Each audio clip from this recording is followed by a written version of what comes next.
Chapter 7:15.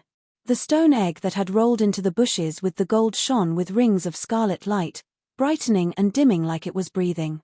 The bone-eating shamans noticed this too. The strongest shaman leader had just finished off the pitiful young man's last finger. His sturdy body swelled up even further. He licked the blood on his face as he made his way over. A pair of eyes suddenly opened in the stone egg, like rubies. After a lengthy slumber, Li Qingshan's consciousness slowly returned. He blinked his eyes and sensed the existence of his limbs, but they were trapped by a tough shell. He stretched his body, wanting to break out of the shell. The shaman leader picked up the stone egg and sensed that it was boiling hot, trembling gently. He turned around and asked Gold Earrings hoarsely, "What's this?" Gold Earrings shook his head numbly. The shaman leader squeezed hard, but the stone egg did not budge at all. It flickered quietly. He could not help but let out a hum. With his strength, he could even crush steel, let alone rock. He saw a large rock on the side of the road in the distance, so he went over and casually dug a hole in it. He placed the stone egg in there and smashed down with his fist. Boom! The rock shattered to pieces, but the stone egg remained unscathed. Crack! However, a crack appeared on the surface of the stone egg, shining with red light. The crack spread and covered the entire surface before long. Rumble! The thick stone shell finally fell off. The phoenix's embryo was as red as the setting sun. Its surface was covered in beautiful patterns that seemed like burning flames. Even the most beautiful piece of art in the world could not compare to it. Gold Earrings widened his eyes. He never thought the stone egg he had exchanged a jar of salt for would actually be hiding something like this. If he had cracked open the shell a long time ago and revealed this appearance, it would probably be worth even more than the patterned bag. He smiled in a self-deprecating manner. It had already come to this. Who cares if it's worth anything or not? The bone-eating shamans were surprised. They cleaned up the food in their hands in a hurry and gathered over.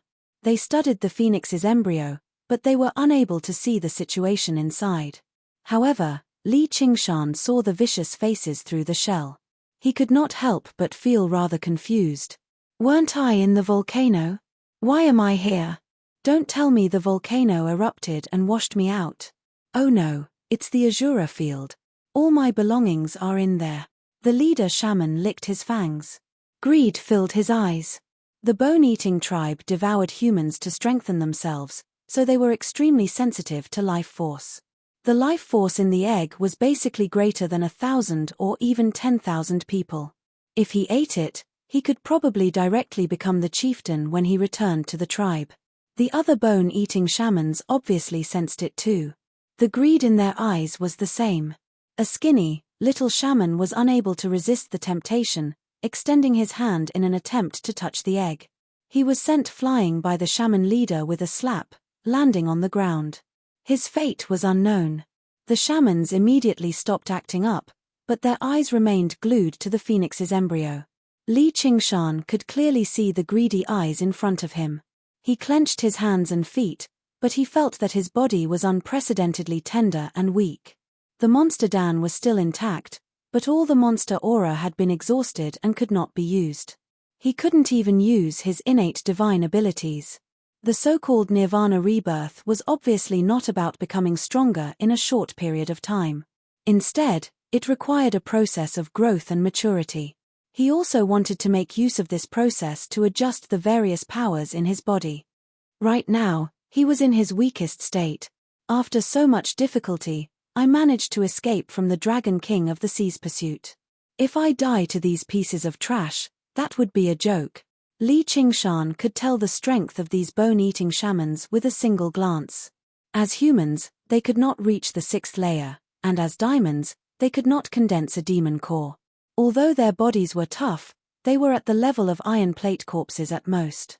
But right now, he could not even deal with a regular zombie, let alone iron plate corpses. He sensed the scarlet, scorching liquid flowing through his body, which made him purse his lips and smile.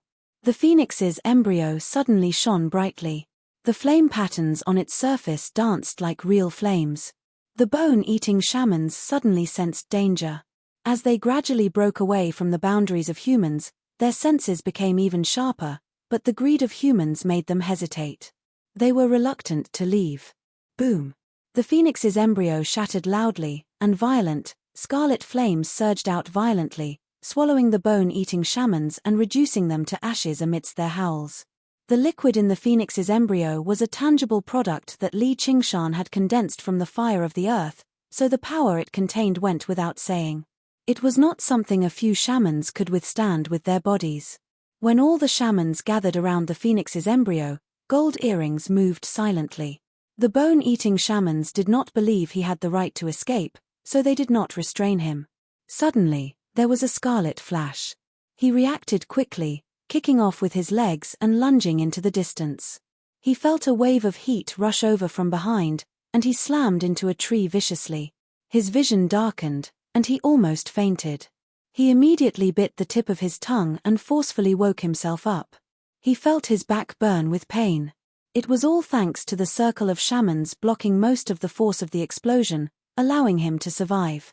Gold Earrings was about to take off when he glanced back and saw the young shaman who had been sent flying earlier standing a few steps away.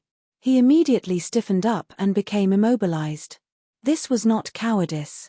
He had faced so many life-threatening dangers in his life that he could still smile even if a blade was pressed to his neck. However, he could not resist this sense of fear. It was said that many animals would lose the power to resist when they faced their natural enemies. No matter how vicious a dog was, it would still tremble with its tail between its legs before a dog butcher. These bone-eating shamans were the natural enemies of humans, true butchers of humans. They were only small compared to their own kind. Killing him was still as easy as raising a hand. Sigh, I've killed these animals. You can say I've gotten my revenge. The jar of salt was worth it. However, the shaman did not even glance at Gold Earrings. A food he could eat at any time was not worth his attention. He focused on the center of the explosion, arching his body and letting out a threatening growl. Who can survive such a violent explosion? Gold Earrings could not help but follow the shaman's gaze. The surrounding trees and grass that had been set alight flickered with fire, but the center of the explosion seemed rather gloomy. All of the flammable vegetation had been reduced to ashes instantly. Vaguely, he made out a very small figure. Don't tell me a monster really did emerge from the egg. Heh, that works too. I'll kill all of these man-eating bastards. Even if I'm killed by a monster, it's better than dying to their hands. Heh. That's. Gold Earrings squinted his eyes before snapping them open again. The Mist Province had never lacked mysterious and strange legends, but everything he had experienced tonight was even stranger than the legends. What emerged from the egg was not a monster, but a baby. He seemed like he had just been born.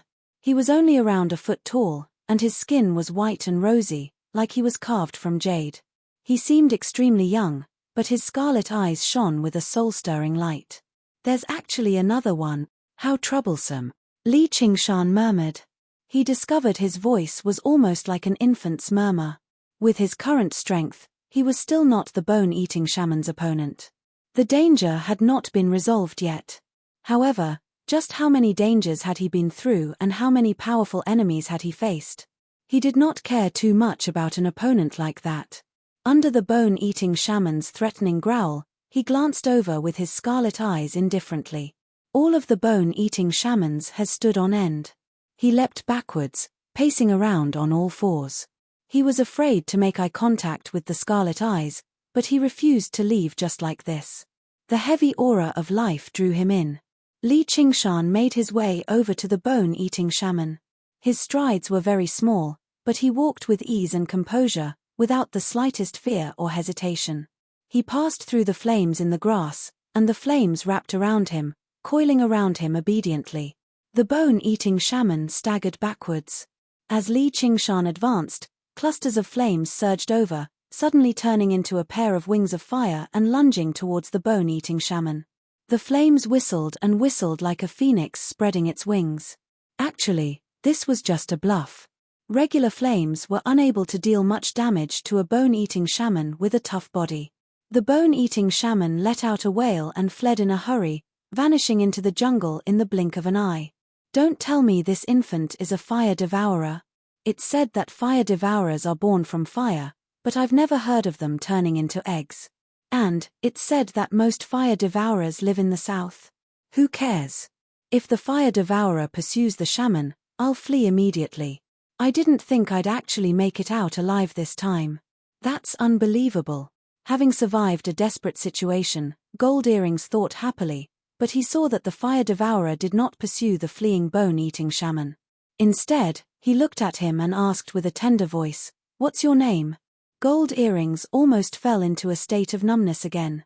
He wanted to act like he had heard and seen nothing. The bone-eating shaman who fled through the jungle saw how Li Qingshan did not pursue him, so he stopped hesitantly. Suddenly, he heard a shrill, despairing shriek, and he immediately fled into the distance without even looking back. Clearly, the fire devourer had already begun eating. He did not want to become food, so he better report everything here to the chief. Gold Earrings shrieked out, swatting away the flames on his hand desperately. Li Qingshan leapt in fright. He thought, "It's just been burned by fire. Do you really have to cry out like a pig being slaughtered?" The fear in Gold Earrings' heart had already been suppressed to the limit. With the slightest provocation, it erupted like a balloon that had been punctured by a needle. "Stop howling. I'm asking you a question," Li Qingshan said. His voice was blurry and tender, but the might it contained was not something Gold Earrings could contend with. This was a bearing that could only be developed after experiencing slaughter and grasping life and death. Gold Earrings discovered that his hand had only become bright red from the heat. He no longer dared to look down on Li Qingshan. He prostrated on the ground and trembled. I'm Goldie Abao. That's a good name," Li Qingshan praised without any sincerity. He asked, "Do you want to live or die?" Goldie Abao's desire to live suddenly erupted. He raised his head. "I obviously want to live." Li Qingshan smiled. "Very good. I hate people who don't want to live the most." Chapter 716. Li Qingshan's tone of seniority made Goldie Abao lower himself even more. "I definitely won't become someone that Sir hates." Faced with an existence that could even kill shamans so easily, he dared not disobey him at all. "That's good. Raise your head." Goldie Abao raised his head in a hurry, only to see Li Qingshan holding a piece of eggshell in his tender little hand. "Go find all of these pieces right now." "Yes." Li Qingshan just waited where he was and yawned. After such a short while, he actually felt rather tired and sleepy. He casually tossed the eggshell into his mouth and chewed it a few times with his few baby teeth before swallowing it. A warm stream spread out, rousing his mind. He rubbed his head, and a layer of fine hair sprouted on it. He could not help but grin. His naive and cute appearance made Goldie Abao shiver all over. He ignored his wounds and began searching through the forest in a hurry. Originally, the spiritual fluid in the phoenix's egg was for Li Qingshan to drink so that he could recover a certain amount of strength to crack the eggshell. Afterwards, he would eat the eggshell, and he would basically be able to move about freely. He would not be as weak as he was right now. However, he was surrounded by these bone-eating shamans, so he was forced to use the most violent method to detonate the phoenix's egg. The eggshell shattered and scattered in the forest. However, he did not find it to be a pity. As long as he survived the current danger, recovering his strength was only a matter of time. The sky had already completely darkened. The rainforest was humid, so the burning vegetation was extinguished before long, turning into white smoke that merged with the night mist. The heavy smell of blood and the pungent smell of being burnt intertwined, gradually permeating the air. Oh right, there was also the fragrance of dead pack animals being cooked by the wildfire. Li Qingshan wrinkled his nose.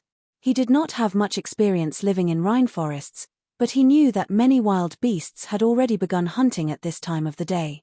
The smell flickered like a beacon in the darkness. The reason why he had not approached it immediately was probably because the aura the strange people had left behind earlier still served as a deterrent. Once the smell gradually dispersed, the danger would grow heavier and heavier. Now that there was no fire to borrow, if a ferocious beast appeared, he really wouldn't be a match for it. And if that one ear saw through his weakness, it would be good enough for him to escape. It was also very likely that he would immediately kill him. Those monsters might return, so they had to leave as soon as possible. The sooner, the better. Fortunately, after the flames were extinguished, the light emitted by the eggshell was particularly eye-catching. Thanks to the dense forest, most of the eggshells did not fly far and were nailed to the trees that blocked the way. Goldie a Bow, whom Li Qingshan called One Ear, was rather nimble. Before long, he had collected 5 or 6 eggshells. Li Qingshan threw all of them into his mouth. His body grew a little, his hair became much thicker, and even a few more baby teeth grew out. After waiting for the time it takes for a stick of incense to burn, the eggshells are almost all collected. Li Qingshan has also grown from a newborn baby to a 1-year-old. Goldie a Bow was secretly amazed. He thought, these eggshells are actually rare spiritual items. I wonder what they'll do if I secretly eat one. That was what he thought, but he dared not actually do it. Even if he did not discover it, the spiritual medicine of others could be his own poison. At this moment, he discovered another eggshell the size of a pinky on the ground. Right when he was about to pick it up, a huge centipede lunged over and ate it. Goldie a Bow pulled his hand back in a hurry. The most terrifying things in the rainforest were not tigers or leopards, but these inconspicuous insects. If he was bitten, his life would truly be in danger. He did not think the strange infant that seemed like a fire devourer would save his life either. The eggshell flickered with light in the centipede's body. The centipede suddenly swelled up, growing rapidly and going from the size of a palm to the size of an arm in a while. It twisted and rolled about on the ground, becoming particularly vicious. Suddenly, there was a crack, and its body broke into over a dozen pieces. It stopped moving. Goldie a Bow sucked in a deep breath. Fortunately, he was not greedy. The strange infant's voice rang out from behind him. What are you doing? Stop dawdling. Yes. Goldie a Bow continued his search in a hurry. As soon as he left, the ground rustled. Who knew how many insects crawled over, devouring the centipede's body? Wild beasts with a certain level of intelligence were still cautious and fearful, but insects that moved based on their instincts could not care about that. They were instinctively drawn in by the pure aura of life. They could not endure this power and died, and their corpses attracted even more insects. After being diluted by the insect corpses, some insects finally survived. Their bodies swelled up rapidly before devouring the other surviving insects. This kind of situation happened in every place where there were eggshell fragments. They frantically devoured each other, forming many insect balls. If one did not see it with their own eyes, they would never imagine that there were so many insects hidden in this forest. Some of the insects were attracted by the carcasses of the pack beasts on the road and flowed over like water. In the depths of the jungle, the auras of wild beasts that slowly drew closer were unable to escape Li Qingshan's senses. That's about it. Go and bring the basket over. Li Qingshan swallowed another eggshell. Although he still seemed like a 1-year-old baby, his physical strength had basically recovered to the level of a grown man. Goldie a Bow let out a sigh of relief. If he had to compete with these insects, even 10 lives would not be enough. Taking the basket, Li Qingshan leapt up gently and entered it. Let's leave here first and find a quiet place. Although he had already recovered some of his strength, where regular wild beasts could no longer harm him, since he could use free labor, it was good to save some of his strength. Goldie a Bow was more than happy to do so. He had wanted to leave this place a long time ago. When he thought of the mountain stream he had just passed, he picked up the basket and retraced his steps, leaving this land of death without even looking back. The entire merchant group had been wiped out this time. He had truly been extremely lucky to be able to escape in the end, but was his life really safe? If he accidentally angered the strange infant behind him, he would probably be burned alive. Compared to being skinned alive by shamans, it was very difficult to say which was more comfortable. The mountain stream fell off the cliff and turned into a stream, gurgling over the rocks. Goldie a Bow stopped. Li Qingshan asked, "Why have you stopped?" Goldie a Bow said, "The smell of blood on me is too heavy. I might attract wild beasts, so I need to wash up." "All right," Li Qingshan said. He just happened to have some things he wanted to clarify so that he could decide what to do next. Goldie a Bow carefully put down the basket and used the stream water to clean his wounds. His wounds burned. He had left in too much of a hurry, so he had even tossed the healing pills into his backpack. "Come here. I have something to ask you." "Please ask, sir. I was originally cultivating well in the volcano, so why am I here? Tell me, is this your scheme?" Li Qingshan glared at him. He did not seem terrifying at all, but his malice was not fake. "Sir, how could I have that ability?" Goldia Bao explained in a hurry, telling him how he had obtained the stone egg. Li Qingshan sank into his thoughts. He obviously knew that it was impossible for a regular person to fish it out of a magma volcano. He had only said that to scare him so that he would be more obedient.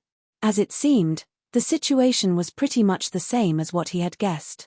He really had been spat out by the volcano. The Azura field should have been the same. "Then let me ask you. Did you see something?" "What is it?" Goldia Bao thought, "Oh no. Is it that patterned bag?" Li Qingshan described the size of the Azura field. Seeing Goldia Bao's gaze drift about, his face changed. He called out sternly, "Where is it now?" "I sold it." Unable to brush him off, Goldia Bao could only admit it. "Who did you sell it to?" It seems like someone from Blackwater Cave." "Seems like?" "Yes, it's definitely someone from Blackwater Cave." Li Qingshan nodded. It was fine as long as he knew its whereabouts. The Azura field was his most important arcane treasure. Basically all of his belongings were in there, so he had to get it back. As long as he found the Azura field, he could immediately arm himself to the teeth. He could absorb the demon heart, ocean pearl, and divine talisman of great creation back into his body, and his strength would increase drastically. He could even control night roamers, Azura, and even haunt ghosts. He could protect himself with ease, and he even had to ask the Banyan Tree King what part of the Mist Province this was and confirm a path back to the Green Province. Once he lost the Azura field, all of this would become a mirage.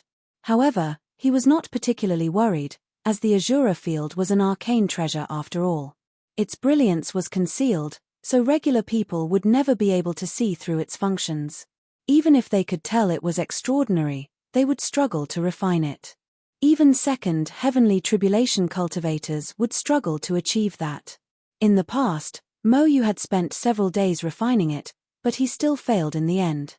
Although he could not use his full strength to avoid alarming Sai Bao, the Azura field back then was only a dragon arena. It could not be regarded as an arcane treasure at all. As long as anyone realized the value of the Azura field, they would store it away carefully, regardless of whether they could refine it or not. As long as they confirmed the Azura field's location, they would be able to find a way to retrieve it. Li Qingshan said nothing. Goldia Bao felt an invisible pressure weigh down on his chest, becoming heavier and heavier, suffocating him. Suddenly, Li Qingshan extended his arm and reached towards Goldia Bao's forehead with his tender, little hand. This action scared him out of his wits. He called out, "I can help you find that treasure, sir. The people of Blackwater Cave might still be in the fragrant flower market." The little hand continued to press against his forehead. Goldia Bao thought, "My life is over." However, he felt a warm stream flow through his body.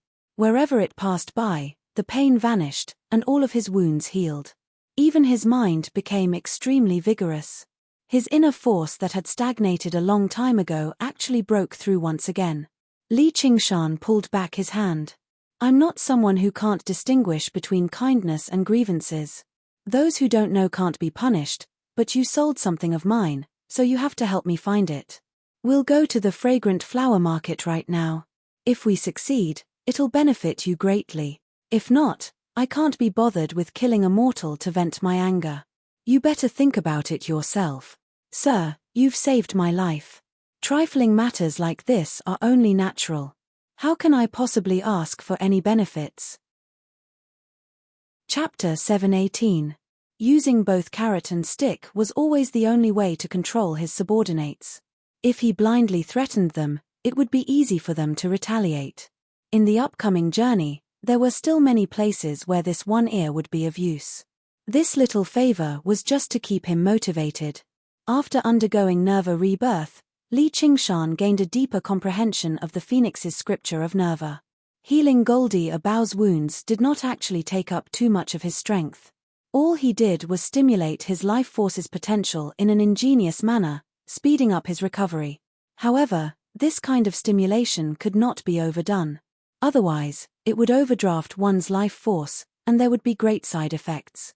It was normal to lose 8 to 10 years of one's lifespan. Once you're done, let's go. Li Qingshan looked behind him. In the dark forest, there was a faintly discernible path that extended into the depths of the forest. He had a feeling that things were not over yet. Goldie Abao originally wanted to dissuade him. Traveling through the forest at night was not a wise choice. Not only were there nocturnal venomous insects and ferocious beasts, but the path would also become extremely difficult to traverse. However, when he followed Li Qingshan's gaze, all he saw was deep darkness. His heart shivered for some reason. The bone-eating tribe did not only consist of a measly dozen or so people, and they were renowned for being vengeful. If anyone dared to kill their people, not only that person, but even the entire clan would be annihilated. Now that so many people had been injured, they would probably come out in full force to take revenge. A single shaman was already so terrifying. If there were over 100 of them, probably even the strange infant would not be able to stop them. When the words came to his mouth, they became, "Yes, sir." He picked up the bamboo basket and rushed off in the direction of the fragrant flower market. As long as he made it there, he would receive the protection of the fragrant flower clan. Even the bone-eating tribe would not dare to act recklessly. A gust of wind blew through the sea of trees, rustling loudly. Like the waves of the sea. Tens of thousands of tree branches waved, and the tree seemed to have turned into a monster that wanted to devour people. Goldie Abao widened his eyes, but he could only barely make out the surroundings within a few steps. The intertwined roots on the ground could easily become a tripping trap if one was not careful. He gathered his inner force and tried to walk as softly as possible to avoid alerting the sharp ears in the forest. Fortunately, he had traveled this trade route for decades. Even if he closed his eyes, he could still picture every twist and turn in his heart. This was a road that had been paved with countless lives. There were far fewer venomous insects here than in the forest, but he still had to be careful of a venomous scorpion or a venomous snake dangling down from the branches. Unlike the tense Goldie Abao, Li Qingshan laid in the bamboo basket leisurely with his arms as a pillow, breathing in the humid, hot, yet extremely fresh air as he listened to the wind blowing through the sea of trees. Great waves were set off. He could also hear even more. Two. And, two, and sound. He could and sound. He could even to. And let. It wasn't just the trees. Every single plant was reaching higher into the sky. He know to grow. He know not. No, not to. Not to and all. Him. He and were not to. He. There was no need for him to cultivate arduously and walk the troublesome path of the past all over again. All he had to do was patiently wait for him to grow up and balance the multiple powers in his body during this process. He smiled. He could just treat it as a holiday. He just had no idea when he would be able to return to the Green Province. North Moon's death had probably already caused a very great disturbance. However, to most people, it was just a casual conversation after a meal. Outside the Azura field, there were only a handful of people who cared about North Moon. Changzan would probably feel sad. He had done his part as a friend, so he would not ask for anything more. Would Yushin feel sad for him? That woman had a very venomous mouth, but he firmly believed that not only would she feel sad, but she would even cry. It was said that the tears of merfolk could turn into pearls. I'll have to ask her for a few when I get back. She would definitely feel sad, but she was probably in secluded cultivation. She might not even know about it right now. In comparison, Cheongji was rather lucky. She probably thought he was in secluded cultivation in the Chain Mountains. To cultivators, secluded cultivation for a year or so was nothing. However, it was hard to say. He might even be exposed. This was also what he worried about the most right now. However, since it was useless no matter how he thought about it, he was better off just letting go and focusing on the present and properly enjoying the scenery of the Mist Province. However, there was still a hint of concern. "Little Anne, are you all right?" "Qingshan. In the Chan monastery of Devaranga, Little An cried out involuntarily. Gazing towards the southwest, she experienced unprecedented fear. She bit her lip and composed herself. She took out the bamboo jade lot of the cloud bookcase and began divining with the cloud bookcase of the 7 lots. The bamboo jade lot of the cloud bookcase flew out of the bamboo tube condensed from light, flickering with rainbow light. She extended her hand and paused for a moment before grabbing the bamboo jade lot of the cloud bookcase. Her expression changed drastically. Death without a doubt. It was already dusk. The evening bell rang out, and the melodious sound echoed through the Buddhist halls. The lanterns were dim, and smoke curled up. The ancient Buddha stared at the petite figure below. His face was filled with eternal benevolence. Little An gripped the bamboo jade lot of the cloud bookcase firmly. Her body trembled gently, and her lips were completely drained of blood. She murmured, "Qingshan. Qingshan." 2 specks of white flames suddenly erupted from the depths of her eyes that were as dark as deep pools as she made her way out of the hall. "Unveils, where are you going?" The dauntless monk's large figure appeared in front of the hall. His gaze swept past Little An's shoulder and landed on the shattered wooden fish. He frowned slightly before returning to her face. "Abbot, my cultivation has not been going well. I want to go out for a walk." The flames in the depths of Little An's eyes receded, and she stowed the bamboo jade lot of the cloud bookcase away in her sleeve. Her expression became calm and tranquil, and she brought her palms together and bowed. Just like before, she did not show any respect, nor did she show any arrogance. However, the dauntless monk sensed undercurrents flowing beneath her calm exterior. Situations like this were truly rare. Such a normal reason was extremely abnormal when applied to her. Ever since she entered the monastery, she had not been in a hurry to cultivate. Instead, she had focused on the Buddhist scriptures. The rate at which she progressed surprised everyone. No one doubted that another monk king would appear in the monastery. "I've said it before. Before you undergo the 2nd heavenly tribulation and practice the chant of Devaranga, you're not allowed to take a single step out of the monastery. What if I insist on it?" Little An raised her head and met the dauntless monk's gaze emotionlessly. No one knew that her heart was not just surging with undercurrents. She was basically howling furiously, tempted to incinerate and destroy everything that stood in her way. "You have to get through me first." The dauntless monk was not angered by Little An's rudeness, but he became even more certain that the more talented a prodigy was, the more they needed to be controlled, just in case they went astray. On the threshold, the 2 of them faced each other. Little An's chest heaved as she bit her lip subconsciously. Her rationality was gradually twisting and collapsing. If he was no longer here, then what was the point of sitting here cultivating and remaining in this world? What path was there for her to pursue? What path was there for her to take? Even if she made it through the door, she would have nowhere to return to.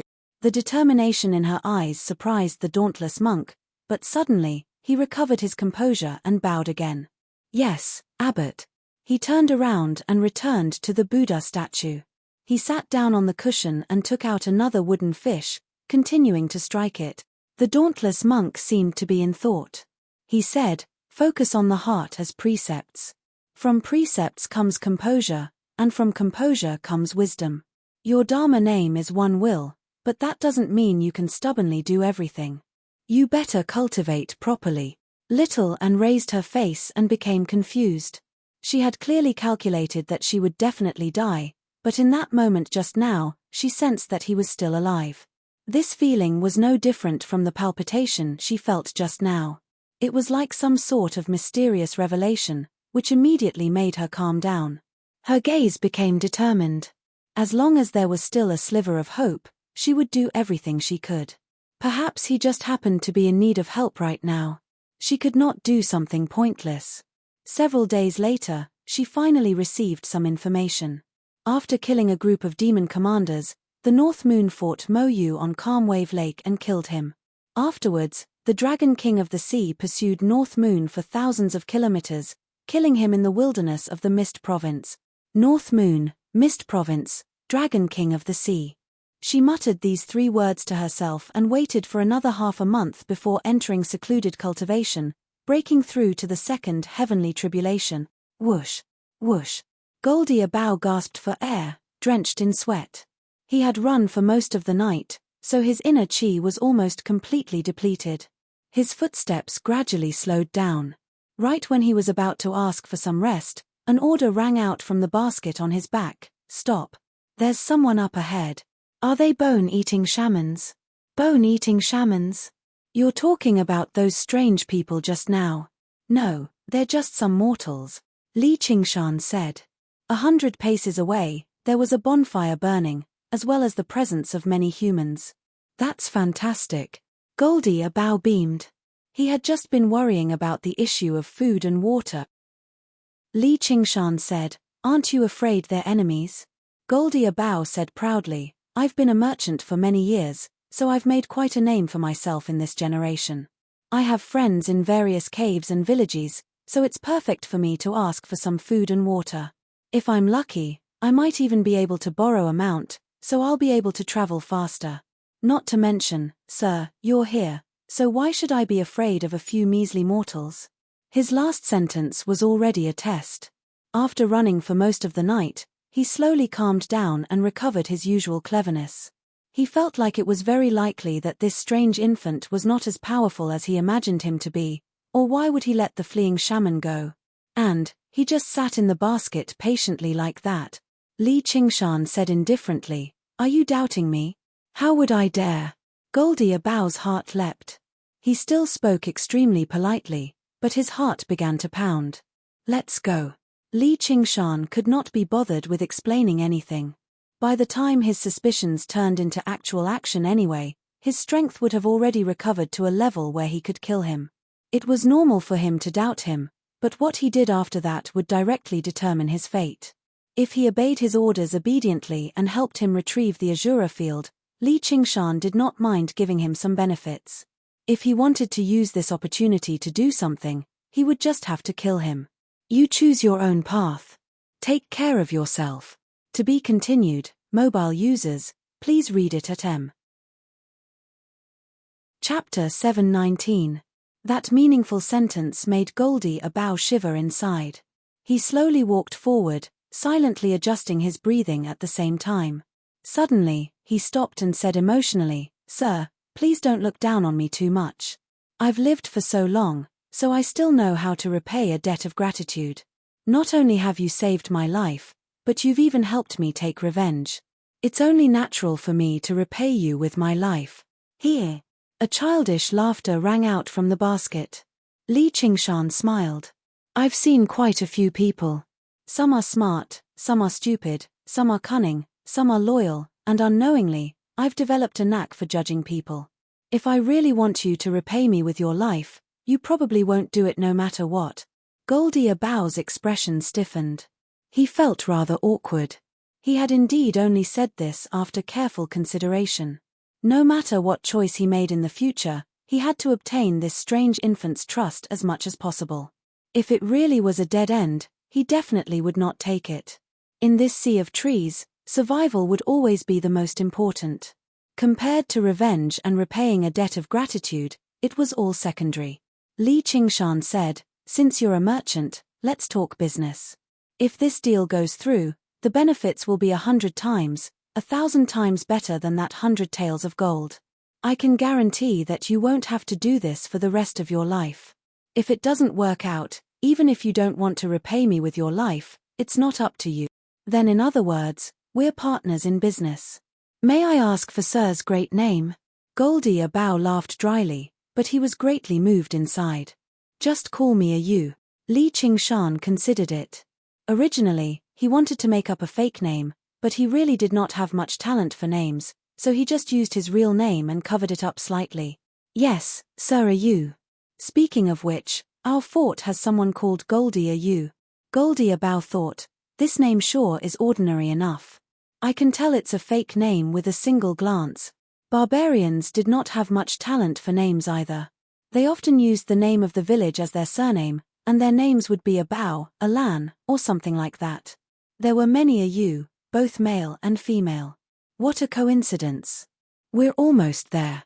I don't want to see anyone, so you go deal with them.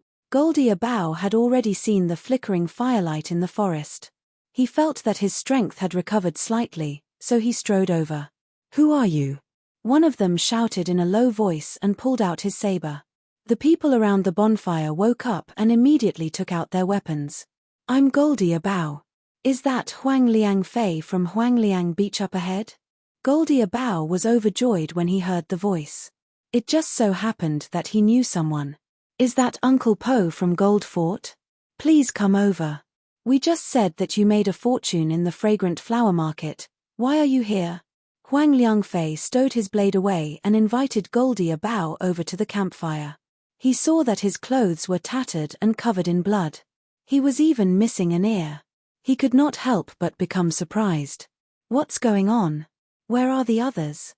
"Sigh, we've been robbed." Goldie Abao glanced around. There were 8 of them, but it was a pity that they did not have pack beasts. After all, they were not specialized merchants. Who is so audacious to dare rob the caravan of Goldie Fort? "The bone-eating tribe." Goldie Abao spat out 4 words, and everyone's expression changed. Huang Liangfei asked, "The bone-eating tribe is up ahead." Goldie Abao told him what had happened, but he skipped over the matters related to Li Qingshan. He only said that a powerful vicious beast had thrown a wrench into their plans, which was why they managed to escape.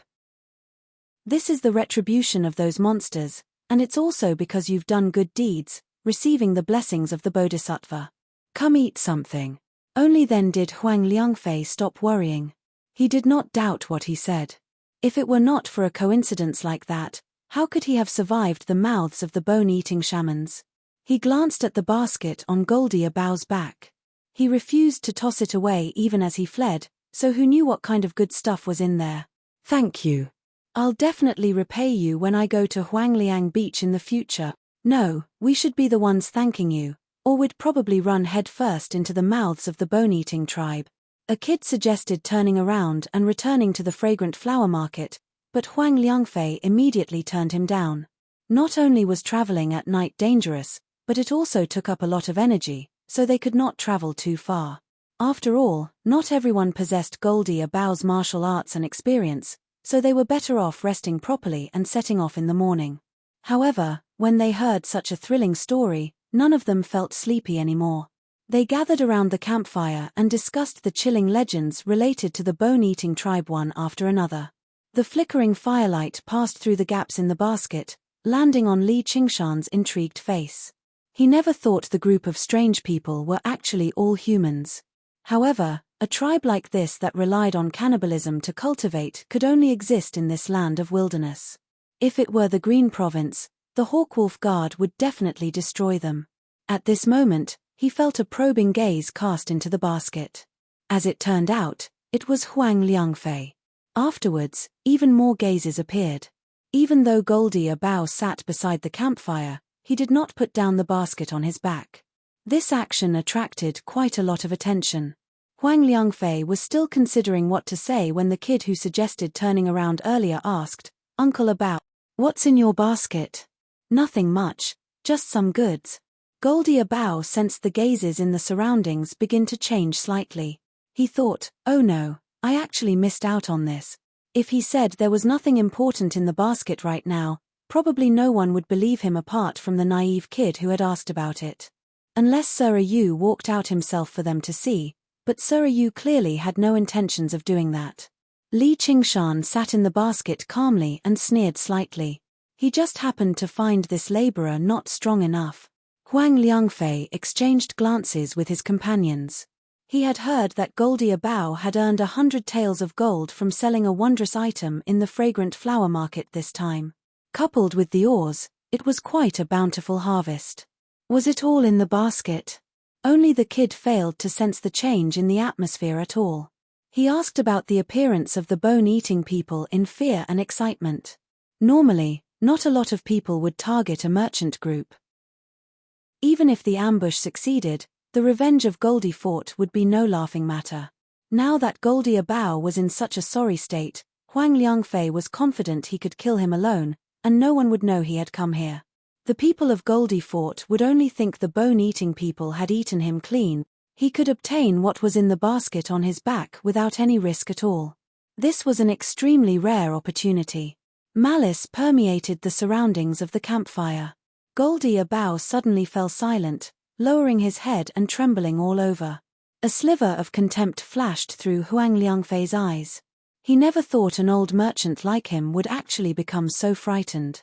He crouched down and said hypocritically, "Uncle Abao, are you fine?"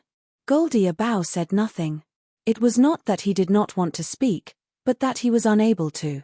At this moment, a small hand passed through the gap in the basket and pressed against his back gently. Streams of heat flowed through his body, and all of his blood began to boil. Endless power seemed to surge out of his body, filling every inch of his body. Huang Liangfei's hand had already reached for the hilt of his blade. Goldie Abao suddenly raised his head. His face was bright red, and he seemed even more vicious.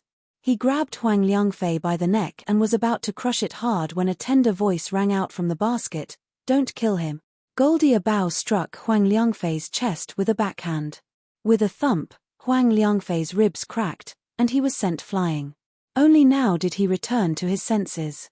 He was utterly shocked. Since when did his martial arts become so powerful? "There's a child in the basket. Uncle Abao, what are you doing?" the kid said in surprise, but his voice was drowned out by the roars of his companions. Clang! The barbarians all drew their blades and swung them at Goldie Abao. A gust of wind blew over, and the campfire danced wildly. Their shadows blurred about, like ghosts.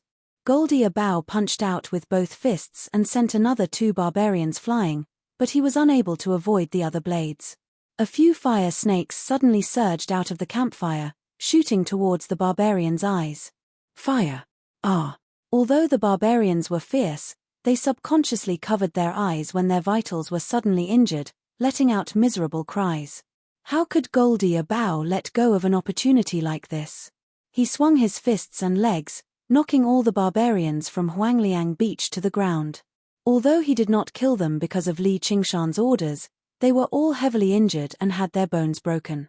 In the time it took for a spark to fly off, the clash had already ended. Goldie Abao looked at his hands.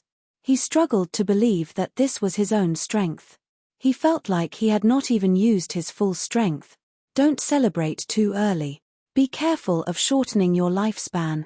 Li Qingshan leapt out of the basket. Ah! Shortening my lifespan? I've completely unleashed all the potential in your body. If you wait for this to subside, you might even die. Li Qingshan sniggered.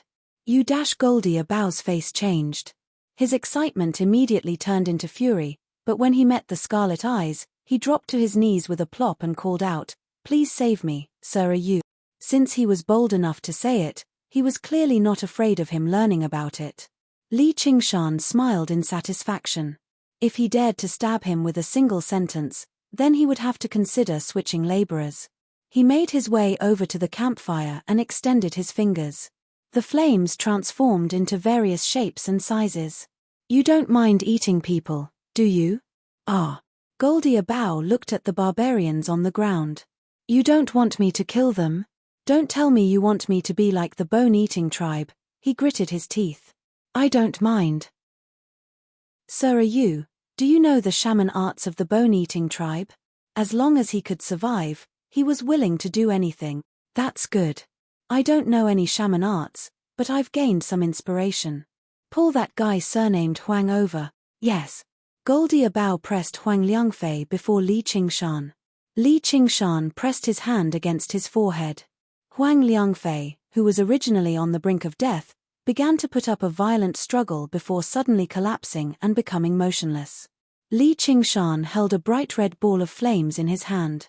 This was all of the life force in his body, or in other words, it was the fire of life. The very nature of the bone-eating tribe's cannibalism was to devour this life force. This power was far too impure to him and completely useless, but to mortals, it was without a doubt a complete supplement. Open your mouth. He flicked it gently, and the flames flew towards Goldie Abao's mouth. Goldie Abao opened his mouth in a hurry and felt a warm stream flow into his stomach, spreading out and rousing his spirits. Thank you, Sir Yu. Li Qingshan nodded. Danger was approaching, so he would just nurture this only subordinate of his a little, just in case he was useless when it mattered. Chapter 720. The night deepened, and the smell of blood became even heavier. The corpse of a pack animal collapsed in the center of the path, but no vicious beasts approached it the entire time. They paced around in the distance before fleeing into the depths of the jungle in fright. The murky eyes of a pack animal suddenly twitched, and a black insect crawled out before turning around and burrowing back in. The pack animal's colossal body was riddled with wormholes of various sizes, revealing bloody, white bones. A huge, colorful spider monopolized the pack animal's body, plunging its mouth into the skull and sucking away the brain. Insects of various sizes had already completely taken over this place. They were everywhere on the ground and in the sky as if they were the masters of the jungle. Specks of green light suddenly lit up in the darkness. They were pairs of eyes. Vicious figures emerged from the forest. The shamans of the bone-eating tribe had arrived. "Chief, it's here." The shaman who had been frightened away by Li Qingshan said to the colossal figure in front of him fearfully. "Gu insects. There are shamans among them?" The bone-eating chieftain glanced back. No one could tell that he had once been a human. His white, curved teeth protruded, and his muscular arms drooped to the ground. He seemed like a combination of a black bear and a gorilla, except his fur was a little sparse. His voice was like the growl of a wild beast, filled with deterrence. "No, there shouldn't be. Then where did these Gu insects come from?" The bone-eating chieftain was filled with vigilance. If it were not for shamans, how could they gather so many Gu insects in such a short time? Although the bone-eating tribe was definitely the most vicious predator in this rainforest, the lessons of his ancestors prevented him from underestimating other shamans. Chief, these insects aren't under anyone's control. They taste quite nice," said a bone-eating shaman with a head of white hair. Unlike other bone-eating shamans, he was extremely skinny. If it were not for his vicious face, he seemed like a regular old man at first glance. He held a cane in one hand, and there was a shriveled human head at the top of the cane. He grabbed an insect the size of a forearm in his other hand, shoving it into his mouth and biting it. With a spurt, yellow-green juice spurted out. He was satisfied. "Shaman priest, what do you think is going on?" the bone-eating chieftain asked. His voice was filled with respect. Even barbarian tribes had shaman priests. Their status was only second to the chief, or even higher. They grasped divination, sacrifices, healing, and so on. They were a symbol of power in shaman tribes. They must have been attracted by something. After eating that thing, they became so big in such a short period of time. The bone-eating shaman priest gestured with his long, withered hands. Suddenly, he swung his staff and smacked the shaman's head forcefully. "You bastard! You said the baby was born from an egg." Yes, which priest? It's an eggshell. Look around. There might be fragments." The bone-eating chieftain wrinkled his nose and glanced around. He arrived in front of a large tree and plunged his claws into it viciously, digging out the tree core. After crushing it, a scarlet fragment the size of a grain of rice appeared. The dense aura of life within it surprised him. It was no wonder these insects could grow so large in such a short amount of time. His face was filled with greed. Even a mere eggshell was like this, so what would happen if he ate the entire egg? The only thing he worried about was the identity and origins of the baby born from the egg. He had no idea whether he was strong or weak. The bone-eating shaman priest smiled. Back then, he was probably very weak. If he had a choice, why would he let the eggshell scatter all over the ground? A coward like you actually ran away in fright. Hey, you're just unlucky. If you ate him, you might even be able to draw down heavenly lightning. It's even better than eating 100 or 1,000 people. Deep regret flooded the shaman's face, but when he thought of the scarlet eyes, his heart shivered. He thought, if you meet those eyes, you'll definitely run too. Chase him. I'll definitely eat that baby and avenge my children. The bone-eating chieftain swung his arms and bellowed out viciously. Roar. The bone-eating shamans roared out in response. The shamans rushed into the depths of the jungle on all fours. To them, Goldie Abao's aura and footprints were basically as clear as road signs. Li Qingshan's method of extracting life force became more and more proficient.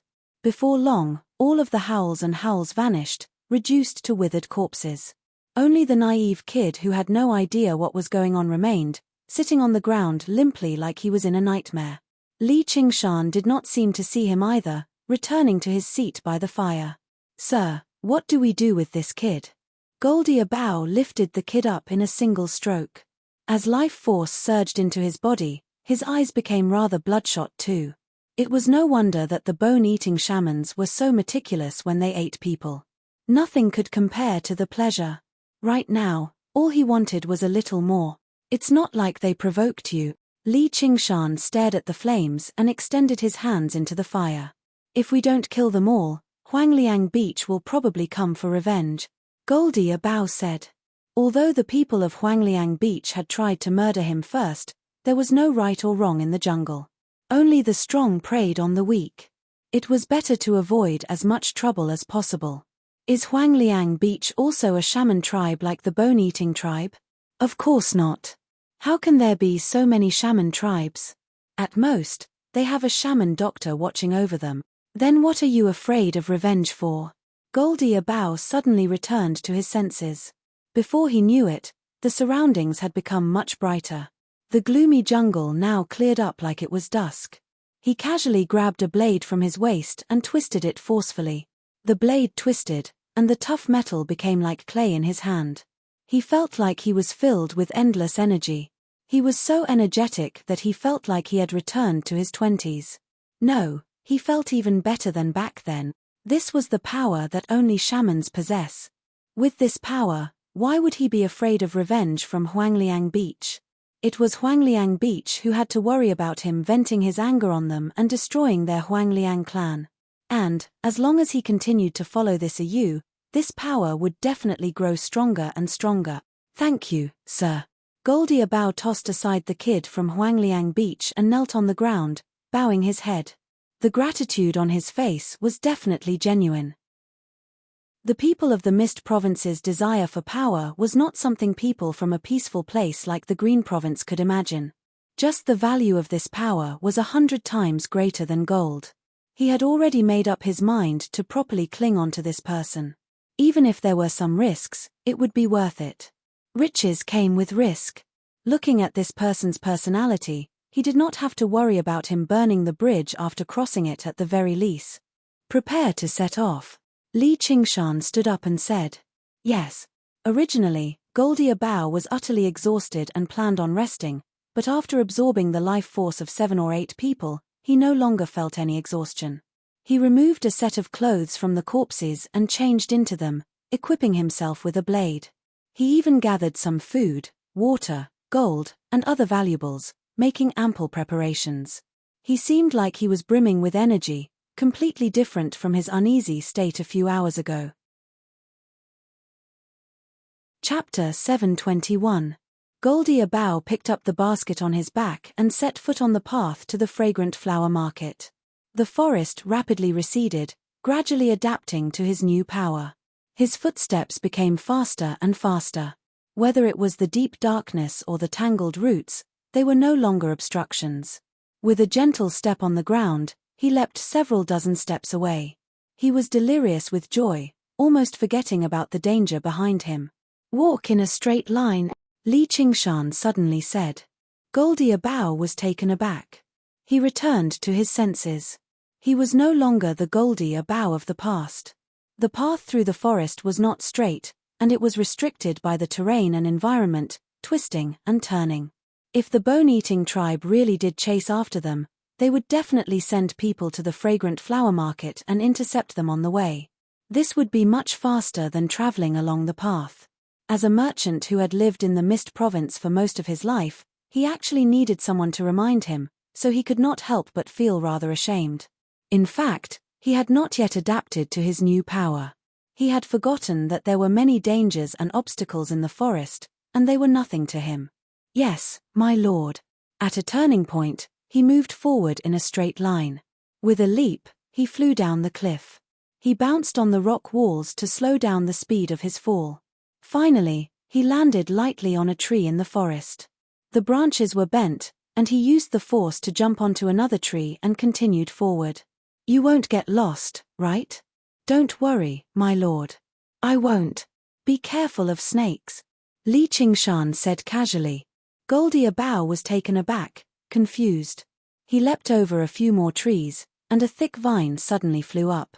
It was actually a python with skin extremely similar to a vine. It opened its bloody mouth and bit at him. This pounce was as fast as a crossbow. In the past, it would have taken his life, but now was different from the past.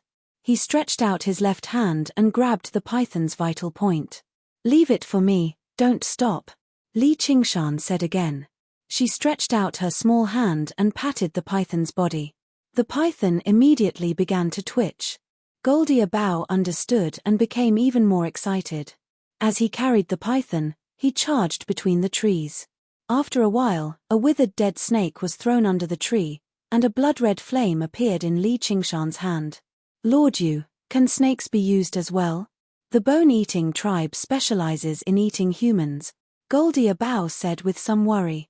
How can those barbarians compare to my method? Li Qingshan had a nirvanic rebirth experience. Having truly comprehended life and death, the life force he extracted was extremely pure. The wondrous power of the phoenix could not be compared to shaman tribes that inherited primitive shaman arts. He casually slammed the life force into Goldie Abao's back. Thank you, my lord. Goldie Abao relaxed. He felt that his luck had really taken a turn for the better. It was worth it even if the entire caravan was wiped out.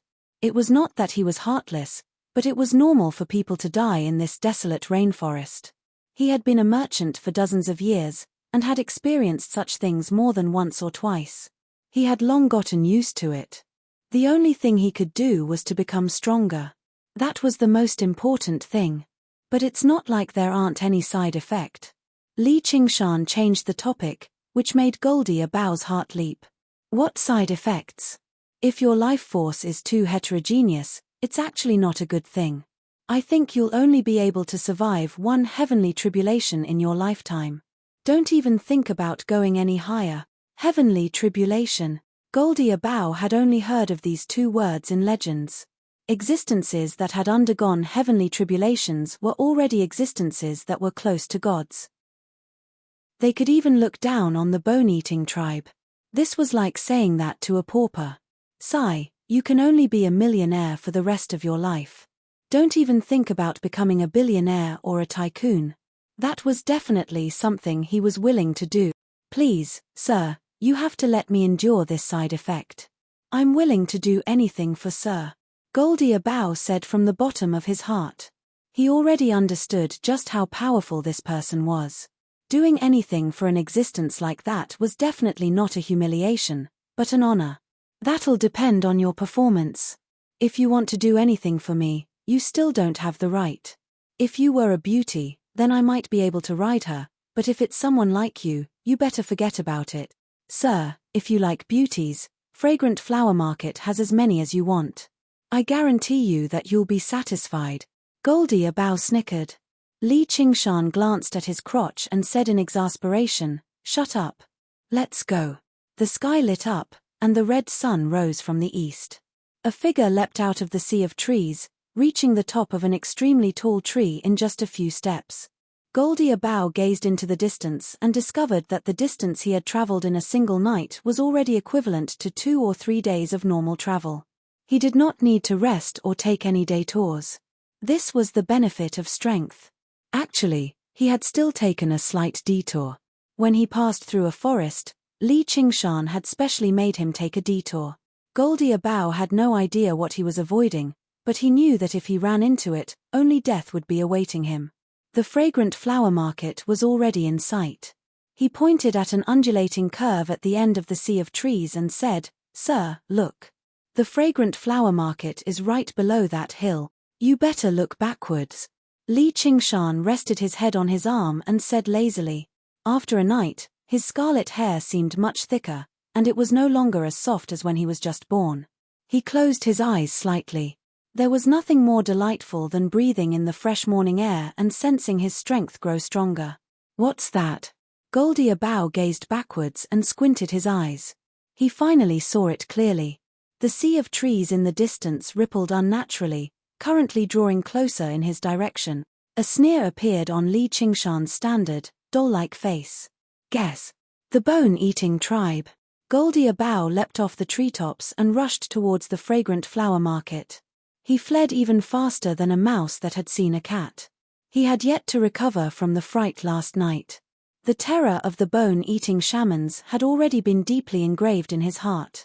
Sir, please unleash my potential. You're not afraid of losing your lifespan? Not afraid. Goldy Abao said resolutely. He could make up for the lost lifespan, but if he was captured by the bone-eating tribe, then his entire life would be wasted. Li Qingshan smiled gently and patted Goldy Abao's back. If I flee to the fragrant flower market, won't they come chasing after me? The fragrant flower clan has their own shaman watching over it. Although the fragrant flower shamans are not as vicious as the bone-eating shamans, the first daughter of the patriarch is a follower of the White Lotus sect. The bone-eating tribe would never dare to offend her. Goldy Abao's blood surged. He suddenly sped up and fled even faster. The White Lotus sect. Li Qingshan was taken aback.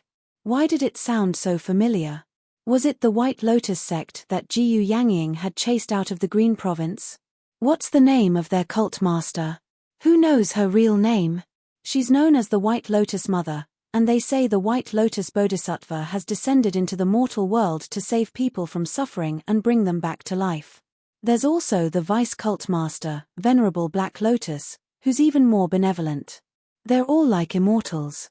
Originally, everyone here worshipped the snake god, but they've all converted to the White Lotus sect now. Goldy Fort has consecrated them. Oh right, last night, Huang Liangfei said I was under the protection of the Bodhisattva, so he was talking about the White Lotus Bodhisattva. Li Qingshan could not help but laugh aloud. However, his voice was far too tender, so there was not much heroism to speak of. Goldy Abao asked tactfully, Sir, why are you laughing? I didn't think I'd run into someone I know here. Li Qingshan said. Someone you know? Don't tell me you're talking about the White Lotus Bodhisattva and Venerable Black Lotus, sir? Goldy Abao's heart trembled. Although he knew Sir Ayu's identity was anything but ordinary, being connected to such a powerful existence without a doubt was even more shocking.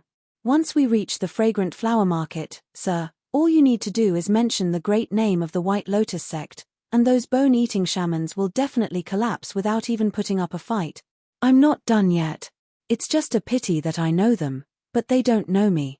Oh right, don't tell anyone about this. Li Qingshan instructed. Before he recovered his strength, he did not want to have anything to do with the White Lotus sect. Yes, yes, yes. Goldy Abao was greatly disappointed, but he could not help but feel rather afraid.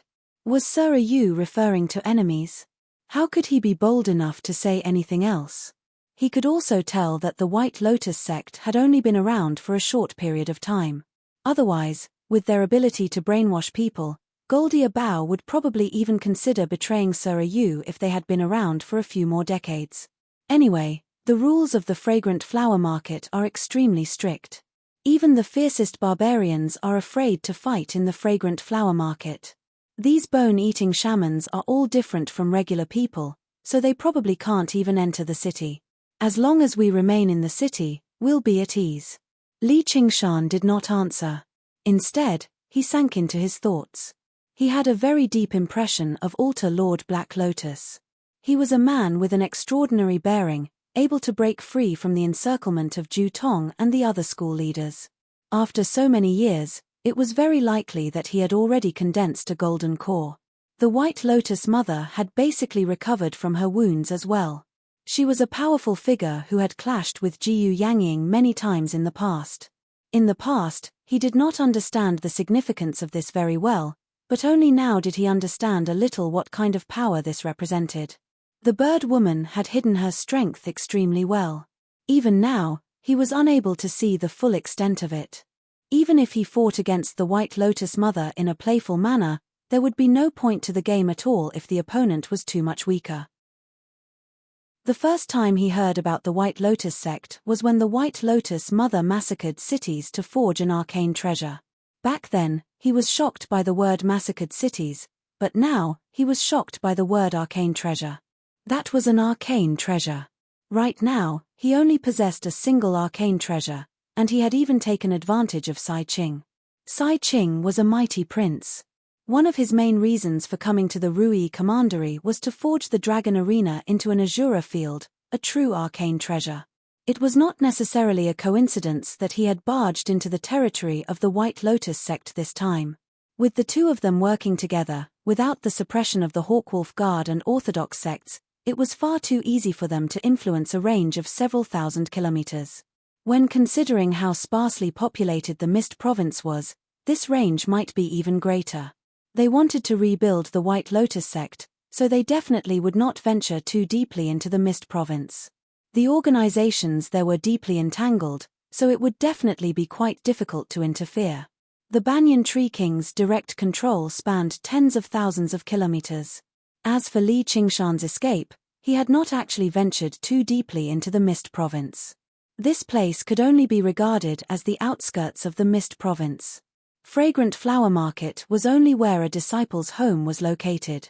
He was probably still several thousand kilometers away from the true headquarters of the White Lotus sect. Chapter 722.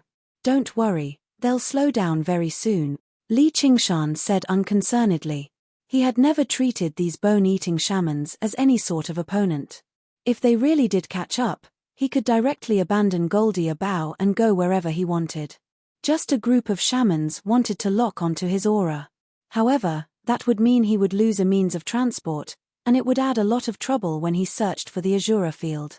His image as a child was still very inconvenient after all. That was why he played around with them casually. Once some time passed and he recovered some of his strength, he would find them and make them bleed one by one.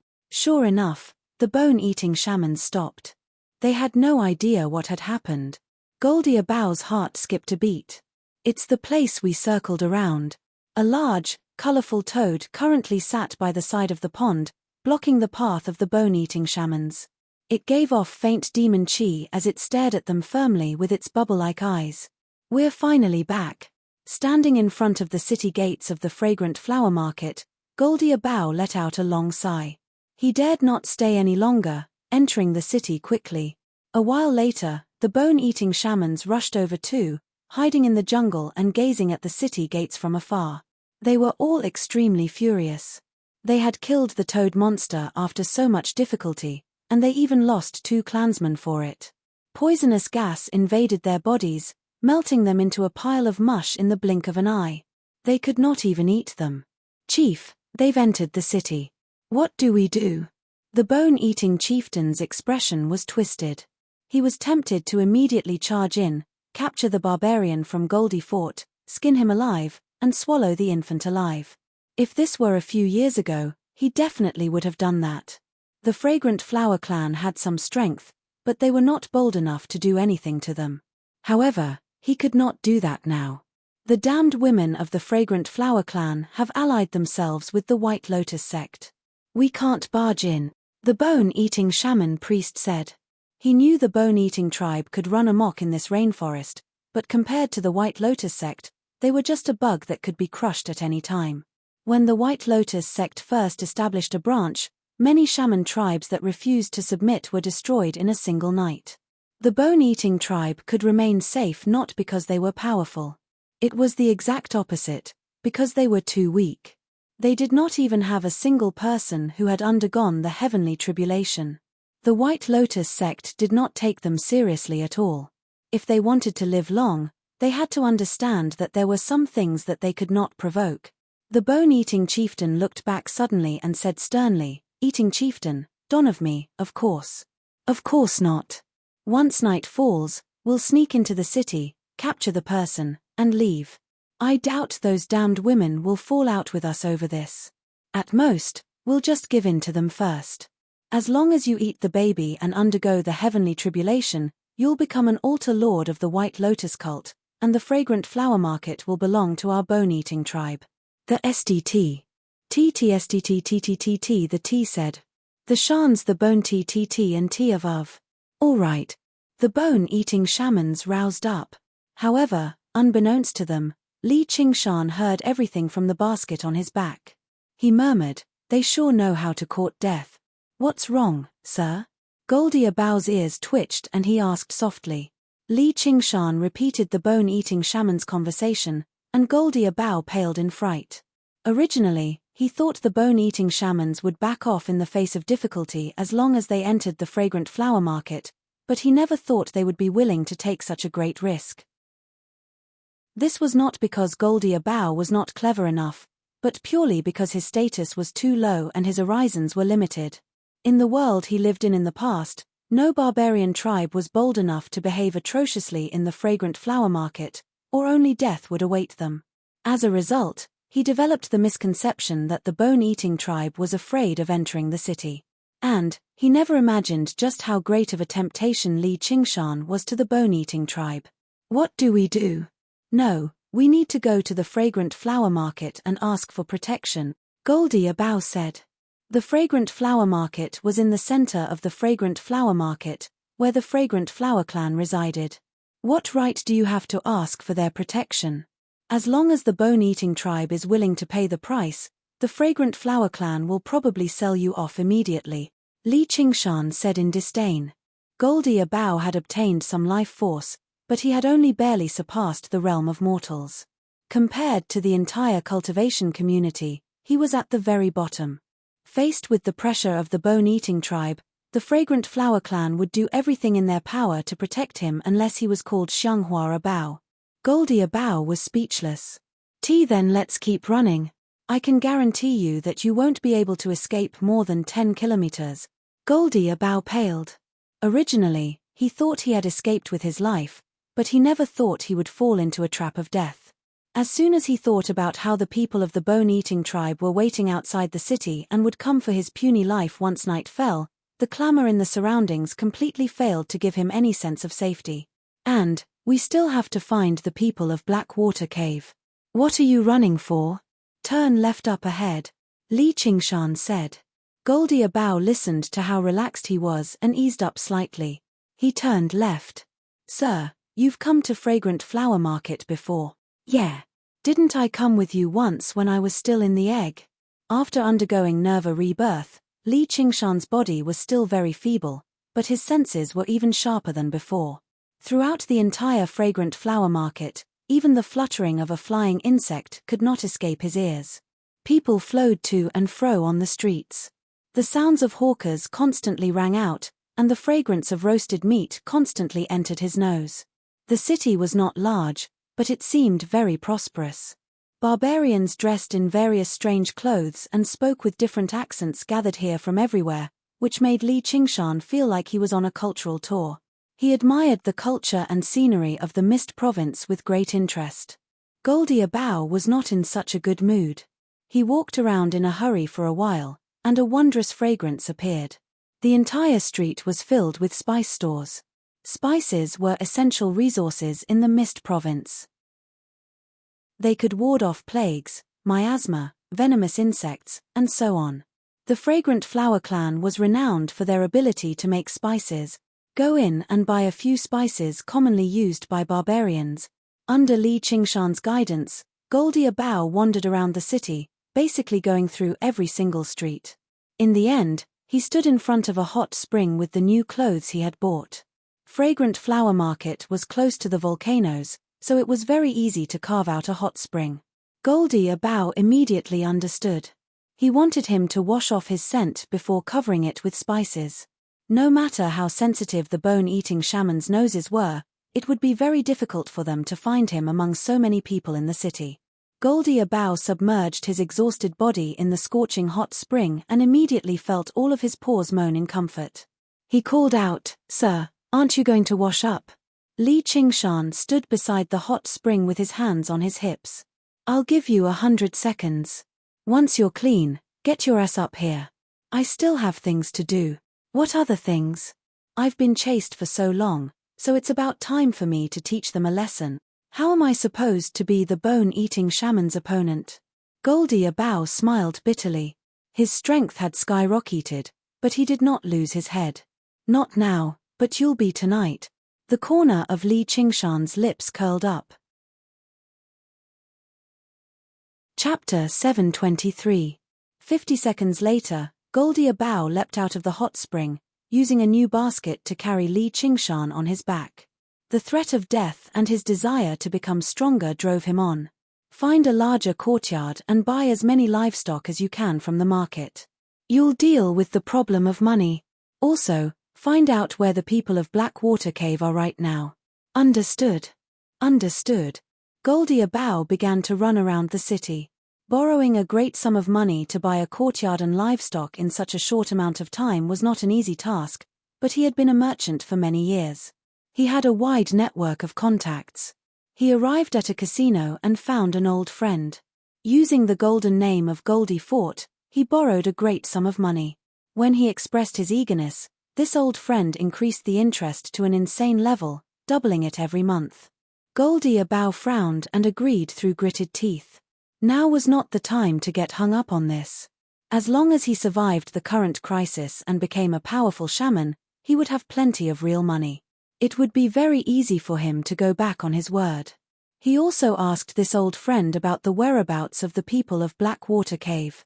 Sure enough, they had left the fragrant flower market 2 days ago and returned to Blackwater Cave. Li Qingshan was not disappointed.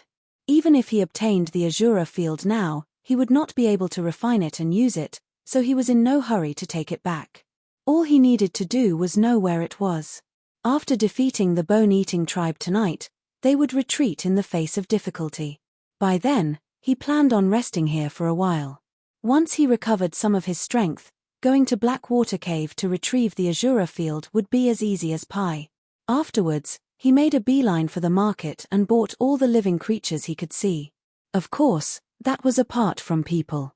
There were also places in the city that sold slaves. Goldie Abow did not mind eating people, but the price of slaves was rather high. It was not worth it. Noon arrived. In a remote courtyard in the west of the city, the sounds of various livestock rang out. Horses neighed, donkeys neighed, sheep bleated, and cows mooed. There were even a dozen or so of the sturdy pack animals whose names he did not know. Please do it as soon as possible, sir, Goldie Abow said impatiently. His face was flushed. In the past, he would never have thought that he could become a powerful shaman just by spending money on some livestock. Such an opportunity was not easy to come by. Li Qingshan stood under the eaves. His small body seemed to have grown a little taller. His red hair had already covered his ears, and sunlight shone through the gaps between the leaves. His eyes were slightly closed, and his eyelashes were very long. He completely ignored the cries of the various animals and Goldie Abow's voice. Goldie Abow urged, "Sir, are you? Po, do you think you're lucky to have met me?" Li Qingshan turned around and grinned, showing his white teeth and 2 sharp tusks. He was showing his talent for the first time. Of course, if not for my lord, I would already be dead.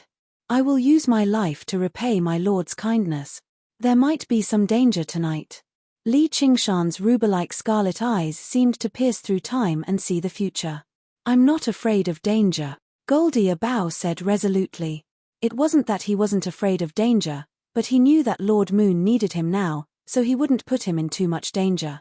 Could it be that he couldn't escape as well?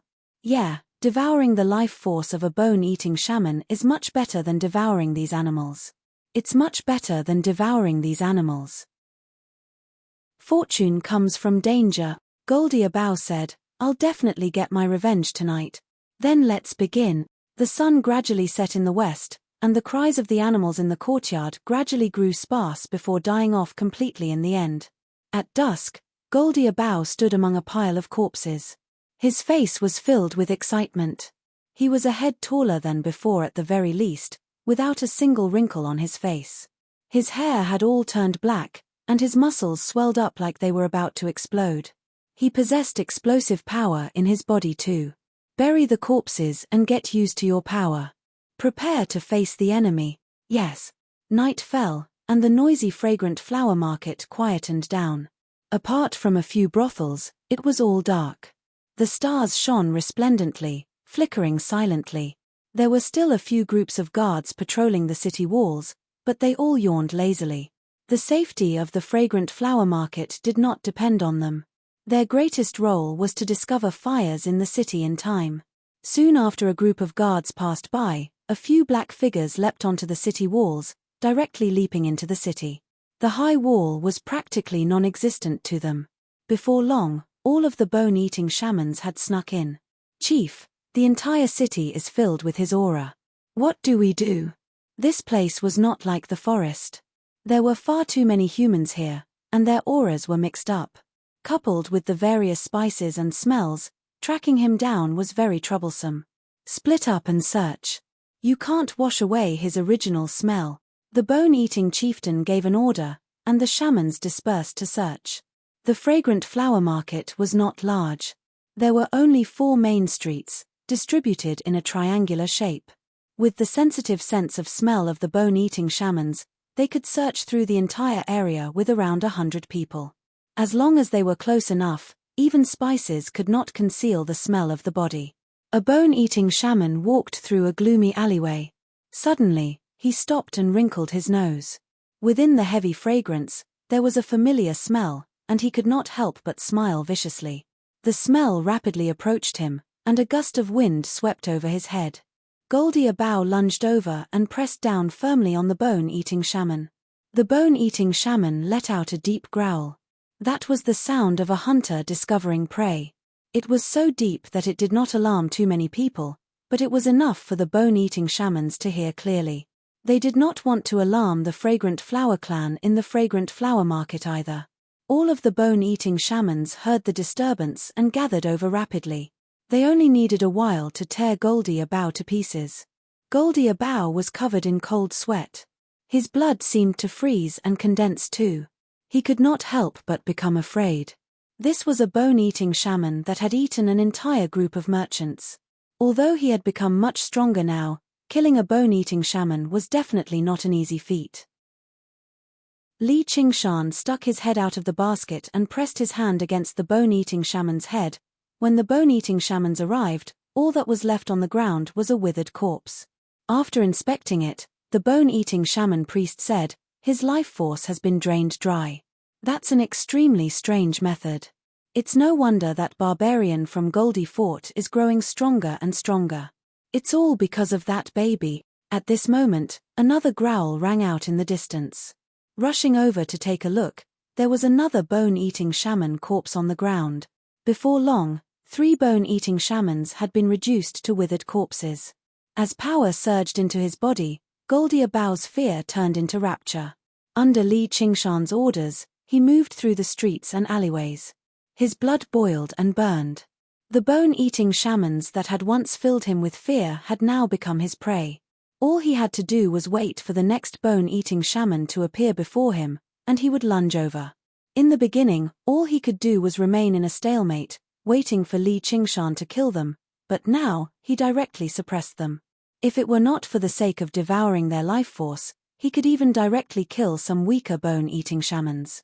Li Qingshan's senses could completely overwhelm the bone-eating tribe, grasping their movements extremely clearly. He could even tell who was strong and who was weak. Finding their weak points and taking them down one by one was basically as easy as pie. In the beginning, there was still some risk, but as Goldie Abau grew stronger and stronger, the risk became smaller and smaller. The bone-eating shaman priest said, "Chief, gather everyone." The bone-eating chieftain was furious. Just how many years had it been since he suffered like this? He let out a strange growl and gathered all the bone-eating shamans over. Li Qingshan ordered Goldie Abau to stop and maintain his distance from them. If they gathered together, they would not be able to search, but if they separated, they would only be ambushed. The outcome was already set in stone. However, he let out a gentle sigh. The real game had only just begun. At this moment, the bone-eating shaman priest's sunken, hoarse voice drifted over with the night breeze. "Barbarian, you've killed our clansman. Aren't you afraid of revenge? Hand over the baby, and we'll spare your life. Otherwise, we'll slaughter everyone in Goldie Fort.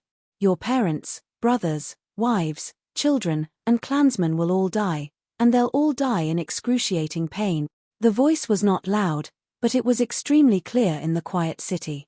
Goldie Abow's hearing had already become extremely sharp, so his face immediately changed. All of his joy vanished. Although Goldie Fort was watched over by the shaman priest, it definitely could not stop the bone-eating tribe from mobilizing in full strength. Li Qingshan thought, sure enough, all the bad people in the world are basically the same. They can't deal with you, so they'll use the people around you to threaten you. When Goldie Abow embarked on the path of opposing the bone-eating tribe, this was a problem he would definitely face. You don't have to be afraid of him. He's very weak right now. He's not your opponent. Hand him over to us, and you won't have to worry about any revenge. I'll give you 10 seconds to consider. If you don't respond, we'll turn around and go to Goldie Fort right now. 10. The bone-eating shaman priest's voice rose and fell, filled with strange temptation and pressure. Sir, are you? What do we do? Goldie Abow said with difficulty, but he also understood that if he really had the ability to kill this group of bone-eating shamans, there would be no need for him to launch a sneak attack at all.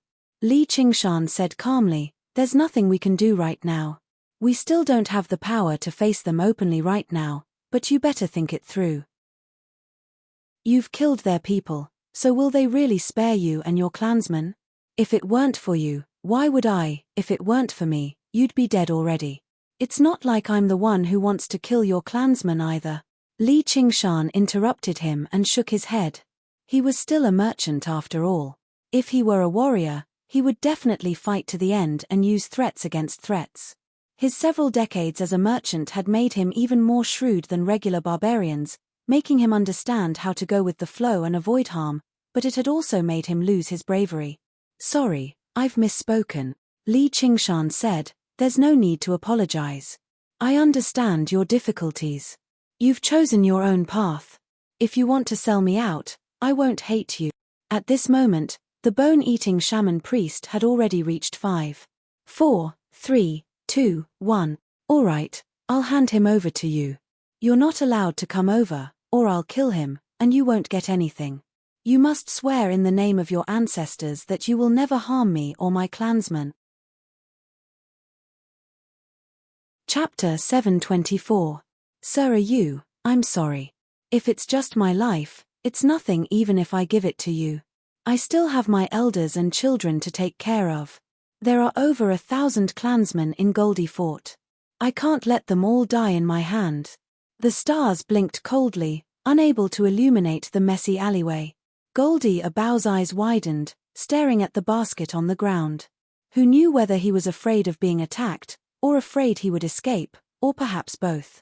His face was filled with unease, but there was also an inexplicable excitement.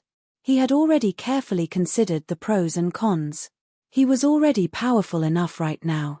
It would be no problem even if he returned to Goldie Fort and became the chieftain. He could spend the majority of his remaining life slowly enjoying everything he had obtained from this day and night. He had already made a huge profit from this deal, so it was time for him to stop. If he was too greedy, he would suffer losses. He was not afraid of the bone-eating tribe falling out with him.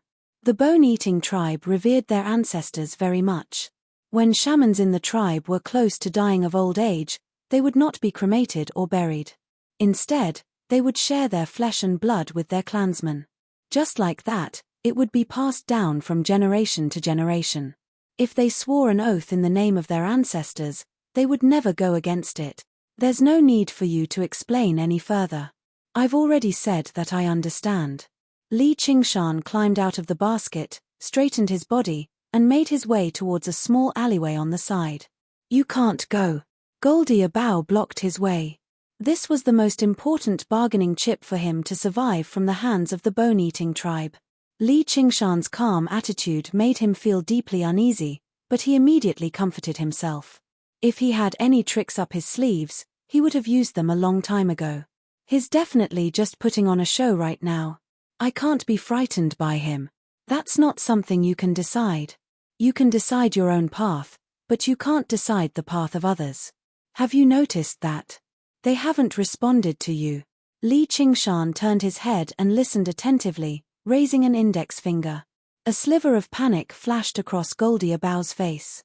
He called out, "Hurry up and swear an oath, or don't even think about obtaining him." He extended his huge hand and reached towards Li Qingshan. Suddenly, he stiffened in the air, unable to move. Goldie Abao's eyes bulged, staring straight at Li Qingshan. He wanted to say, "What did you do? Did you really think that I didn't make any preparations and dared to raise the dog so ferociously? I was the one who personally injected that life energy into your body. Do you think they should listen to you or me? Someone once told me that the power given to you by others is never your own power. Since you regret it, then let everything go back to the original track." Li Qingshan shook his head helplessly. He extended his hand and gently patted Goldie Abao's calf. Goldie Abao felt his body grow hotter and hotter. His blood seemed to be boiling and burning. Waves of energy were rampaging around him, and the pain was unbearable. However, he was unable to move, and a pleading look appeared in his eyes. If he had known that Li Qingshan had such means, he would not have betrayed him at all. His parents were already old. Although his wife and children were important, as long as he was alive, he could still marry and have children. Everything would be gone. You've already chosen your path, and you can't regret it. I understand your choice, and you should understand me too. Want a man to sell your treasure. You saved my life and now I'm ready to betray you at any time. Of course, you'll be very unhappy. Listen. They're here. After they kill you, they'll probably spare your clansmen. Let's hope so. Goodbye, Abao. Li Qingshan plucked a strand of hair and turned it into a tiny set of clothes. He shoved his hand into his pocket and passed by Goldie Abao, waving his hand without even looking back. He made his way into the depths of the alleyway, leaping over a stone wall gracefully and leaping into a residence. On the other side of the stone wall, the bone-eating chieftain rushed past in a hurry, completely unaware that the target he was pursuing was only a single wall away. Li Qingshan smiled. His current constitution had already completely surpassed that of mortals. Leaping over walls posed no problem at all, and with his senses, he could avoid all danger beforehand. Even if the bone-eating shaman's senses of smell and spiritual senses were 10 times sharper, they would not be able to discover his existence. There was no longer any danger for him to move around alone. This was not an uninhabited forest. The bone-eating tribe was unable to search carefully, and very soon, the fragrant flower clan would come to chase them away. The bone-eating shamans gathered over from all directions. Seeing how Goldie Abao stood there without moving at all, they were afraid it was a trap, so they slowly approached him. They were filled with bone-deep hatred towards the murderer of their clansman. Goldie Abao was filled with regret.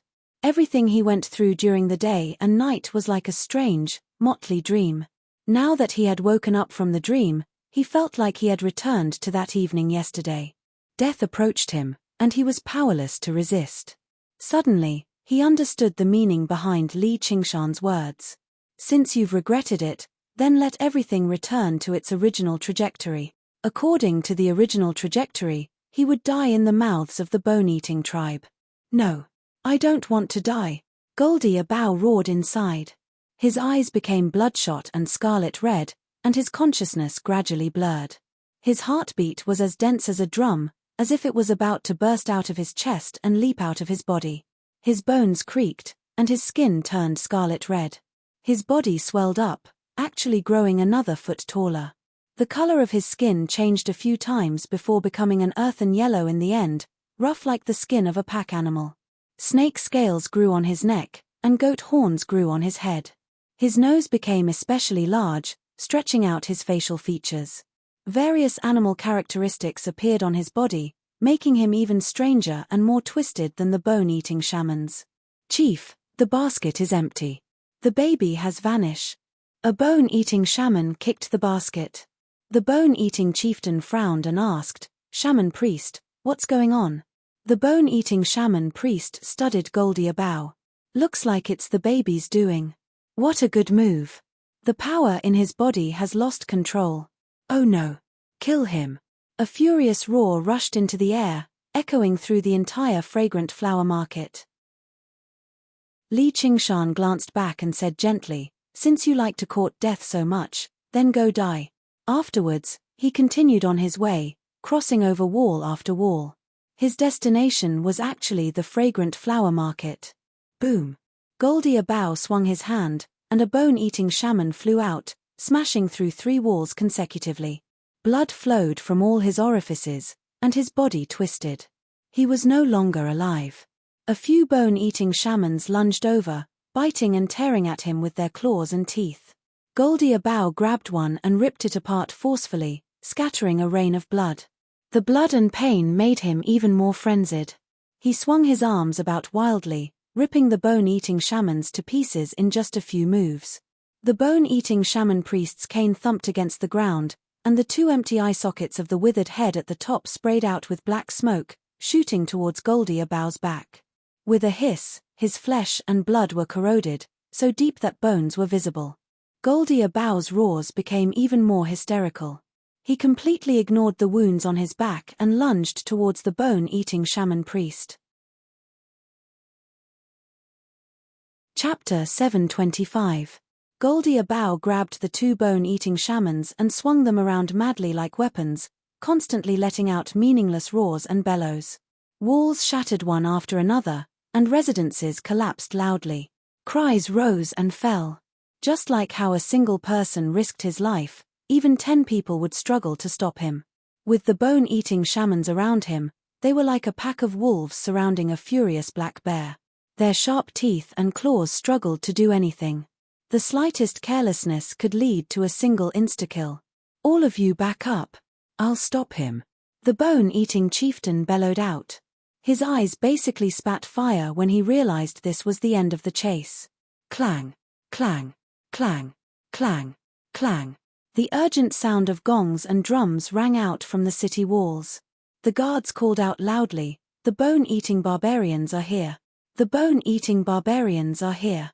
Countless people roused from their sleep. The entire fragrant flower market was completely alarmed. At this moment, Li Qingshan had already arrived before the fragrant flower market. The square was brightly lit, filled with a hubbub of voices. A while later, there was a rumble, and the door opened. A group of people hurried over to where the battle had taken place. In the lead was a beautiful woman with a pretty face. Behind her were all women too, both young women and old women. Li Qingshan had heard from Goldie Abow that the Fragrant Flower Tribe was a matriarchal clan. The people in charge were all women. This aspect was very similar to the night roamers, and the reason was basically the same. The cultivation methods passed down in the tribe were more suitable for women to practice. In this world, the strong obviously had the final say. The beautiful woman in the lead sensed something.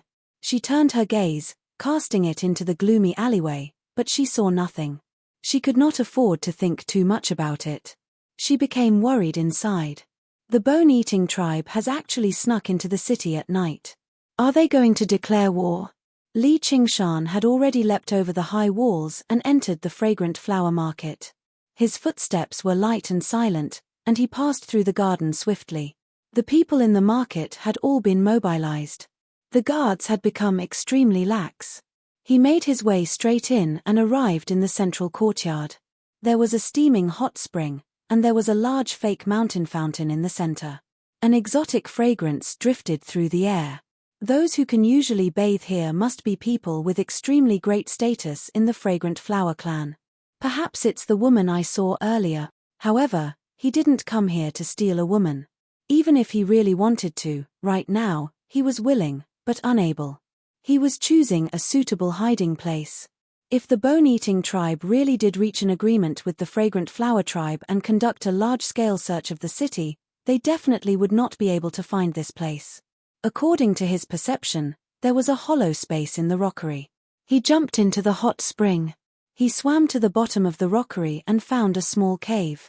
The entrance of the cave was only the size of a rubber ball. Ordinary people would not be able to enter, but he was only a foot-long baby now, so he easily entered the cave. Zhong Xian heaved a sigh of relief. After bathing in the hot spring with Goldie Abow, he found the hot spring to be very nice. The underground river boiled with the flames of the earth, a display of the 2 powers of the world. It was beneficial for comprehending the fusion of fire and water. Of course, The most important thing was to be comfortable. His body was submerged in the hot spring, and the steam was rising, making him sleepy. He yawned and laid down with his arms as a pillow. He believed that no one would be able to find him here. He just needed to have a good sleep and wait for him to grow up. He gently closed his eyes. Early the next morning, amidst the drifting mist, the fragrant flower market gradually became noisy. Everyone who saw each other was discussing what had happened last night. Just what happened last night? You were sleeping too soundly. The bone-eating barbarians have entered the city. Bone-eating barbarians. Man-eating bone-eating barbarians. Who else could it be? The battle between the Fragrant Flower Clan and the bone-eating barbarians was truly earth-shaking. They only managed to repel the bone-eating barbarians after so much difficulty. Go to the east of the city and take a look. Several dozen houses have all been demolished. Why do I hear there's a monster there? In the Fragrant Flower Market. Are you certain that the monster last night was Goldie, a bough of Goldie Fort? A traveling merchant? Chrysanthemum Fragilis listened to her daughter's report with a frown. Ever since she became the matriarch of the Fragrant Flower Clan, it had already been many years since such a great disturbance had occurred in the city. Last night, she almost thought the bone-eating shamans had gone mad and launched a sneak attack on them, but in the end, they ended up fighting a monster for some reason. It was a false alarm. However, the results of the investigation left her in disbelief. The terrifying monster was actually a traveling merchant called Goldie, a bough, a mortal through and through. She had personally witnessed the monster's terror. Before he died, he had even killed a few bone-eating shamans. At the very least, 20 bone-eating shamans had died at his hands, so how could he be immortal? Yes, mother. Someone saw him enter the city, and he even borrowed a great sum of money to buy a courtyard and many livestock. The courtyard is filled with the corpses of livestock, all of them like they've been drained dry. They're exactly the same as the corpses of the bone-eating shamans. When Xianghuazi thought of the courtyard filled with corpses, she still felt uncomfortable. It was even more disgusting than rotting, smelly, and blood-soaked. Is this something a mortal can do? Chrysanthemum Fragilis frowned. At the very least, when he came to trade a few days ago, he seemed no different from a mortal. Shamans don't do such lowly work. Perhaps he learnt some powerful shaman art, but he's been hiding his strength the entire time. Why does the bone-eating tribe insist on killing him? I'm not sure about that yet, but the shaman art he uses is similar to the shaman art passed down through the generations of the bone-eating tribe. It's all about directly stealing the life force of others. No, it should be even more ingenious than the bone-eating tribes. Even other wild beasts can become targets. It's very likely that the bone-eating tribe came here to steal this shaman art. In order to avoid being hunted down, he fled back to Fragrant Flower Market, but he had no choice but to absorb too much life force, which is why he became like that. It's also possible that he's determined to perish together with the bone-eating shamans. Those bone-eating barbarians have gone for wool and come home shorn this time. There's actually such a powerful shaman art in the world. We can't let those barbarians obtain it. Go, investigate carefully what the traveling merchant from Goldie Fort has been doing these past few days. Who has seen him and what he's said? Chrysanthemum Fragilis ordered. She did not waste the opportunity last night either, using the opportunity to launch an attack and heavily injuring the bone-eating chieftain. She even left behind many bone-eating shamans. The bone-eating tribe would need a few years to recover. If there were any wondrous shaman arts, she had to grasp them in her hands. A few days later, Chrysanthemum Fragilis received news that Goldie, a bough, had sold a wondrous item at a high price in Fragrant Flower Market a few days ago. The wondrous item was shaped like a cloth bag, impervious to damage. She immediately became certain that the item was closely connected to this matter. She ordered her second daughter, Xianghuazi, go to Blackwater Cave and find the cave master. Buy that item back. What if he refuses to sell it? Then offer an even higher price, so high that he can't refuse or be afraid of it. In the fake hot spring, Li Qingshan's ears twitched, and his lips curled up slightly. He had no idea where Blackwater Cave was, nor did he know who had bought the Azura field. Originally, he found it to be rather troublesome, But it was all good now. Looks like I don't have to go to Blackwater Cave. Chapter 726. Several days later, Chrysanthemum Fragilis obtained what she wanted. She fiddled with the Azura field, constantly releasing her true chi to test it. However, with her strength as a chi practitioner, it was clear that she could not make an arcane treasure react at all. She could not even tell that it was an arcane treasure. That was just too far away from the world she resided in. Mother, just what is this? Xianghuazi asked curiously. On the way back, she had made guesses the entire way, but she could not figure it out. This item is very extraordinary. It's definitely not something an ordinary person can wield. The secret of the mysterious sorcery should be hidden within. Otherwise, it's better to let your elder sister take a look. Elder sister is thousands of kilometers away, so how can I give it to her? The rules of the White Lotus sect are very strict. I can't have her rush back just for a random item. If mother is useless, it's better to bestow it to me. Xianghua Zi's eyes spun. When it came to her elder sister, Xianghua Hong, even if it was a piece of trash, she would still fight for it. This. Since you brought it back, you should take it. Chrysanthemum Fragilis considered it. Her elder daughter, Xianghua Hong, was already a disciple of the White Lotus sect.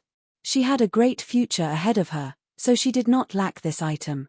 In the past few years, it had been her second daughter, Xianghua Zi, who had been running errands for her. Both her hands were flesh, so she could not favor one over the other. After all, her second daughter would enter the White Lotus sect sooner or later. She would eventually be able to unravel the secret of this item and obtain the mysterious sorcery within. Xianghua Zi happily accepted the Azura field. In the hot spring 300 meters away, Li Qingshan closed his eyes in relief. Although he could consider stealing the Azura field right now, the risk was too great, so there was no need. He would have a good sleep, recover 10 to 20% of his strength, and take it in front of everyone. A few hours later, Xianghua Man noticed that her guess was completely wrong. The mysterious shaman art had nothing to do with this flower print bag. She frowned as she looked at the young man in ragged clothes that seemed like a beggar, and asked, "You're from Huangliang Beach?" "Why yes. You're saying that you were ambushed by Goldie a Bao and an infant. Everyone died, and you were the only one who escaped. Why would they let you go? And why did you flee back to Fragrant Flower Market instead of Huangliang Beach? Explain everything clearly to me. If there's even a single lie, mate." The young man recounted the nightmarish experience again as he constantly trembled. After Goldie a Bao and Li Qingshan left, he set off as well. His luck was very good. The bone-eating tribe had been drawn away from the main path, allowing him to escape. He spent a few days before fleeing back to the Fragrant Flower Market. He was furious, so he purposefully announced how Goldie a Bao had killed their people in the bustling market. He wanted the various tribes to know what Goldie a Bao was like. However, not long after, he was targeted by the people of the Fragrant Flower clan. After careful questioning, he was brought to the Fragrant Flower House, reported to Xianghua Zi, and finally brought to Chrysanthemum Fragilis. A baby with red hair and red eyes. Is it the fire devourers? Chrysanthemum Fragilis frowned deeply. Xianghua Zi, who was beside her, asked, "Zi, has Fragrant Flower City ever seen a baby like this?" Xianghua Zi said, "Definitely not, or I would definitely know about it. That baby is anything but simple. He only used a few days to turn a mortal into such a vicious monster. He might be hiding somewhere. Send people to search carefully. Don't miss a single corner. I'd like to see him." "Yes, mother." "Then what do we do with this kid?" "Just kill him." Chrysanthemum Fragilis spoke as if she was crushing a bedbug. "He was just an insignificant little barbarian anyway. If we let him spread this nonsense, who knows what kind of trouble he'll cause. The flower beds just happen to be in need of some fertilizer." The young man completely failed to respond. A beautiful, noble female matriarch like her actually wanted him dead so casually. Xianghua Zi clapped her hands, and two bare-chested, sturdy guards immediately walked in. They did not give him the opportunity to beg for mercy or curse at all, cleanly slicing through his neck. With a crack, His neck bone snapped, and they dragged the corpse away. Xianghuazi ordered people to search through the city, but the result was nothing. Perhaps the baby had already left the fragrant flower market, or perhaps he was already dead, eaten clean by the rats in the gutters. It was also possible that he had been roasted by unscrupulous merchants. Time passed quickly, and Chrysanthemum Fragilis gradually cast this matter to the back of her mind. After who knew how long, Li Qingshan opened his eyes again. The light in his scarlet eyes was withdrawn, and his scarlet hair fell to his shoulders. It had already hardened. As his body grew, the space in the fake mountain became rather narrow. He glanced at his hand that had grown much larger, smiled, and clenched it firmly. He no longer felt so weak and powerless. He exhaled deeply. He had finally recovered some strength. He could go out and do some things he needed to do. He sucked in another deep breath, but it was not just air that gushed into his mouth. There was also surging spiritual chi of the world. Under the impetus of the spiritual chi, the demon core began to spin slowly. Although he had only recovered to the realm of diamonds, he could already use 3 abilities, which were the spirit turtle's profound shell, the tremors of the ox demon, and the tiger demon's breath. Of course, theoretically, there was also the phoenix's nerva, but he probably could not use it a second time in his current state. But that was enough. Li Qingshan strode over. Before the rocks of the fake mountain could even touch his skin, they were all reduced to dust. His usage of the power of tremors was becoming more and more flexible. Ah! A woman's cry rang out by his ear. She was nearby. Li Qingshan smiled. He could see the person he wanted to see as soon as he woke up, and he could even enjoy some benefits. As it seemed, after so many days of bad luck, his luck was finally turning for the better. Apart from cultivating, the thing that Chrysanthemum Fragilis loved to do the most was soak in the hot spring. The large hot spring in the courtyard was designed for her alone. Apart from her, no one was allowed to pollute the water, or only death awaited them. They would be buried in the flower beds and used as fertilizer. Beautiful purple and red flower petals floated on the surface of the water. She was standing comfortably in the water, her graceful figure faintly discernible in the mist. Her hands were gently caressing her delicate skin, plump and smooth lower abdomen. Although she already had 3 daughters, she was still able to make any man go crazy. Not only was she a beauty, but she was also the matriarch of the fragrant flower clan, who stood above all but one. She was very satisfied with her life, but just as she was admiring herself, she suddenly felt the surface of the water ripple. The fake mountain trembled slightly, and the surging spiritual chi of the world surged into it madly, as if something was trying to break free. Even though she was experienced and knowledgeable, she couldn't help but let out a cry of surprise. However, she immediately calmed down, and true chi coiled around her hands. She stared fixedly at the fake mountain. "What is it? Come out." Just as she finished speaking, a figure walked out from the fake mountain. At first glance, it was only a child about 5 or 6 years old. His red hair hung down to his shoulders, and his face was handsome. There was an innocent smile on his face, revealing 2 small canine teeth. He didn't seem to be the least bit threatening. However, upon closer inspection, one would discover that his forehead was slightly bulging. His 10 fingernails were not ordinary nails, but rather sharp claws. His pair of crimson-red eyes were incomparably deep. His gaze seemed to have substance as it swept across her naked body. His gaze was filled with aggression, and it was definitely not the gaze of a child. "Who are you?" Li Qingshan's response was a frivolous whistle, but when he glanced at his own reflection, it turned into a sigh. Chrysanthemum Fragilis leapt over to the edge of the pool. She picked up her clothes and twirled them around, wrapping them around herself. She stared at Li Qingshan coldly and suddenly found him rather familiar. Her heart skipped a beat. Scarlet hair and scarlet eyes. "Don't tell me. Didn't they say he was an infant?" Li Qingshan asked with a crisp, childish voice. "I have 2 questions for you. First, where is your daughter? The one you sent to Blackwater Cave a few days ago. The second question is..." Before he had even finished speaking, a fragrant gust of wind assaulted him. Chrysanthemum Fragilis had struck out with a palm strike from afar. A hexagonal spirit turtle's profound shell flew out automatically, blocking the attack.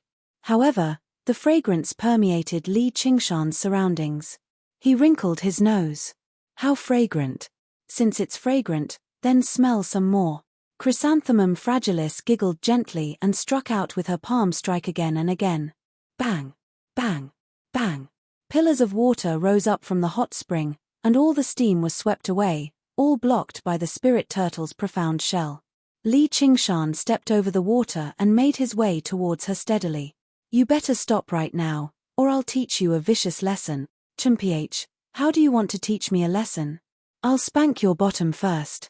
If it really doesn't work, I'll spank your face.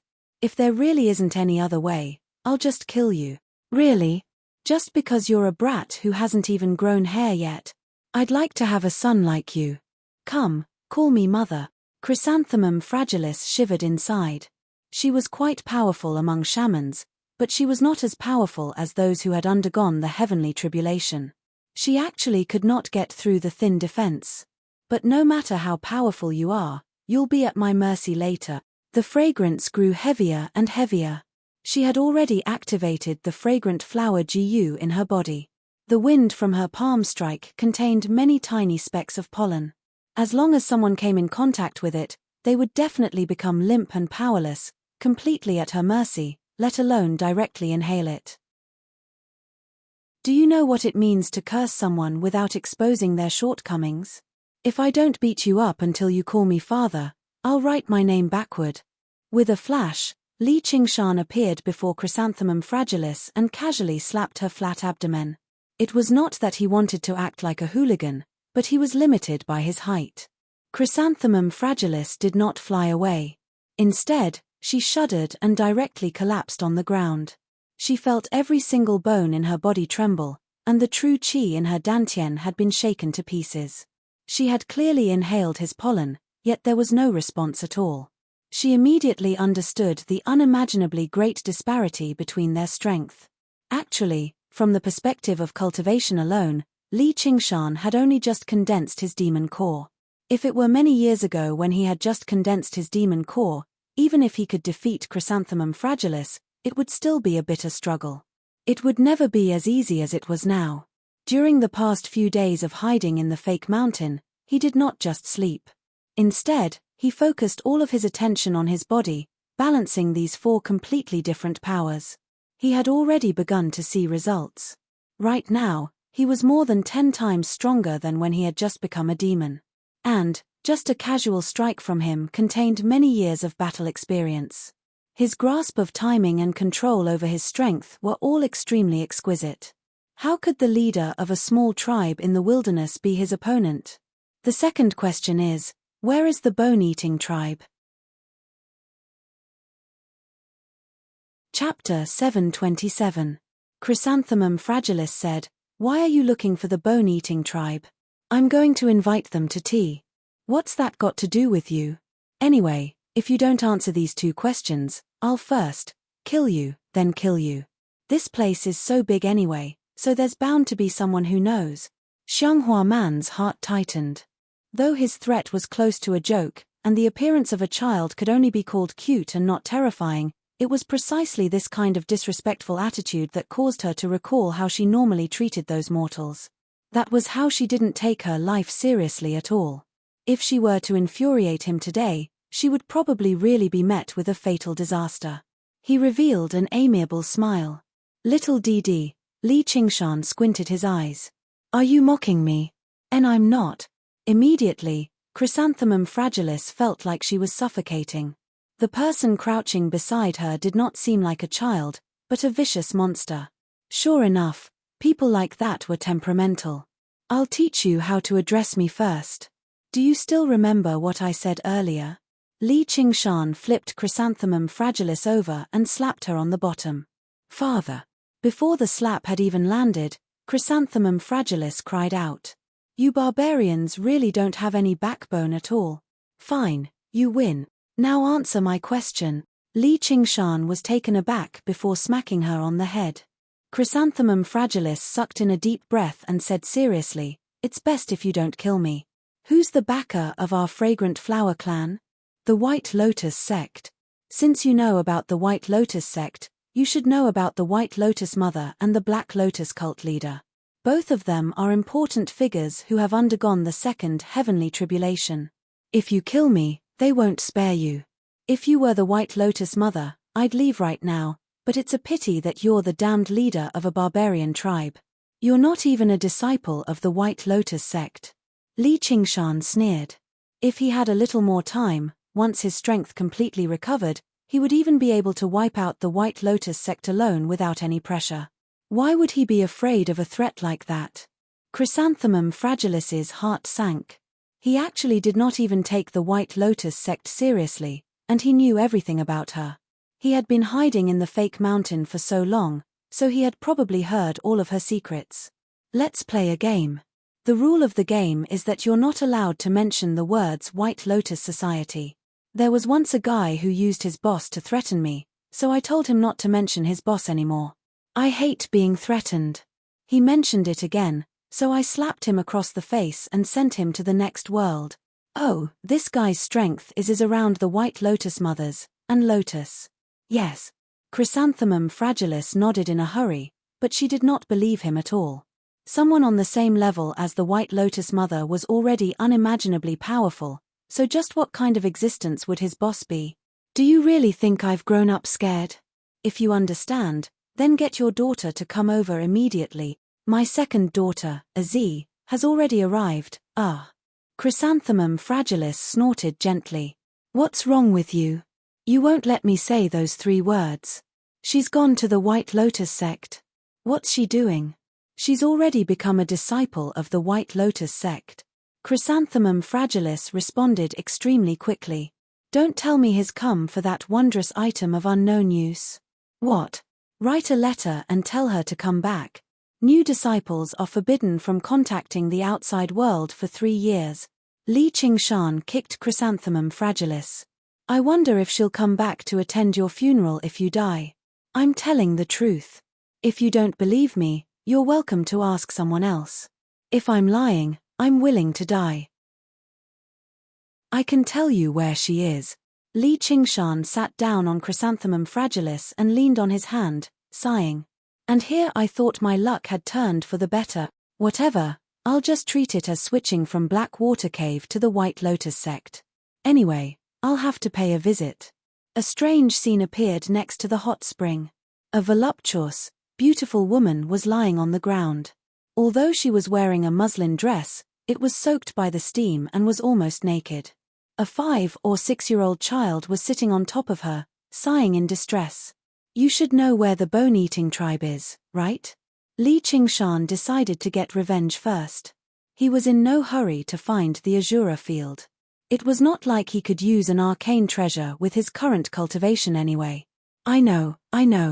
Let me go, and I'll bring the map over. Chrysanthemum Fragilis beamed inside. As long as she could send away this wretch, anything could be discussed.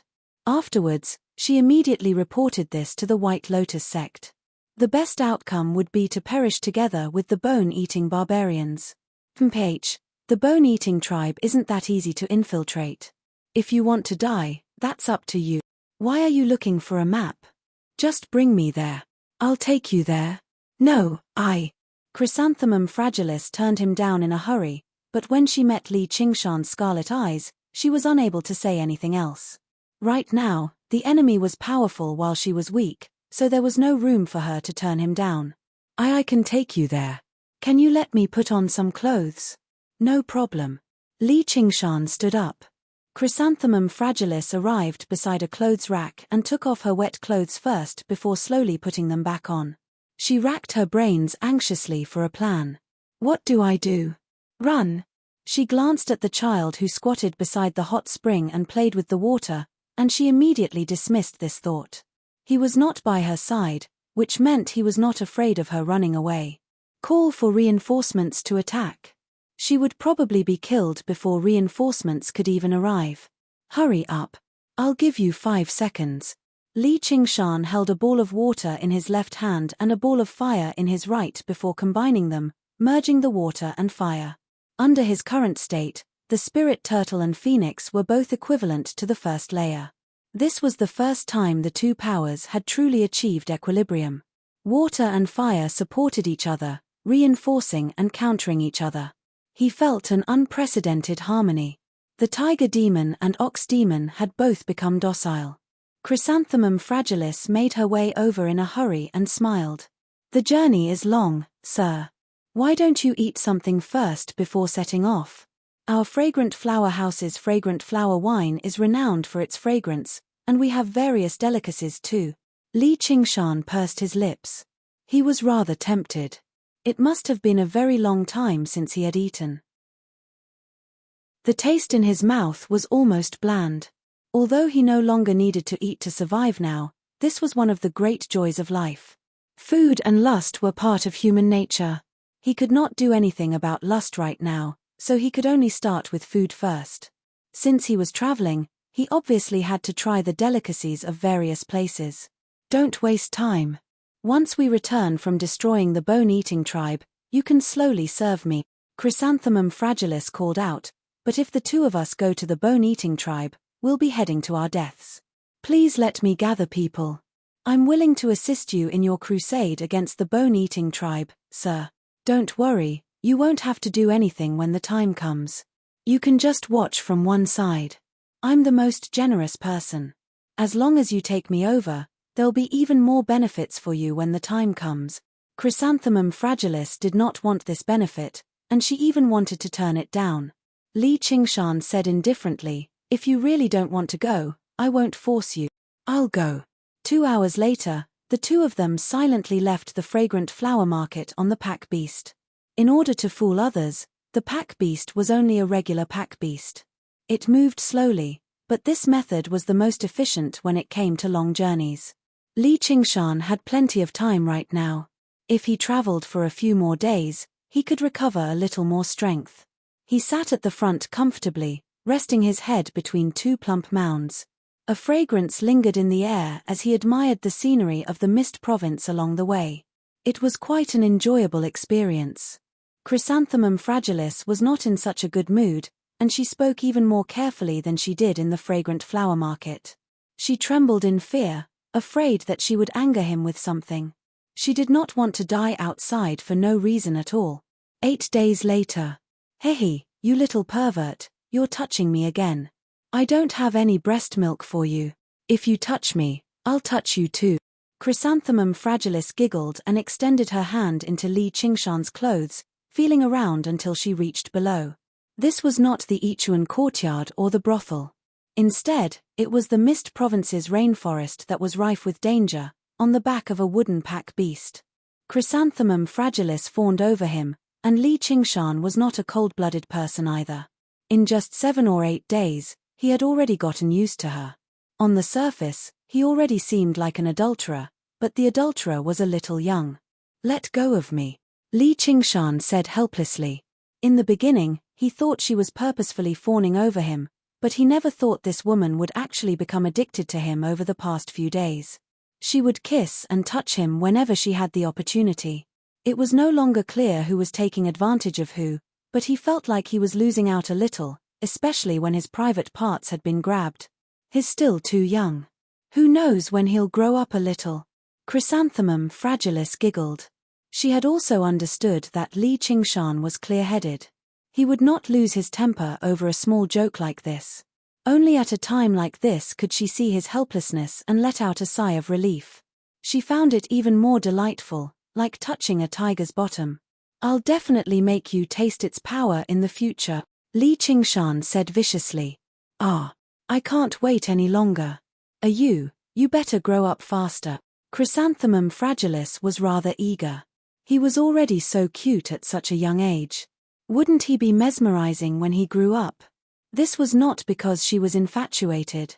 Instead, she realized Li Qingshan had no intention of harming her, so she did not feel as much hostility anymore.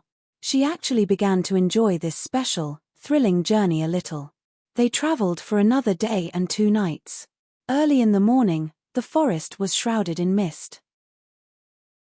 The sunlight made it through the gaps between the leaves with difficulty, scattering bits of gold. We're about to enter their territory. Let's go on foot and sneak over." Chrysanthemum Fragilis pulled on the reins and made the pack animal stop. There's no need. Let's keep advancing. I've come for revenge, not to steal. Are you sure you're fine? Apart from what I've said, they might still have other tricks up their sleeves. Chrysanthemum Fragilis was still rather worried. If the child in her arms could not defeat the bone-eating tribe, she would not be able to escape from the bone-eating tribe's pursuit. Cut the nonsense. Let's go. All right, are you? Chrysanthemum Fragilis's eyes flickered. She bent down and kissed Li Qingshan's lips. After a series of French kisses, Li Qingshan pushed her away. This was the first time she discovered being sexually harassed could be such a troublesome matter. Chrysanthemum Fragilis licked her lips reluctantly. With a shake of the reins, the pack animal advanced slowly. After walking for a while, the sound of rustling came from the forest. Black shadows moved back and forth. The pack beast stopped its footsteps restlessly. No matter how Xianghua Man shook the reins, it was unwilling to take another step forward. Chapter 728. The bone-eating tribe that countless barbarians treated as a land of death seemed no different from any other stronghold in nature. It did not give off an evil, bloody aura. The bamboo buildings constructed from verdant bamboo instead gave off quite the ambience, which made Li Qingshan think of Cloudwisp Island. However, the people who emerged from the bamboo buildings were bone-eating shamans that seemed inhuman. There were men and women, large and small, but they were all vicious. Bone-eating shamans began eating humans from a young age to increase their strength. The children who could not practice shaman arts through cannibalism would become food for other shamans. There were many children like that, so although there was basically no pressure to survive, the bone-eating tribe had never been particularly large. They were not like regular shaman tribes, which still developed with shamans as the core and mortals as the foundation. The jungle behind them rustled, and several dozen shamans emerged, surrounding the two people on the pack animal. Chrysanthemum Fragilis, how dare you come to my place? Do you really think I'm afraid of eating you just because you have the White Lotus sect? The bone-eating chieftain stared at Chrysanthemum Fragilis on the pack animal in hatred, extending his long, scarlet tongue and licking his claws. He could still clearly remember the losses he suffered in the fragrant flower market. Chrysanthemum Fragilis's heart trembled slightly. She subconsciously tightened her embrace of Li Qingshan and sneered. I've come today to claim your lives. The bone-eating chieftain laughed madly, and the bone-eating shamans all snickered strangely too. Only the bone-eating shaman priest who arrived afterwards frowned firmly, his gaze landing on Li Qingshan. Oi, so you're their leader. Li Qingshan broke free from Chrysanthemum Fragilis's embrace and stood on the pack animal's head, pointing at the bone-eating chieftain and yelling. The bone-eating chieftain said, "How bold of you, kid, to actually speak to me like that. Your flesh sure seems very tender. I'll make it perfect for eating you raw and drinking later." Li Qingshan smiled. You've chased me for so long, yet you don't even know who I am. I'm chasing you. The bone-eating chieftain was filled with doubt. Chief, is that infant? The bone-eating shaman priest arrived beside the bone-eating chieftain with his cane and said with a deep, hoarse voice. It's you. The bone-eating chieftain was mildly taken aback, and his laughter became even louder. All right, thank you for your protection, ancestor. I've been looking for you for so long, yet you've delivered yourself to me today. I didn't think there'd be something so good in the world. Do you know that the bone-eating tribe lost several dozen clansmen because of you? Their voices were filled with bone-deep hatred, as if Li Qingshan had committed a grave mistake by not obediently giving himself to them. Li Qingshan sneered and shook his head. No, no, no. Not 40. He paused for a moment. All of them. Capture him. The bone-eating chieftain roared furiously. Several hundred bone-eating shamans surged over together, letting out furious roars that sounded like the wails of ghosts and the howls of wolves. It was quite a harrowing disturbance. Chrysanthemum Fragilis paled. Li Qingshan leapt up gently, flying over the bone-eating shamans and landing on a bamboo building. He turned around and pointed a finger, just happening to touch the head of a charging shaman. The power of tremors erupted. With a crack, the shaman's spine snapped, and he fell powerlessly. Li Qingshan could already wield the power of tremors with ease. Originally, he could have shattered his heart. The reason why he spared his life was only because he had a use for him. Over a dozen claws took advantage of this opportunity to reach towards him. The vicious smile he had just revealed stiffened. With a series of cracks, 7 or 8 of them fell off the bamboo building together. None of them actually managed to see what kind of attack Li Qingshan had used to attack them. Li Qingshan leapt off the bamboo building and landed in the densest area of the bone-eating shamans. He shuttled around and unleashed the power of tremors at will. As long as he touched the bodies of the bone-eating shamans gently, their bones would shatter.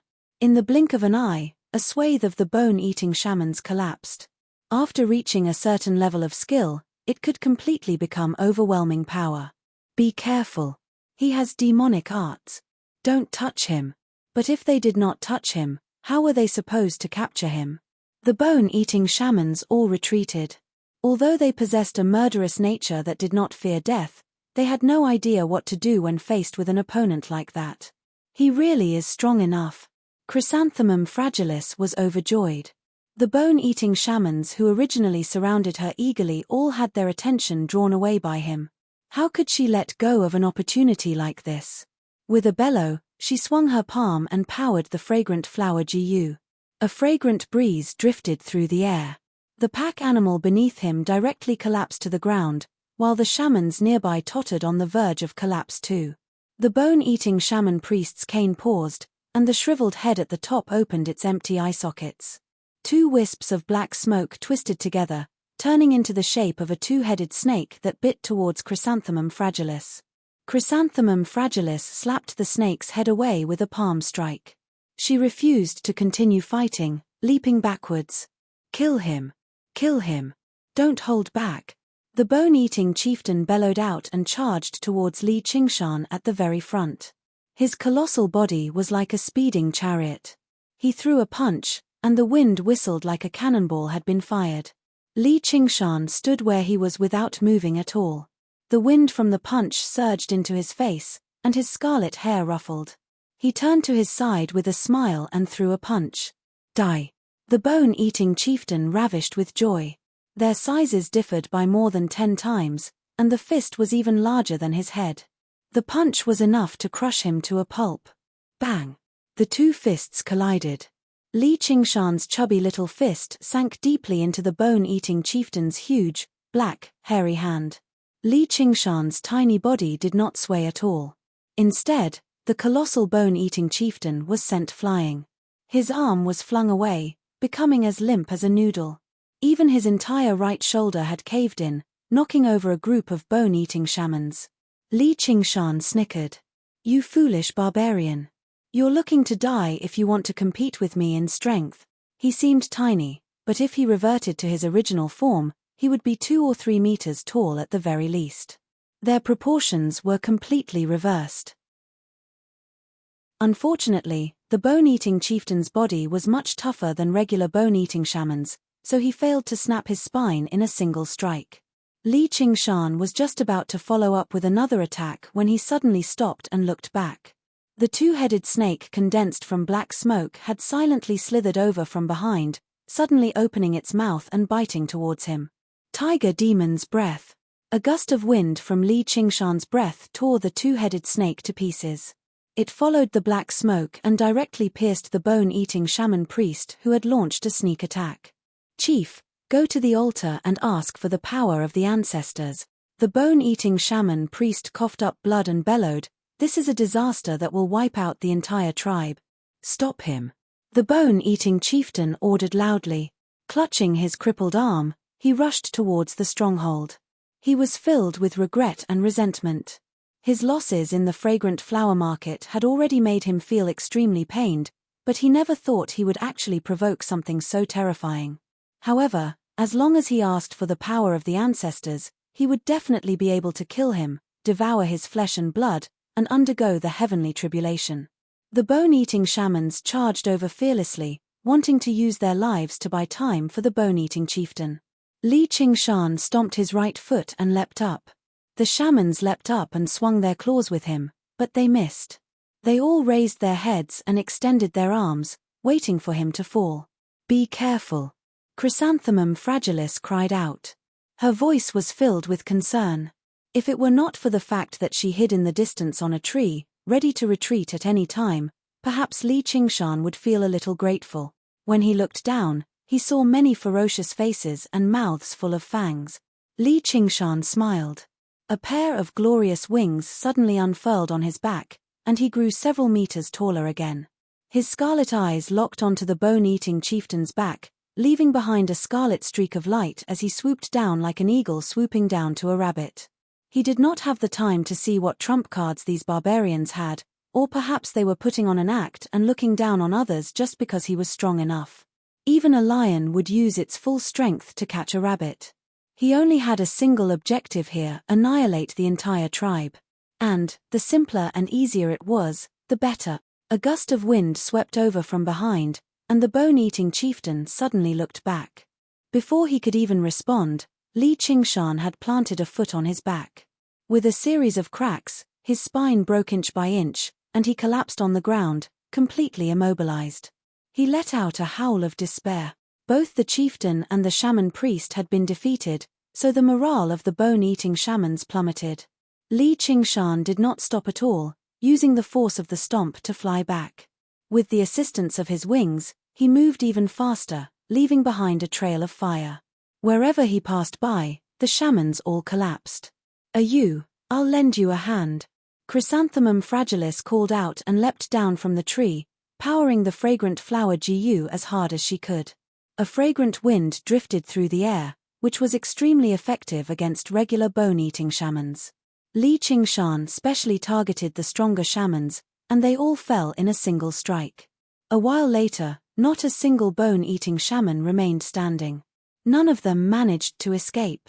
Chrysanthemum fragilis's face flushed with excitement, along with a sense of disbelief. The powerful bone-eating tribe was finished just like that. It was unimaginably easy. She raised her hand, about to unleash a massacre. "Stop!" Li Qingshan called out. "Why? I told you, I have a gift for you." Under Chrysanthemum fragilis's surprised gaze, Li Qingshan unfurled his wings and walked past the bone-eating shamans one by one. Blood-red flames flew out of their bodies, and they shriveled up like they had been sucked dry. The bone-eating chieftain was utterly furious. "Stop. If you want to kill me. Spare my clansmen." Li Qingshan snickered. "I couldn't tell, but you're quite loyal. Don't worry, none of you can escape." The bone-eating shaman priest said, "Spare my life, and I'm willing to be your servant. I'll tell you where the wealth of the bone-eating tribe is hidden. I can even help you obtain the power of your ancestors." The bone-eating chieftain roared, "You traitor." The bone-eating shamans roared too, "Traitor, you sure are a clever person." Li Qingshan arrived before the bone-eating shaman priest and picked up his cane, twirling it around in his hand. "Though, I already have a servant, so forget about you." An extremely weak, bright red flame flew out. A while later, all of the bone-eating shamans had their life force drained away, reduced to a pile of withered corpses. Li Qingshan held a flame of life that was around the size of his head in his right hand. He smiled at Chrysanthemum fragilis and said, "Come, have a taste of the feast I've made for you." Although they had been getting along quite well in the past few days, this was called being prepared. He did not want someone to secretly leak this matter to the White Lotus sect. "I don't want to." Chrysanthemum fragilis recalled the monster the merchant had turned into and retreated in fright. Li Qingshan smiled. "You have to be an obedient daughter." Chapter 729. It's not like I'm trying to harm you, so what are you so afraid for? How many people can only dream of an opportunity like this? Let alone everything else, it'll be very easy for you to increase your lifespan by a few decades, and your body will become even tougher than these barbarian. Li Qingshan crouched down and extended his hand, gently caressing Chrysanthemum fragilis's cheek. Although he spoke in a negotiating tone, it made Chrysanthemum fragilis's heart tremble. She understood one thing more and more. No matter how cute a child he seemed, no matter how helpless he felt when he was being teased, he was still a powerful monster that she could not contend against at all. Once it touched on the fundamentals, she would not be able to put up any resistance or rejection. I don't want to become a monster, or I'd rather die. Chrysanthemum Fragilis called out. As soon as she thought about how she would become as twisted and ugly as the merchants of Goldie Dock, she shivered. Even if it was slightly better, becoming a bone-eating shaman was completely unacceptable to her. How can that be? He'll only become younger and prettier. Goldie Abow wanted to sell me out, which was why I stimulated all of the potential in his body, making him fight these barbarians to the death. Otherwise, he'd probably be even more powerful than you already. And, the life force he imbues into his body is far too impure, which is why it's easier for him to lose control, and this ball of life comes from the same race. I've already refined it. Don't worry, as long as you're good, why would I harm you? Li Qingshan guided her patiently, but the more sincere and gentle his tone was, the more afraid Chrysanthemum Fragilis became. Even if she did not become a monster, it would still mean she would be under his control, unable to break free. She stared straight at Li Qingshan as tears welled up in her eyes. For a moment, she was speechless. Li Qingshan waited for her to calm down a little. Now, tell me your answer. I agree. All right, let go of your body and mind. Li Qingshan blew gently, and the blood-red flames flowed towards Chrysanthemum Fragilis, merging into her body strand by strand. Ah! Chrysanthemum Fragilis let out a moan, and a great pleasure burst forth from her body. Her mind went blank, and after an unknown period of time, she slowly regained consciousness. She felt numb all over her body, and there was an indescribable restraint. It was as if she had been reborn, and an unprecedented power surged in her body. He was not like Goldie Abow, who was only a mortal who had been forcefully pushed to shaman. She had decades of cultivation experience. She quickly meditated and adjusted her breathing, guiding this energy back to the right path. The fragrant flower Gu in her body was nourished and had another breakthrough. Li Qingshan smiled and said, "How do you feel?" Chrysanthemum Fragilis's first reaction wasn't to check how much stronger she had become. Instead, she took out her bronze mirror to see if she had become uglier. She couldn't help but cheer. That's great. In the past, although she didn't look old because of her chi refinement, she was a mother of 3 children after all. There were faint crow's feet at the corners of her eyes, and her skin wasn't as tight as before. Now, however, she seemed to have returned to her 20s. She was radiant. To a woman, especially a beauty, there was nothing more terrifying than watching herself gradually age in the mirror, and there was nothing more joyous than recovering her youth. Immediately, she felt like her worries just now were pointless. Although there were gains and losses, it seemed like her luck was pretty good right now. "Deal with these corpses," Li Qingshan ordered. As he fiddled around with the walking stick, he picked up a small 100 treasures pouch from beside the shaman priest. He opened it and took a look. The space inside was only the size of a woodshed, and there were many random items.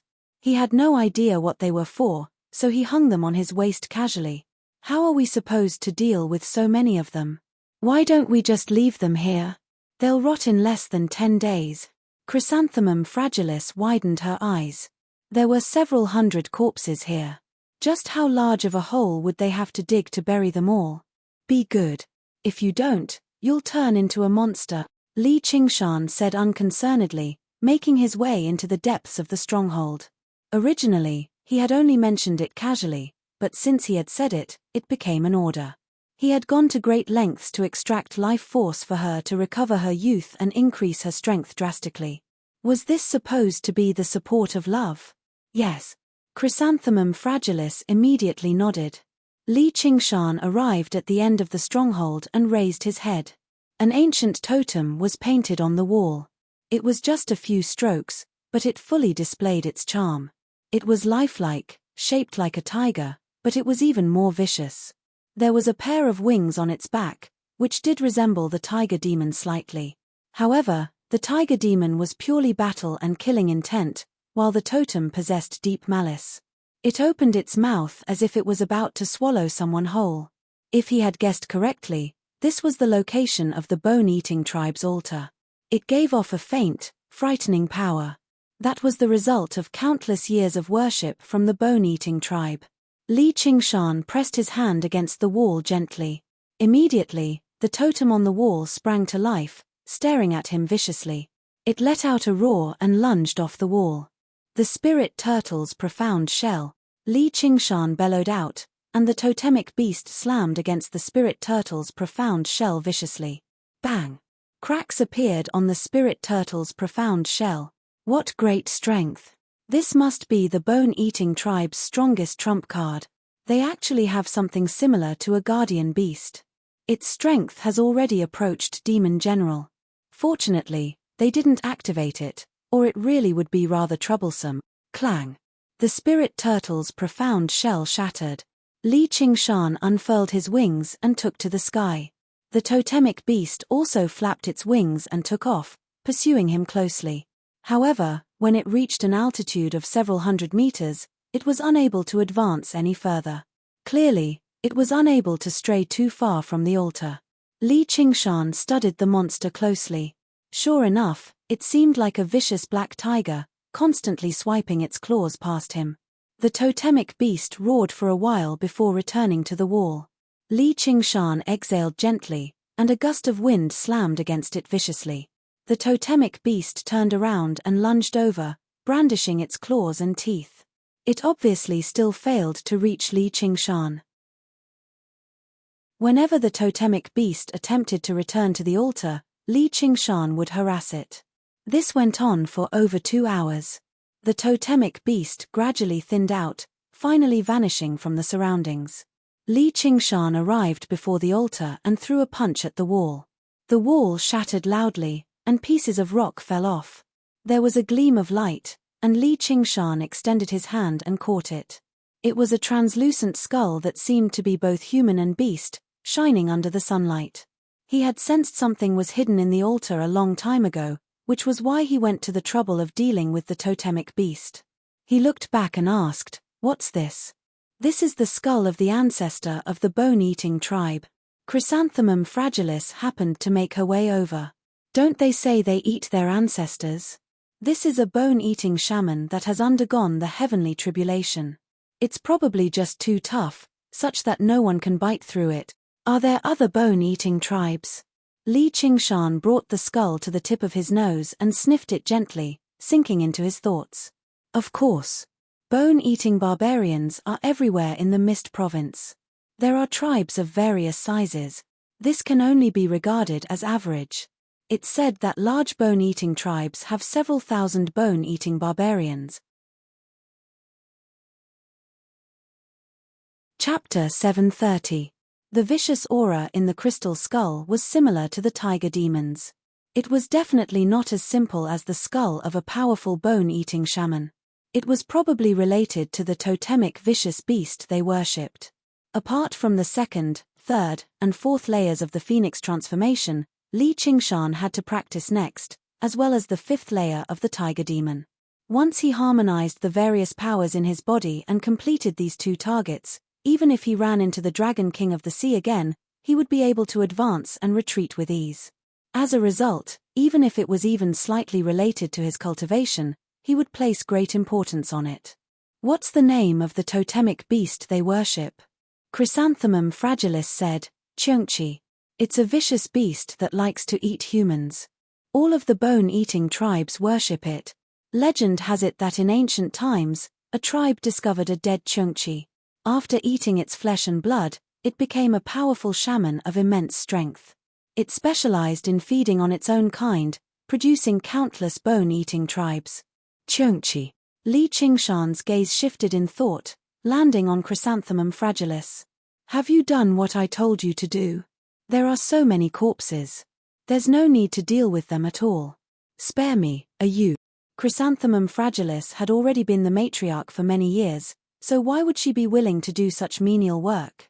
After a while, she ran out of patience, so she just sat on the ground and watched Li Qingshan fight the totemic beast. "Go."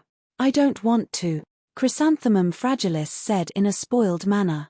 Since she could not use force, she would use force. She would still be able to achieve her objective. She was already considering how she could use his power to obtain even more benefits. Li Qingshan snapped his fingers, and Chrysanthemum Fragilis collapsed on the ground. Her blood surged as if she had been placed in a fire to roast, but she could not utter a single word. The life force that had merged with her possessed his imprint. It could both extend her lifespan and strengthen her body, but it could also become a lethal poison. Just like how it was said, only petty people and women are difficult to nurture. He really had been a little too polite to her in the past few days. Perhaps she had already grown accustomed to bossing people around in the position of matriarch. But from now on, you have to learn to obey. What I value the most is fairness. Think about what you paid, and then look at what you got in return.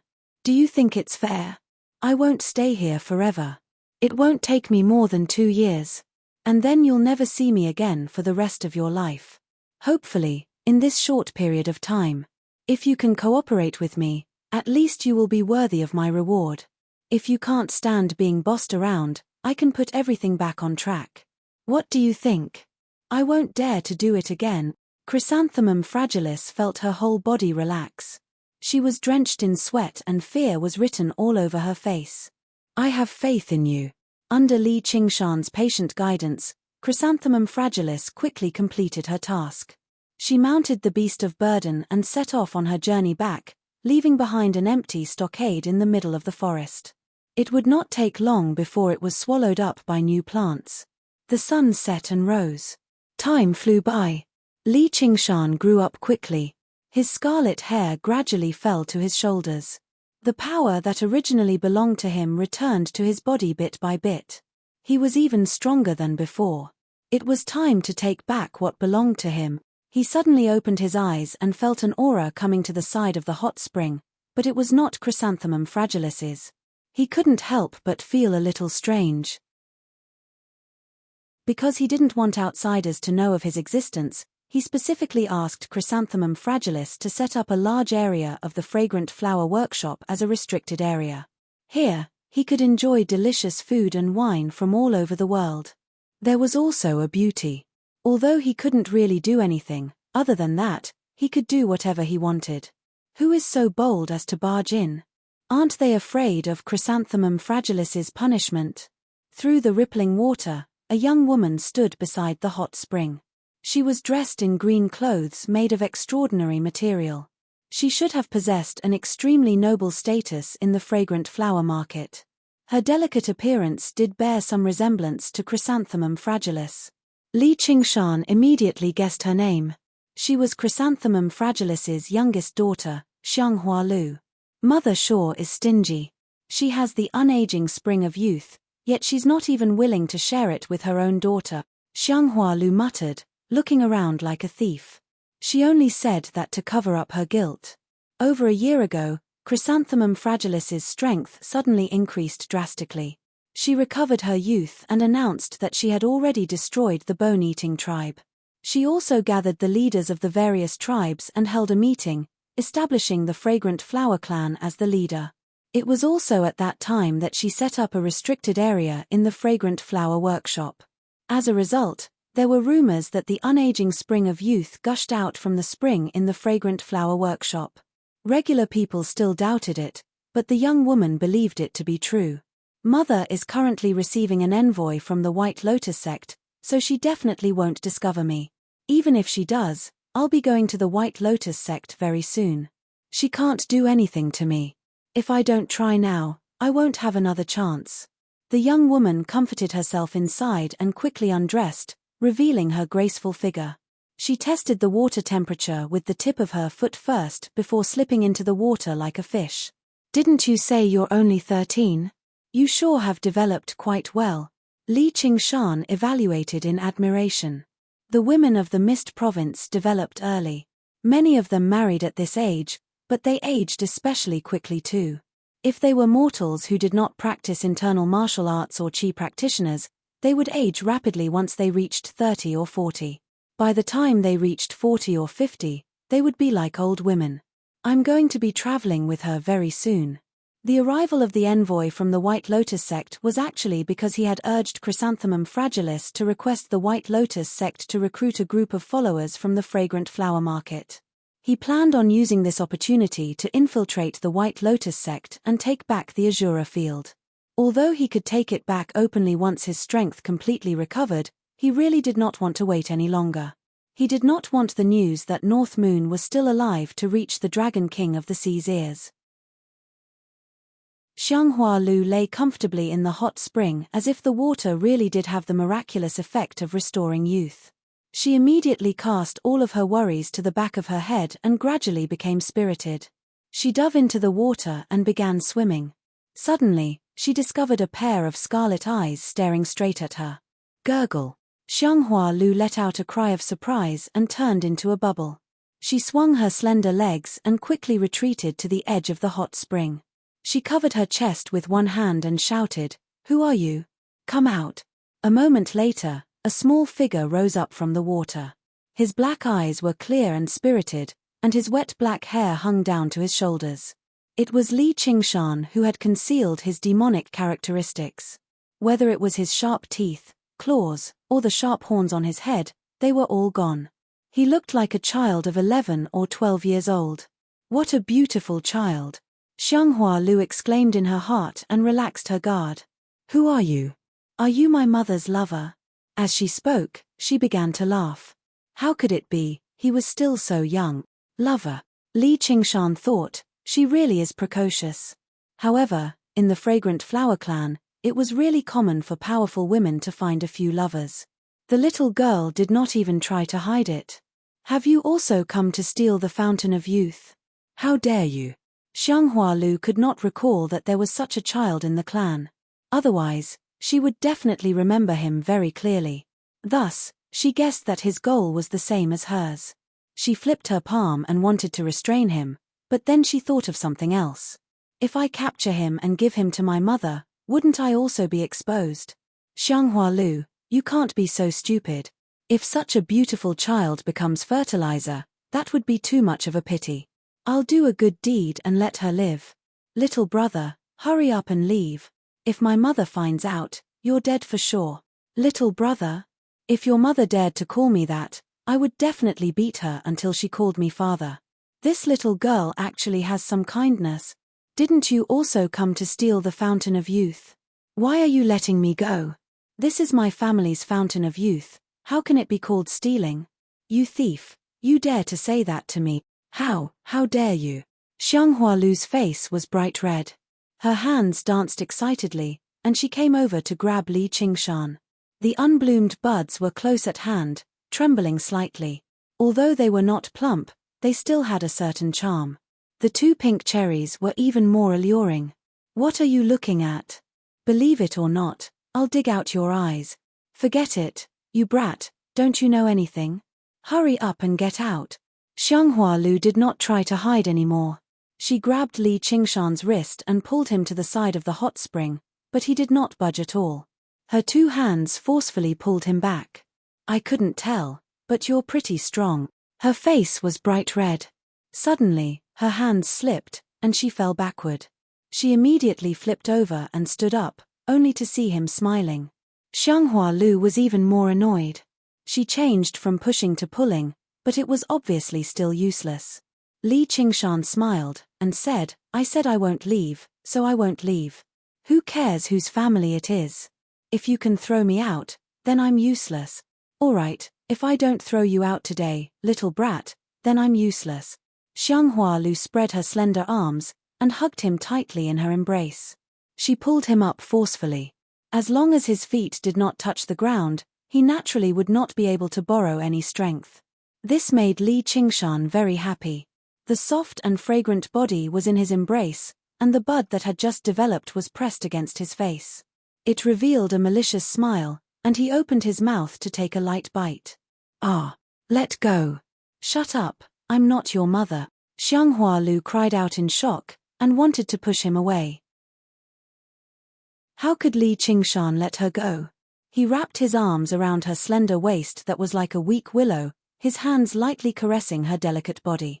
Xianghua Lu already knew a little about the matters between men and women, but this was still the first time she had experienced something like this. How could the sensitive body of a young girl be a match for Li Qingshan?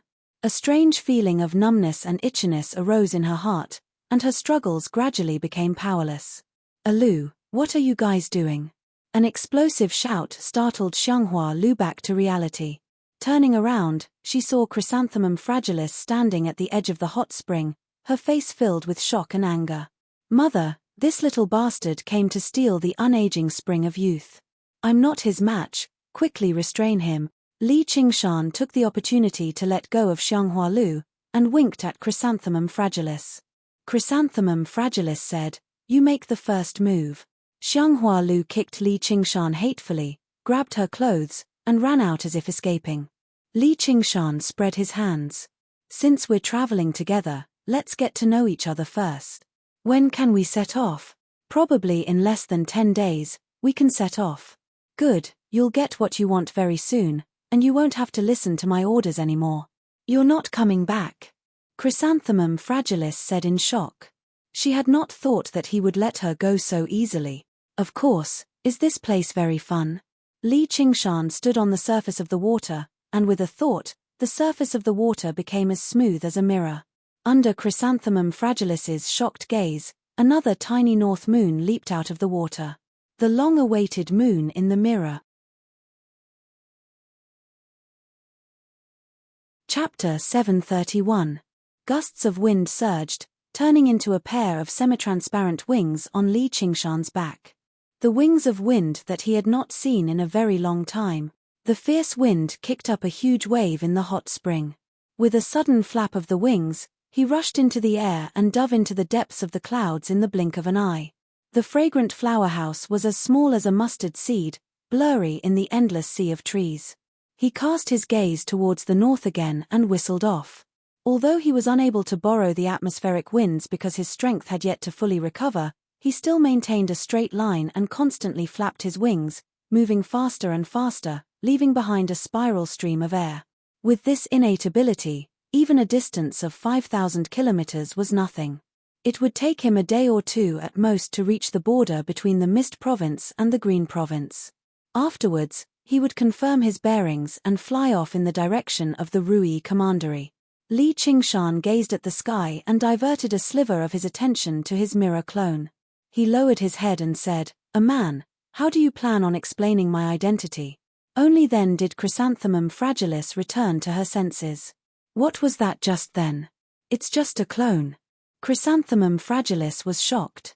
"It's just a clone." In the past year or so, she had never seen him fight again. She had only watched him grow up day by day.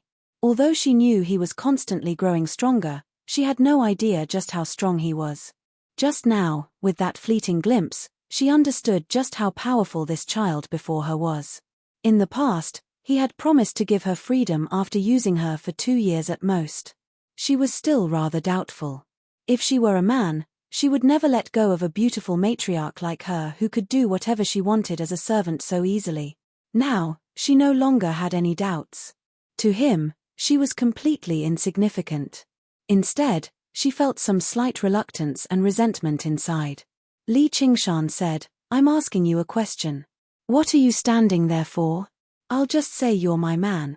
Chrysanthemum Fragilis walked over with a swaying motion and knelt down to hug him. She kissed him deeply and said with a smile. Having concealed his characteristics as a demon, he lost some of his evil charm and gained more of a delicate handsomeness. "Isn't it, Daddy?" Li Qingshan said with a smile, but the lust in her heart was ignited again. She was dressed splendidly today. She wore an exquisite silver crown on her head and a gorgeous green and black dress that outlined her graceful figure. She was filled with a moving exotic charm. Lowering his head, he could see a deep ravine. Casually reaching into her clothes, he grabbed her ample bosom and lightly pulled the lapel. With a Kylar sound, a pair of jade rabbits leapt out. "Ah, you just bullied this servant's daughter, and now you want to bully this servant."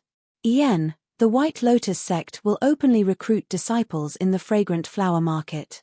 When the time comes, you can just go. I will tell Lu not to tell anyone about what happened today. I'll write a letter. You just have to pass the letter to Z and she'll return the item to you. But you have to promise me one thing." Li Qingshan said, "What is it?" "When it's over, you must come back to see this servant. Do you know how hard it was for me to wait for you to grow up? It's not easy for you to come back, but you just leave like that. Isn't that making this servant unreconciled for the rest of my life?" Chrysanthemum Fragilis complained. I didn't know that it was hard for you. Li Qingshan raised his eyebrows with a smile. They had only met by chance in the first place, so they each took what they needed. Although they had never actually crossed swords or legs, they did not lack other methods, so his complaints were completely unreasonable. Chrysanthemum Fragilis whispered a few words in his ear. Li Qingshan's heart was moved. Sure enough, this is the southern barbaric land. The atmosphere is really open. Okay, then we'll talk about it at that time. At that time, this servant will definitely make you satisfied, you.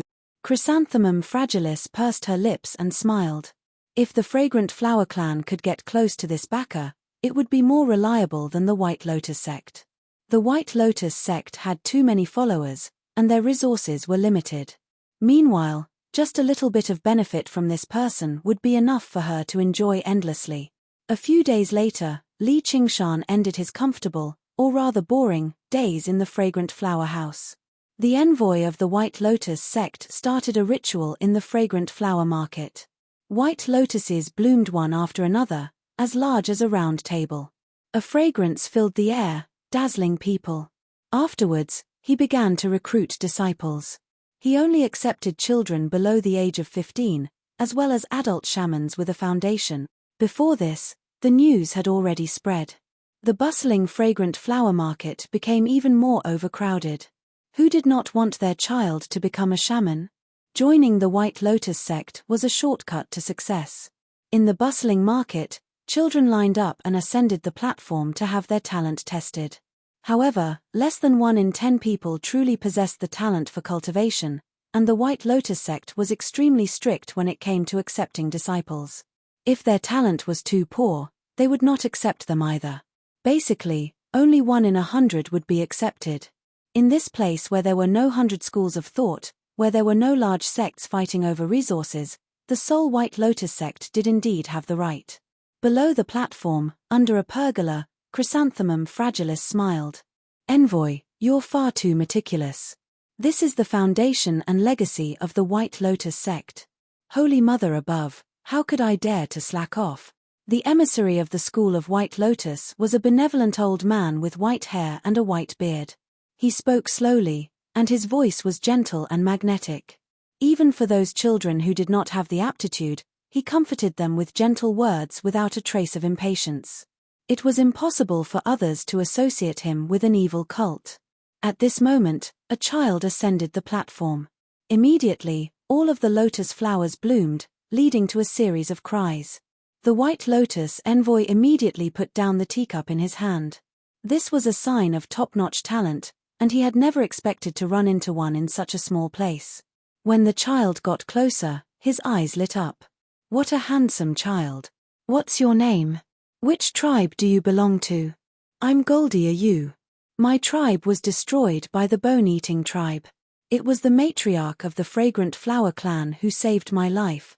Li Qingshan was dressed in a set of attire commonly seen in the region. He bowed towards Chrysanthemum Fragilis and glanced at Xianghua Lu beside her. Xianghua Lu obviously did not have to undergo any tests. After sitting for most of the day, she just happened to be bored out of her mind. When she saw Li Qingshan, she almost cried out. She covered her mouth in a hurry and remembered Chrysanthemum Fragilis's instructions. Originally, she hated him to the core, but when she heard he came from Goldie Fort, she could not help but feel some pity. As it turned out, his parents had been eaten by the bone-eating barbarians. The bone-eating tribe suffered heavy losses in the Fragrant Flower market, venting their anger on Goldie Fort. It caused a disturbance, but it was forgotten very soon. The Fragrant Flower market used this opportunity to seize the gold mine in Goldie Fort and formed a new group of merchants. After destroying the bone-eating tribe, they became the strongest tribe in the region. The jungle of the Mist province was always like this. Tribes of various sizes appeared and were destroyed. The envoy expressed sympathy towards Li Qingshan's predicament and praised Chrysanthemum Fragilis for her righteous actions before accepting Li Qingshan. Li Qingshan stood with a group of children who had successfully passed the test, only waiting for the day he set off. He sensed a pair of eyes constantly glancing over, so he turned around and smiled at Xianghua Lu. Xianghua Lu turned her head away in a hurry, afraid to look any more. At the same time, his clone had already set foot in the Green Province. However, after entering the Green Province, he became a little more careful, flying above the clouds as much as possible. When there were no clouds, he would find a way to hide himself. He did not want the Dragon King of the Sea to know he was still alive. When Li Qingshan was about to set off for a branch of the White Lotus sect with the envoy, the familiar landscape began to enter his view. It had been almost 3 years. He was finally back. Li Qingshan arrived in the Chain Mountains first. The formation was still in place, undamaged. He let out a sigh of relief. As it seemed, his identity had not been exposed, or his dwelling would have never been preserved in such a stable manner. Jiyu Yangying and Wasungzon had been quite nice. They did not divulge his secret just because they received news of his death. As long as they did not say anything, no one would disturb his secluded cultivation.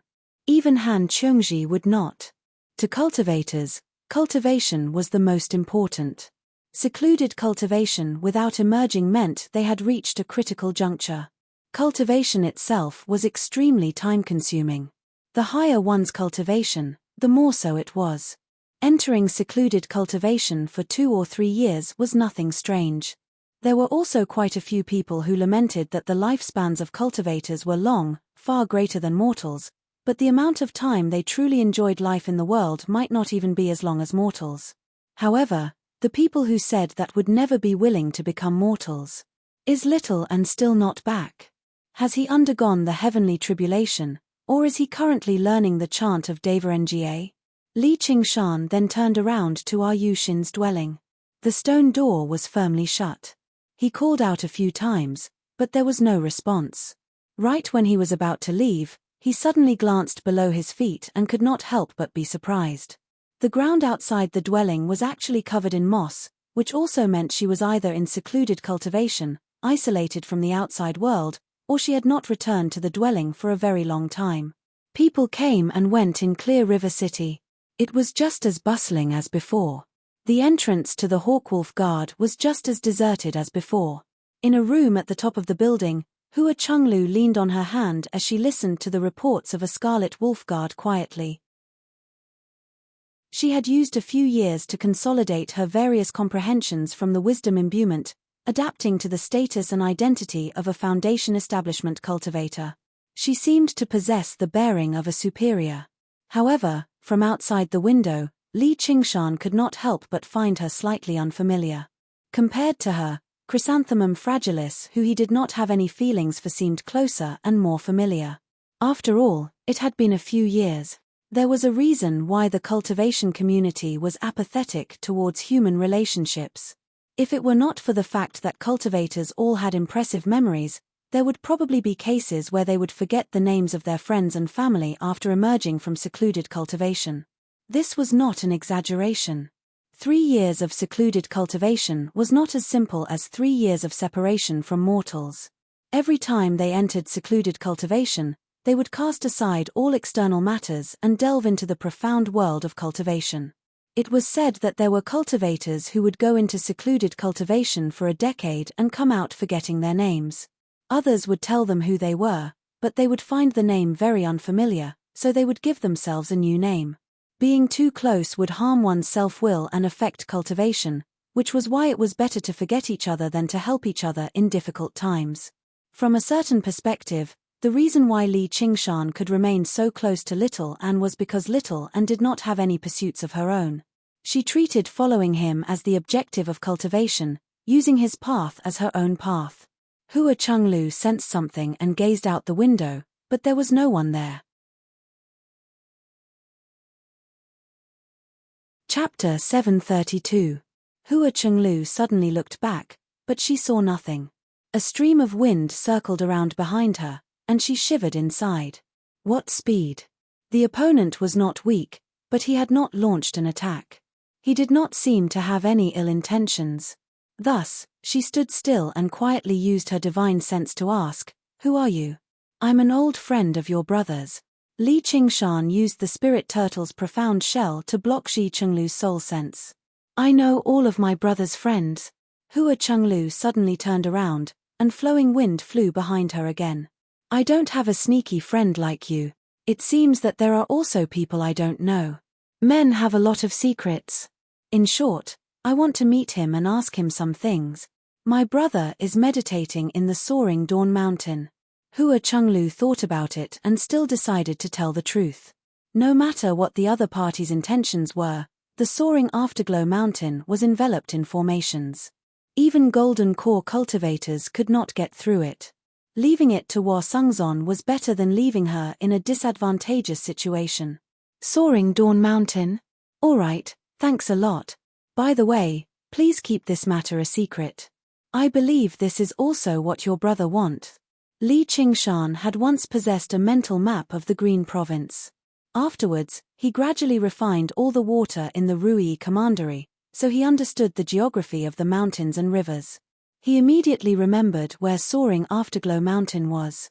That was originally where the Soaring Dawn sect stood. Their sect master seemed to have died in the commandery city of Rui, and their disciples had suffered heavy losses. As it seemed, the Hua family had used this opportunity to take over. After all, a sect without strength had no right to occupy such a holy place for cultivation. Alright, I'll keep it a secret for you, but you have to tell me who you are. One day in the future, perhaps you will know, but now is not the time. I want to know now. Hua Chenglu asked, but she did not receive a reply even after a long time. When she looked back, all she saw were the hazy white clouds and the setting sun in the west. After a moment of hesitation, she also hurried off in the direction of Soaring Afterglow Mountain. She was just too curious. The Soaring Dawn sect was also a sect with over 1,000 years of history. Even though the sect's master had changed, the buildings in the sect had not been damaged at all. The palaces and pavilions were built along the mountain, giving off a majestic and elegant aura. In the main hall at the highest point of the Flying Dawn Mountain, Hua Sungzon paced back and forth in the empty hall. Leaning on the railing and gazing into the distance, the multicolored light gradually dimmed. All glory will eventually come to an end. At this moment, he recalled the death of North Moon. He still found it rather hard to believe. As a human and demon, he had risen up like a comet in just a few short decades, yet he had actually died in the jungle of the Mist Province so silently.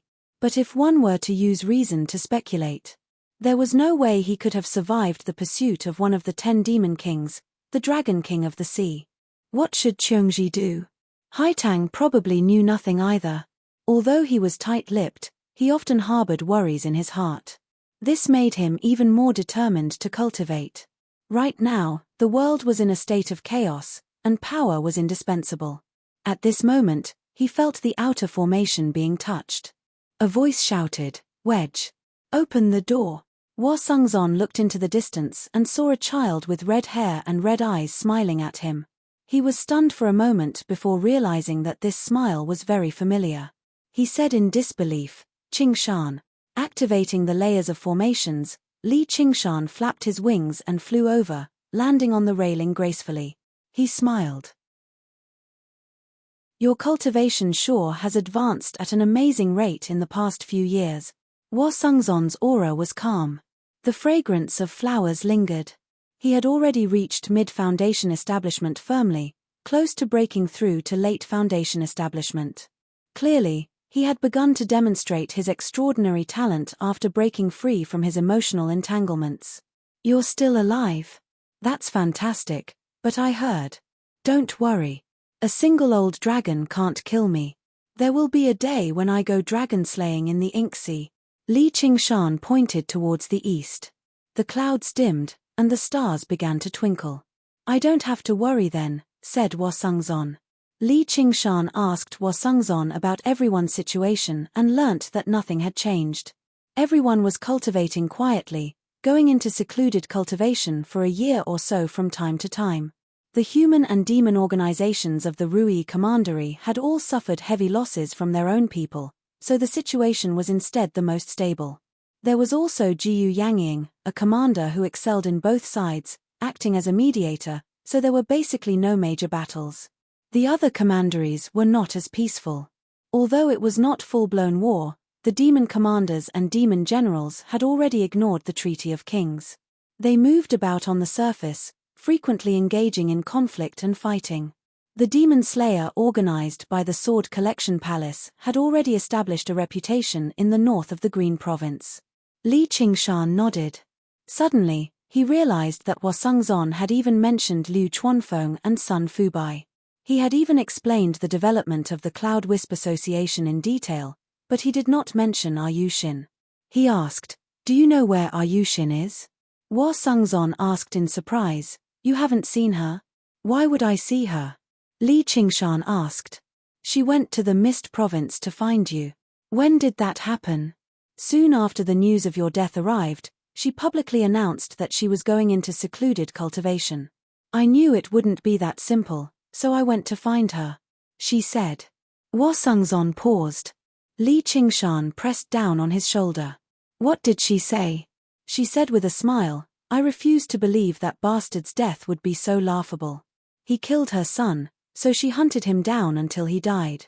Isn't that a joke?" "That does sound like something she would say. Though, I'm already in such a horrible state, yet she doesn't even know how to grieve a little," Li Qingshan said in dissatisfaction, but his eyes were smiling and touched. She had immediately set off several tens of thousand kilometers away to search for him as soon as she received news of his death, but he was also rather worried. Where was she right now? He spent most of his time in hiding, so it was not strange that she could not find him. "You should talk to her. If I really died, it'd be useless even if she went. If I managed to escape, I obviously wouldn't be found so easily." "That's what I said too, but she said that even if he really died, someone has to go and burn Joss paper for him, right?" When she said that, her expression was very sad. "I've known her for so long, but I've never seen her look like that." No one doubted that the Dragon King of the Sea would fail to kill a demon commander. With how clever she was, she clearly believed that too, but she still went. What a troublesome woman. "Can't you just stay at home obediently? You even made me go look for you." Li Qingshan closed his eyes before opening them again. For a moment, he was tempted to abandon the Azura field and immediately set off in search of her. At this moment, Hua expression changed, and he gazed down the mountain. "What's wrong?" "It's Chenglu. Let her wait outside for a while." "There's no need. It's quite late, so I should set off too." "Oh right, why don't you find a master and become a disciple? Don't tell me you want to undergo the second heavenly tribulation and re-establish the Soaring Dawn sect as the sect master?" "I'm not as powerful as you. I want to go to the Sword Collection Palace and become a disciple after I break through to late Foundation establishment." "You want to join the Sword Collection Palace?" "If I want to find a master, it obviously has to be a great cultivator who has undergone the third heavenly tribulation. Of the three great sects of the Green Province, I can't just become a monk or go to the Umbral Yin sect in the south." Li Qingshan wanted to say, "You're a Hawkwolf guard, so how can you join the Sword Collection Palace? They might not even be willing to accept you." Apart from the three great sects of the Green Province, there were a few great cultivators in the system of the Great Xia Empire. However, he immediately understood what Hua was trying to say. He did not want to see Jiyu Yangying again. "Commander Jiyu gave me special permission to resign from my position as a Hawkwolf guard. She even sent me a letter saying that if I can't join the Sword Collection Palace, she'll recommend me to a great cultivator of the Umbral Yin sect. She just told me to wait for a few more years. She's basically been extremely benevolent to me. Looks like it's no surprise that I've fallen in love with her." Hua smiled bitterly.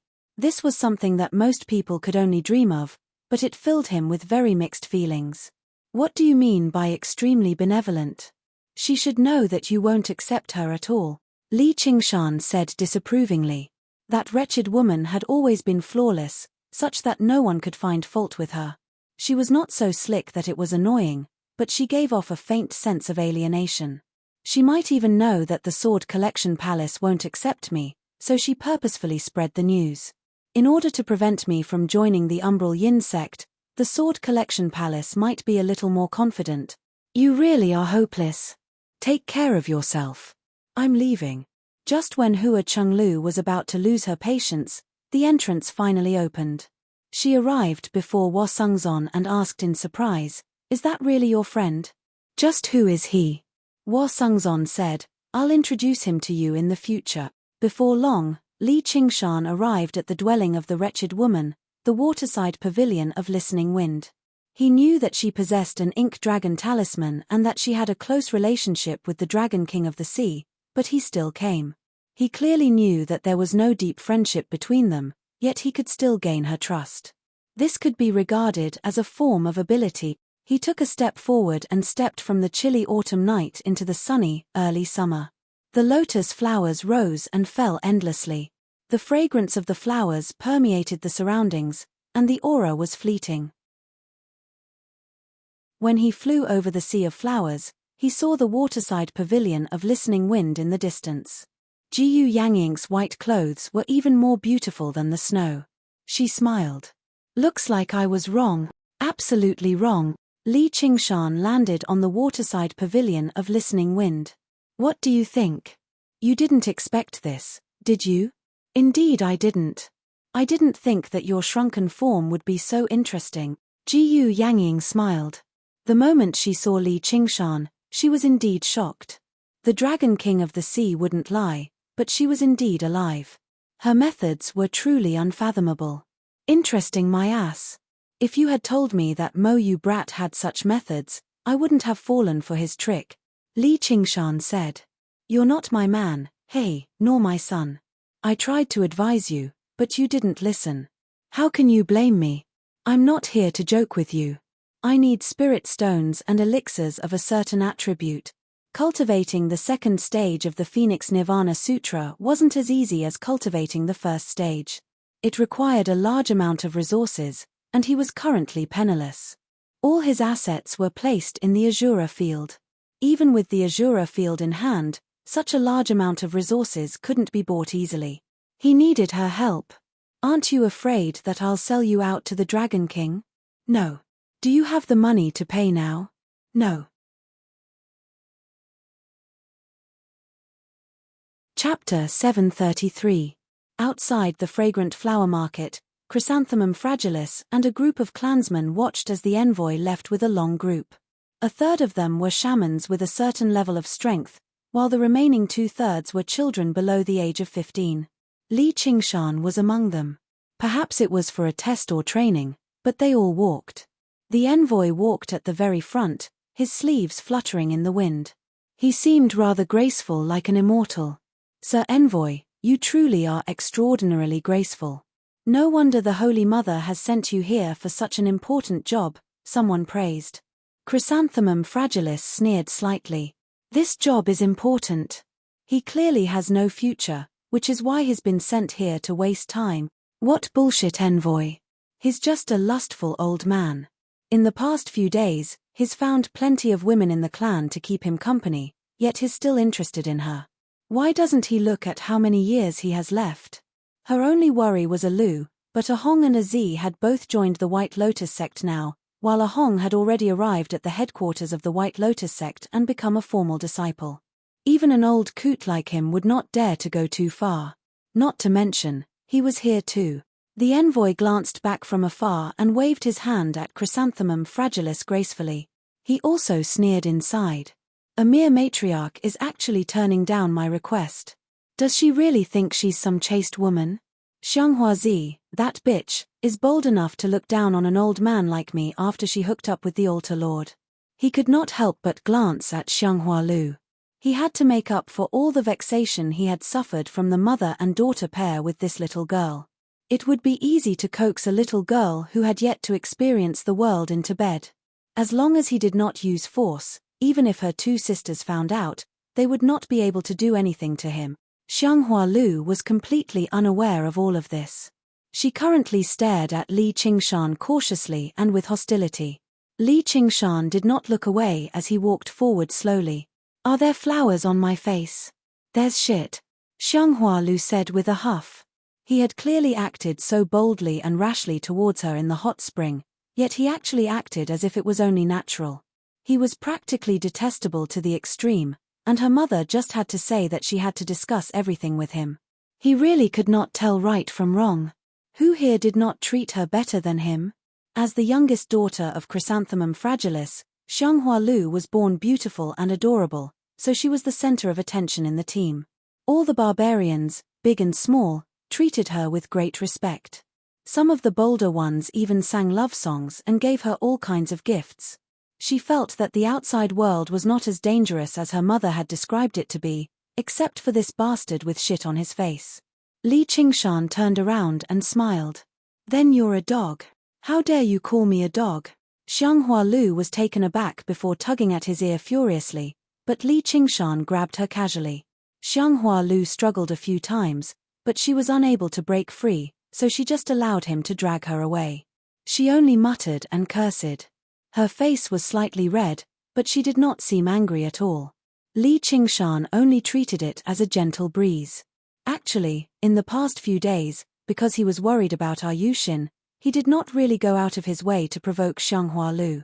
It was just that this girl came to him time and time again, so he treated it as a way to relieve his boredom. Countless hostile gazes shot over from the surroundings. If it were not for the envoy at the front, there probably would have been quite a few people who would have stepped in to save the damsel in distress already. The older shamans shook their heads gently. This girl was clearly interested in this pretty boy, or why would she be unable to break free with her strength? After all, she was a true shaman. A cold light flashed through the envoy's eyes. This ignorant kid. Did he think he could touch the meat in his mouth just because he had some talent? Kid, you're called Goldie, are you? Did the bone-eating barbarians eat your parents? I wonder if they ate their hands or feet first, a young shaman with paint on his face said maliciously. Li Qingshan considered it before spitting out a single word, piss off. The young shaman's face changed drastically. With a swish, he drew his blade. What did you say? Stay further away. Oi, aren't you purposefully bullying him? What does the death of a Yu's parents have to do with you? Xianghua Lu frowned. You're hiding behind a woman, you coward. The young shaman spat viciously and turned around to make his way to the front of the group. He sensed that the envoy was right beside him, and his anger had already vanished. He whispered, Sir, I've already looked into everything. Goldie Fort does indeed have a person called Goldie Yu, but he's not this age at all. I tried talking to him a few times, but he ignored me. Even when I tried to provoke him, he wouldn't say anything. There's something off about this kid's origins. I'll deal with him tonight. Li Qingshan blinked his eyes. He had already sensed that there would be some setbacks on this trip, but the setbacks did not seem to be related to these barbarians. This was a reaction from the spirit turtle's spirituality. The sun set and the moon rose up. The bonfire rose up and blazed fiercely. After moving through the rainforest for an entire day, the shamans could still endure it, but the children had become utterly exhausted a long time ago. Li Qingshan sat under a large, gloomy tree far away from the bonfire without any change in expression. Xianghua Lu sat right beside him and said proudly, If it weren't for my fragrance, you would have been bitten to death by venomous insects already. Li Qingshan only laid down casually and used her legs as a pillow without holding back at all. He crossed his legs and assumed a comfortable posture. Xianghua Lu was stunned by his shamelessness. She furiously extended her hand and pinched his face, but her movements were far too gentle. It was more like intimacy than punishment, and her expression gradually became sweet. Ever since that day in the unaging spring of youth, a shadow had appeared in her heart. He was the first man who had kissed and caressed her like a woman, even though he was just a child. She never thought she would see him again a few days later, and the days they spent together made the shadow constantly deepen. She only felt like he was different from anyone she had ever seen in her life. He seemed to glow as he stood in the crowd, able to outshine everyone else in the surroundings. At this moment, a song rang out from beside the bonfire. It was a folk song about a young man courting a lady. 10 days ago, Li Qingshan still found it rather interesting, but now, he felt like he was sick of it, especially when the song was directed at Xianghua Lu beside him. He sings so well. Do you know how to sing? Xianghua Lu giggled when she saw how impatient he was. Of course, Li Qingshan said. In the past, he had even made Prince Saiqing's face darken. Why don't you sing it? If you want to listen, sure. Come, give me a kiss. I don't believe you. You definitely don't know how to sing. I won't fall for it. Li Qingshan raised his head and kissed her lightly on the lips. Without waiting for her to come back to her senses, he began to sing softly, under the moonlight, the phoenix tail bamboo, soft and beautiful like a green mist. The good lady in the bamboo house, dazzling like Yi Mingzhu. When the voice came out, even Li Qingshan himself felt that it was strange. The song by the bonfire immediately quieted down. Everyone turned their heads and perked up their ears to listen. They had never heard such a moving song before. It was beautiful and clear like the sounds of nature. When the song stopped, everyone was still immersed in the song. Xianghua Lu, who was very close, had an expression of infatuation on her face. Li Qingshan shook his head. The voice of a young phoenix is clearer than that of an old phoenix. This can also be considered one of the benefits of phoenix transformation. It's too beautiful. Where did this song come from?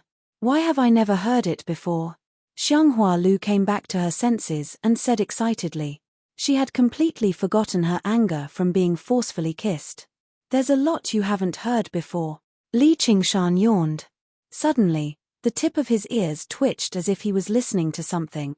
At this moment, a group of people approached. They were barbarians of various sizes. They stared at Li Qingshan with vicious eyes. In the past few days, Li Qingshan had never spoken to anyone. Even if someone tried to talk to him, he would ignore them. He had nothing to say to these people. In the eyes of the bystanders, he was arrogant and out of the group, which made everyone unhappy. They had been holding back all this time because they feared the envoy of White Lotus. Now that they had received a hint, they all leapt out. The flames of jealousy burned fiercely in their hearts, burning even hotter than the bonfire. Xianghua Lu said, "What do you want?"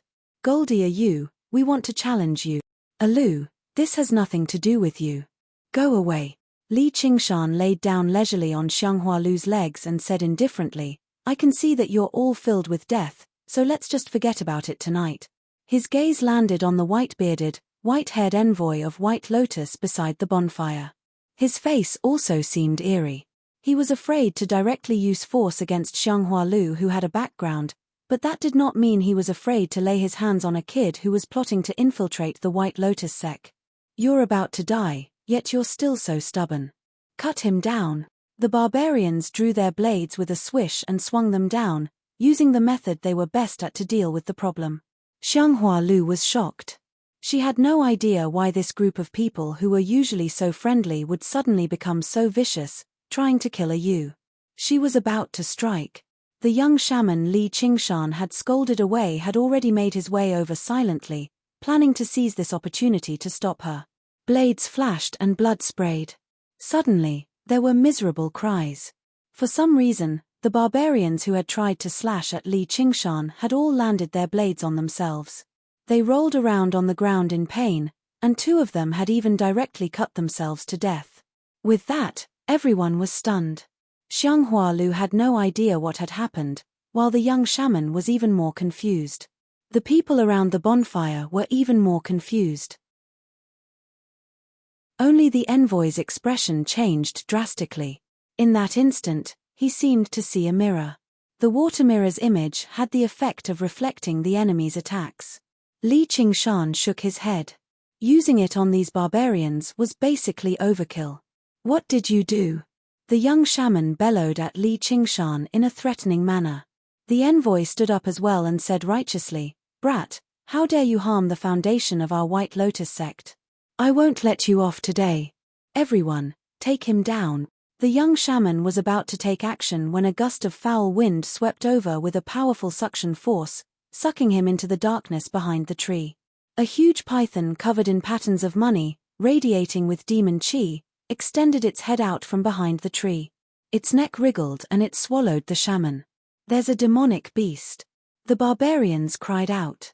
"No, it's a demon," Li Qingshan corrected.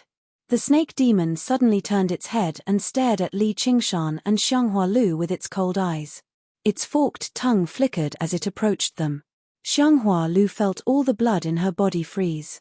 She had only heard of the terrors of diamonds, but she had never seen one. Now that she had seen one tonight, she felt it was even more shocking than the legends. Li Qingshan waved his hand impatiently. Piss off and eat them. Chapter 734. In the gloomy jungle, the bonfire surged, and the snake's eyes flickered. A foul smell permeated the air. It listens to you. Xianghua Lu stared at Li Qingshan. She had no idea what to say. She knew a long time ago that he was definitely not a mortal like he seemed on the surface.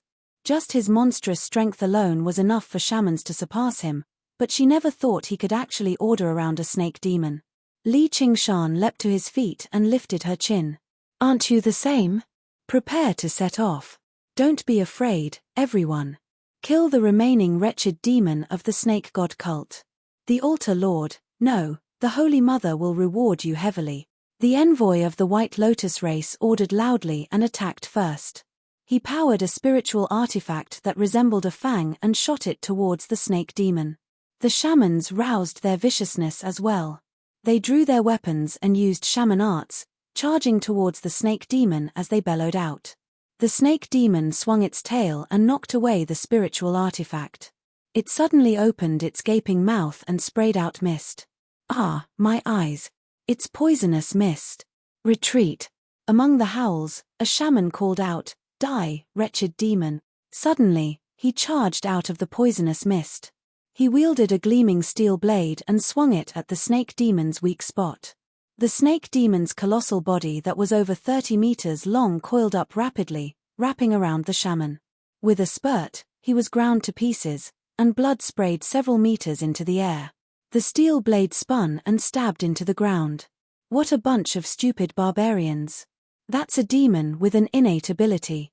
If the old man from the White Lotus sect was willing to throw his life on the line, we might have been able to put up a fight. However, he's clearly only used a single strike before turning around and fleeing a long time ago. He really does run faster than a rabbit. The snake demon was like a twisting, raging mountain stream, slithering about rapidly. A while later, it had swallowed over a dozen people. Whether it was shamans who knew shaman arts or regular barbarians, none of them were its opponent. They could no longer hold back their fear, turning around and running off into the forest. The surging poisonous mist did not disperse. Suddenly, it turned into mist snakes and shot towards the fleeing barbarians. As long as they came in contact with the poisonous mist, the barbarians would immediately die, while the shamans would be firmly entangled. They would be deader than dead before long. To be able to use its innate ability to make such transformations, it doesn't seem like an ordinary monster. He heard the old man mention something about the snake god cult. Was this snake demon part of an organization? That explains it. Only with the teachings of a powerful demon would it have such spirituality. As Li Qingshan pondered, he picked up Xianghua Lu and flew into the forest, disappearing into the night in the blink of an eye.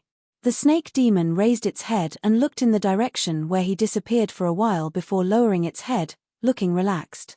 In that instant, it felt a great terror, as if it had met its natural enemy.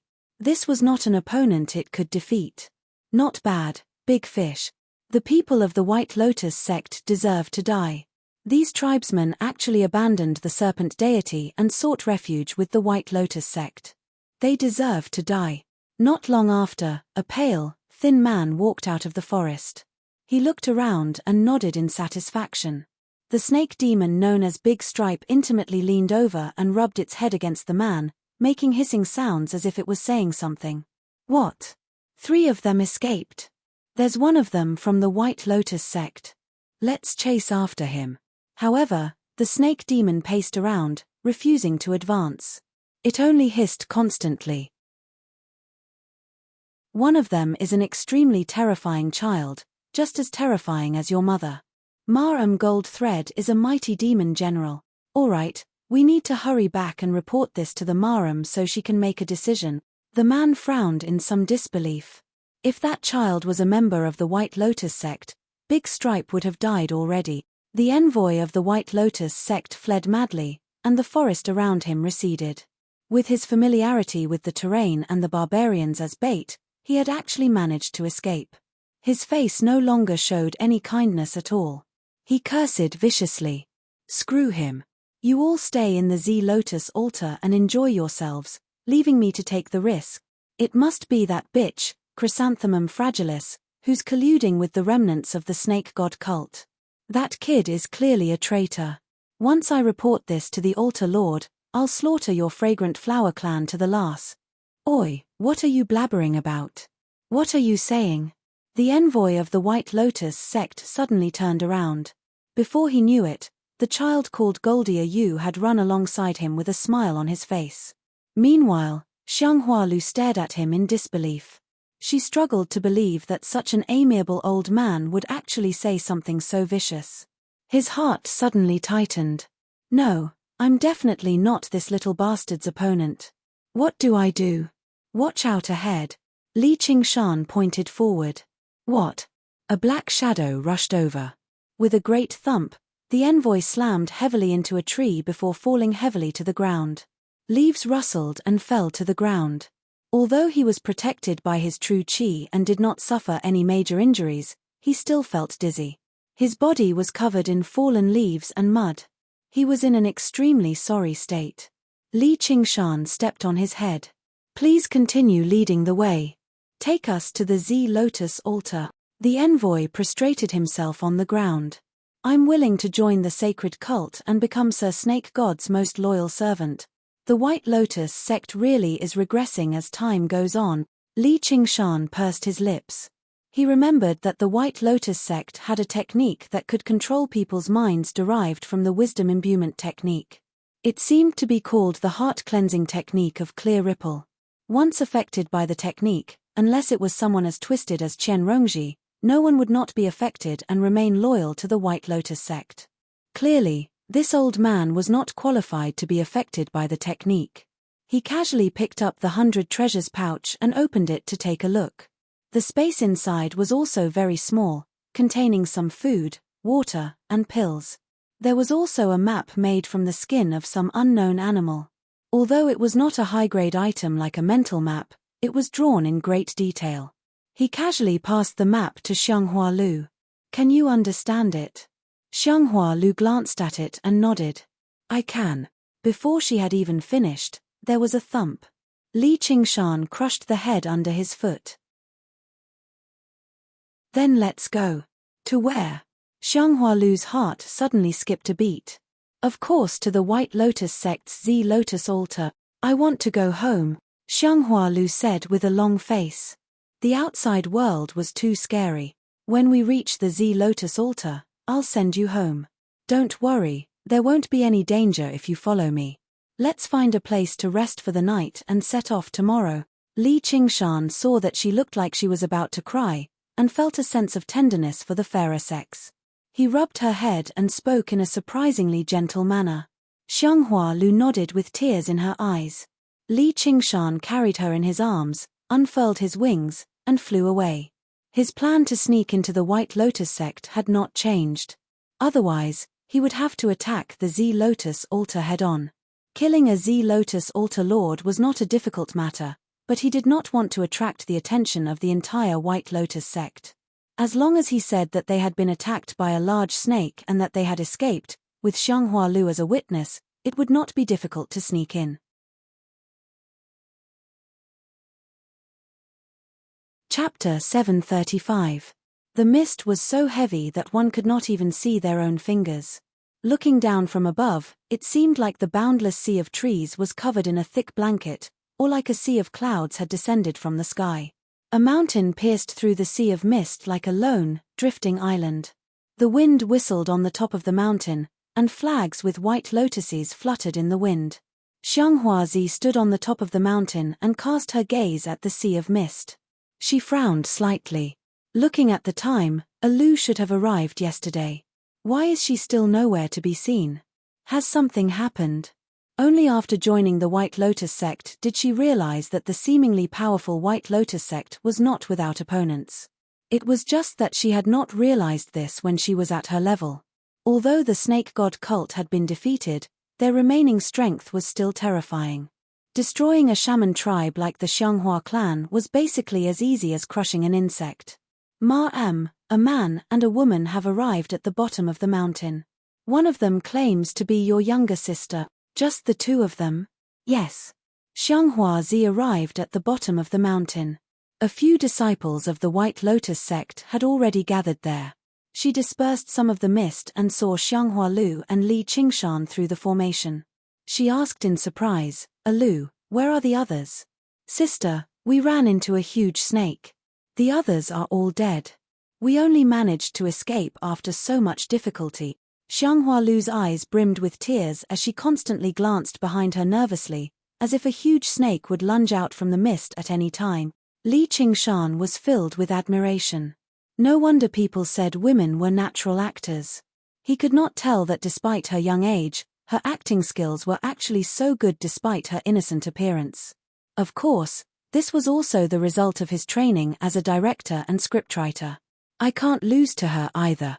With this determination, Li Qingshan bit his lip and grabbed Xianghua Lu's hand firmly. He held back his fear and acted like a pitiful child who completely relied on Xianghua Lu. The snake god cult. Xianghua was surprised. The expressions of the other disciples of the White Lotus sect changed as well. Open the formation, Xianghua said. Their identities are unknown. We can't let them in. A middle-aged man walked over from the mist. He was stern. His aura was heavy. He could already be regarded as a high-level Qi practitioner. She's my third sister. What's there to be confused about? What about that child? Don't tell me you know him too. Humph, don't tell me you're even afraid of a child. This involves the snake god cult. Without the altar lord's orders, I will not let anyone with an unknown identity enter the Z Lotus altar. If he really did come across the remnants of the snake god cult, he would definitely die. How could the two of them escape? The middle-aged man's face was full of doubt. All right. I won't fight with you, just let my third sister come in. I am the disciple of the Lord Emissary. I am also a disciple of the White Lotus sect. Don't leave me outside. Li Qingshan shouted and pinched Xianghua Lu. Xianghua Lu hurriedly said, That's right, second sister. He's called Goldie you. He's not some unknown person. He came with me from the fragrant flower market. If you leave him outside, he'll die. At this moment, a faint voice came from the top of the mountain. Let them in. I want to ask them what happened. Yes, Altar Master. Everyone replied. Xianghua said, Lu, come with me. And you too, kid. Xianghua Lu and Li Qingshan stepped into the Z Lotus altar successfully. The corner of Li Qingshan's lips curled up slightly. As long as they got through this, the rest would be easy. He could sense that Xianghua Lu was trembling slightly, so he pinched her hand in comfort. Xianghua glanced at Xianghua Lu. As a sister who had grown up together since young, she could clearly sense that Xianghua Lu had not relaxed after entering the Z Lotus altar. Instead, she had become even more nervous. It was probably because they were about to meet the altar master. Instead, it was the child beside her who was abnormally relaxed. That extremely handsome appearance was even more eye-catching. The group arrived at the main hall at the top of the mountain. A man in white robes embroidered with lotus flowers sat on a throne on a lotus pedestal and looked down coldly. His figure was strangely and terrifyingly thin, like a skeleton wrapped in skin and bones. His hair, a mix of black and white, drooped down sparsely. He seemed eerie and terrifying. Greetings, Altar Master, everyone said loudly. Li Qingshan had learnt from Chrysanthemum Fragilis that most of the altar masters of the White Lotus sect were powerful shamans who had undergone the first heavenly tribulation in the jungle of the Mist province. They had been subdued one by one and conferred the title of Altar Master, establishing 24 branches of the heavenly stems and earthly branches. Every single one of them was loyal to the White Lotus sect. As a result, while they were altar masters of the White Lotus sect in name, they actually still practiced the shaman arts of their own tribe, so they were obviously different from regular cultivators. Xianghua Lu told him everything that had happened. Everything she said was basically true, so she did not leave anything out. She even made up Li Qingshan's identity and origins quite well. If she did not send people to investigate carefully, it would be very difficult to expose her on the spot. As long as Li Qingshan took back the Azura field from Xianghuazi, everything would be fine. The altar master nodded from time to time. When he heard about how the snake had devoured the envoy, he even roared, "Those who offend our White Lotus sect must be killed no matter how far away they are. The remnant of the serpent deity does not have long to live." The followers followed and shouted, "Those who offend our White Lotus sect must be killed no matter how far away they are. The remnant of the serpent deity does not have long to live." Li Qingshan felt a chill in his heart, but he could hear that the altar master's slogan came from the bottom of his heart and was almost completely sincere. On the other hand, although the followers' voices were loud and clear, they did not have much sincerity in them. The altar master's gaze suddenly fell on Li Qingshan. Such a handsome talent can be born in such a small barbarian tribe. Li Qingshan lowered his head, speechless. He was like a nervous child who did not know what to do. "Brat, the altar master is talking to you," the middle-aged man who had refused to let Li Qingshan in just now said in a low voice. "He's still young, and he has suffered so much. He still hasn't come back to his senses. All of you, go and have a good rest. The White Lotus sect will not abandon any of its followers. The Holy Mother Bodhisattva is watching all of you from heaven. Azi, you stay." After the followers dispersed, the altar master said coldly, "Your younger sister is lying. There's something wrong with that brat." Xianghuazi's heart trembled. "Our fragrant flower clan is absolutely loyal to the Holy Mother and altar master. I believe that fragrant flower clan is still loyal to the Holy Mother, but some people will always be bewitched. Go and ask carefully. It's not too late to mend your ways. What if they still say the same thing? Then bring them here. I have my ways to make them speak the truth." A cruel smile appeared on the altar master's face. Yes. Xianghuazi's heart trembled. If it really reached that step, she would really be in a state worse than death. "Don't worry, I will also remember your contributions. As long as you do not show favoritism, you will not be implicated." Li Qingshan and Xianghua Lu had just settled in their respective residences when Xianghuazi came to find him. Before she could speak, Li Qingshan handed her Chrysanthemum Fragilis's letter. Xianghuazi accepted the letter in confusion. After reading it, her expression changed a few times. In the end, she rubbed her hands together and crushed the letter into powder. She said fiercely, "There really is something wrong with you. How did you bewitch Lu and my mother?" She had originally thought that Xianghua Lu had only been threatened. She did not think that Chrysanthemum Fragilis would also go crazy, actually telling her to cooperate with this brat's actions and listen to all his orders. This was the White Lotus sect. Did she really want the fragrant flower clan to be exterminated? Li Qingshan did not pretend anymore. He leisurely sat on a chair and said, "Please give that thing to me.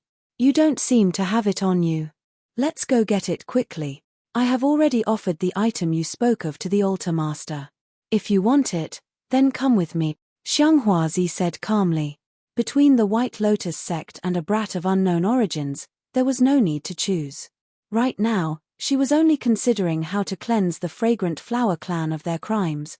"It's that Z Lotus altar master from earlier. Is it still in his hands?" Li Qingshan frowned. Regular people would not be able to tell that it was an arcane treasure, but the altar master would definitely be able to. He was clearly under the influence of the heart-cleansing technique of clear ripple. His mind had already become rather abnormal. If he directly offered the Azura field to the White Lotus Mother out of loyalty to the holy religion, then it would be troublesome. Of course. Xianghuazi sneered inside. "Sure enough, you're afraid. It's best if you refuse to see the altar master with me, or I'll kill you on the spot in the name of resistance." But to her surprise, Li Qingshan said in a hurry, "Let's go right now." Although Xianghuazi's words made him relax slightly, he did not dare to completely believe her. In case anything unexpected happened, it was better for him to retrieve the Azura field as soon as possible. Xianghuazi furrowed her brows and said nothing. Killing intent surged from her. She did not want him to speak carelessly in front of the altar master. Li Qingshan said calmly, "Take me with you, for the sake of you being a Lu's sister." He seemed to be pleading, but Xianghuazi gasped. He did not want to hide his identity, Nor did he want to flee. Did he not know the power of an altar master? Perhaps there was another possibility. That possibility was why her vicious mother would write a letter like that. "All right, come with me." The two of them returned the way they came, returning to the hall at the top of the mountain very soon. The altar master was still sitting there, gazing down with some doubt.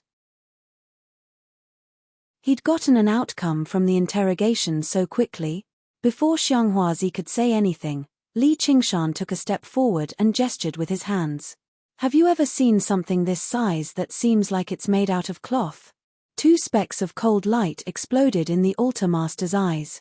He fished out an item from his sleeve. "Are you talking about this?" It was the Azura field. "Thank you, please return it to me." Li Qingshan exhaled deeply, completely at ease. In reality, he was overly worried. Heart-cleansing technique of clear ripple originated from the Great Wisdom Imbuement technique. Although it had the effect of almost brainwashing, allowing them to form a completely new logic of thought, it was not so simple to wipe out a cultivator's self-awareness and turn them into slaves. Furthermore, for the White Lotus sect, the disadvantages outweighed the advantages. After the altar master saw the Azura field in Xianghuazi's hands, he quickly realized that this was a legendary artifact. He treasured it greatly, and it was even more precious than his own son. In the past year or so, there was not a moment that he did not want to refine it. Although he was loyal to the White Lotus sect, he also wanted to improve his cultivation and status, and surpass the other altar masters.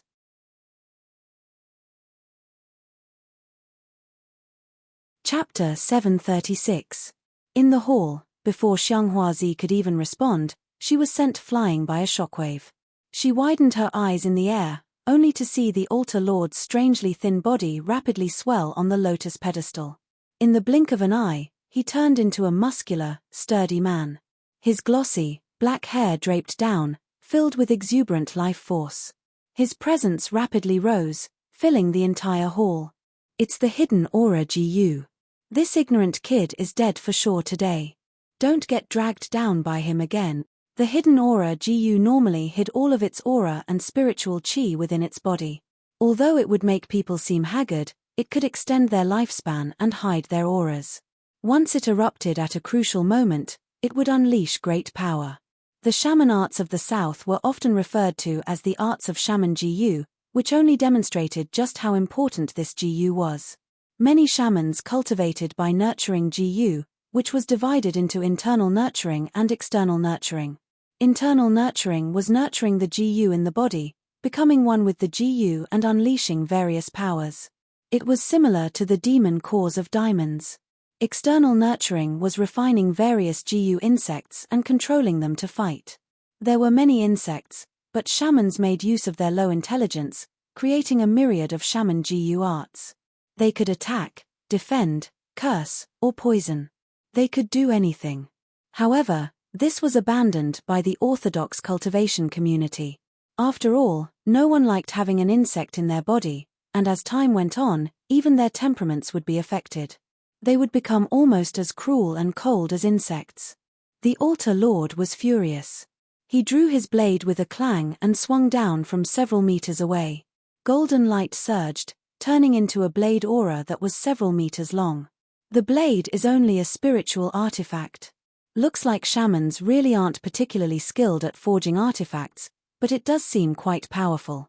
It's best if I don't cause any disturbances. Faced with the incoming blade aura, Li Qingshan did not dodge at all. He leapt up to receive the blade as he evaluated it inside. Water mirror's image. The altar lord immediately lost track of Li Qingshan. Instead, he saw himself. A huge mirror suddenly appeared before him, and his reflection in the mirror swung his blade. When his blade aura landed in the mirror, Li Qingshan's eyes widened. When his blade aura struck the mirror, it was as if he had struck nothing. However, the blade aura that was originally just a reflection in the mirror suddenly flew out and slashed towards him. Although it had shrunk slightly, it was still as sharp as before. Although the Z Lotus altar lord was shocked, he did not panic. The lotus platform under his feet shone brightly. They transformed into pure white lotus petals. It bloomed. When the energy saber landed on the lotus, it shattered immediately. The lotus pedestal was a sacred item the White Lotus Mother had bestowed upon the altar lord. He sat on it and cultivated. Not only could it calm one's mind and increase one's cultivation speed, but there was also no need to worry about external attacks. Its defense was extremely strong. The surface of the mirror shattered soundlessly, and Li Qingshan appeared once more. He had already transformed into a scarlet-haired, scarlet-eyed, a pair of horns on his head, and a pair of wings on his back. With a flap of the wind-flame wings, he transformed into a streak of scarlet light. Shape-shifted demon general. The altar lord suddenly experienced an unprecedented sense of fear when he met the scarlet eyes. When he thought of the situation when he first saw the White Lotus Mother, he basically lost the will to fight back. However, this was only a moment of weakness. He bellowed out and swung his blade again. However, he channeled most of his spiritual energy into the lotus platform beneath his feet. The white lotus blossomed even more brilliantly, wrapping around him layer by layer. He thought that he was in an invincible position. Tremors of the ox demon. Li Qingshan punched out, and the pitch-black vibrating force sliced through the lotus petals, shattering them into pieces as fragile as paper. How is this possible? Before the altar lord could even return to his senses, Li Qingshan had already arrived right before him. He swung down with his blade. Li Qingshan caught the blade with his left hand and gripped the altar lord's neck firmly with his right hand. The altar lord was shocked. He still wanted to fight back, but the vibrating force filled his entire body. He was unable to gather any spiritual energy at all, and he was pressed to the ground in the blink of an eye. Li Qingshan placed a foot on his head and held the Azura field in one hand, studying it and fiddling around with it. He was filled with joy from recovering something he had lost. The Azura field had not been refined by the altar lord. With his cultivation of the first heavenly tribulation, he was far from qualified to control an arcane treasure. Even with his current power, it would take some effort to refine it again. Everything had begun and ended in a split second. Only now did Xianghuazi fall heavily to the ground.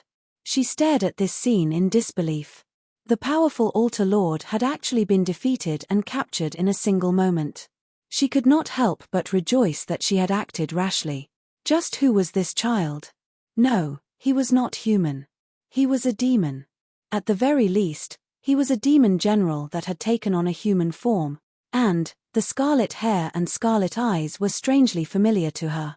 She thought of something she had investigated over a year ago and blurted out, "You're that baby." Li Qingshan glanced back at her and kicked the altar lord's head. What an idiot. What kind of person do you think possesses an arcane treasure? You actually dare to attack me. An arcane treasure.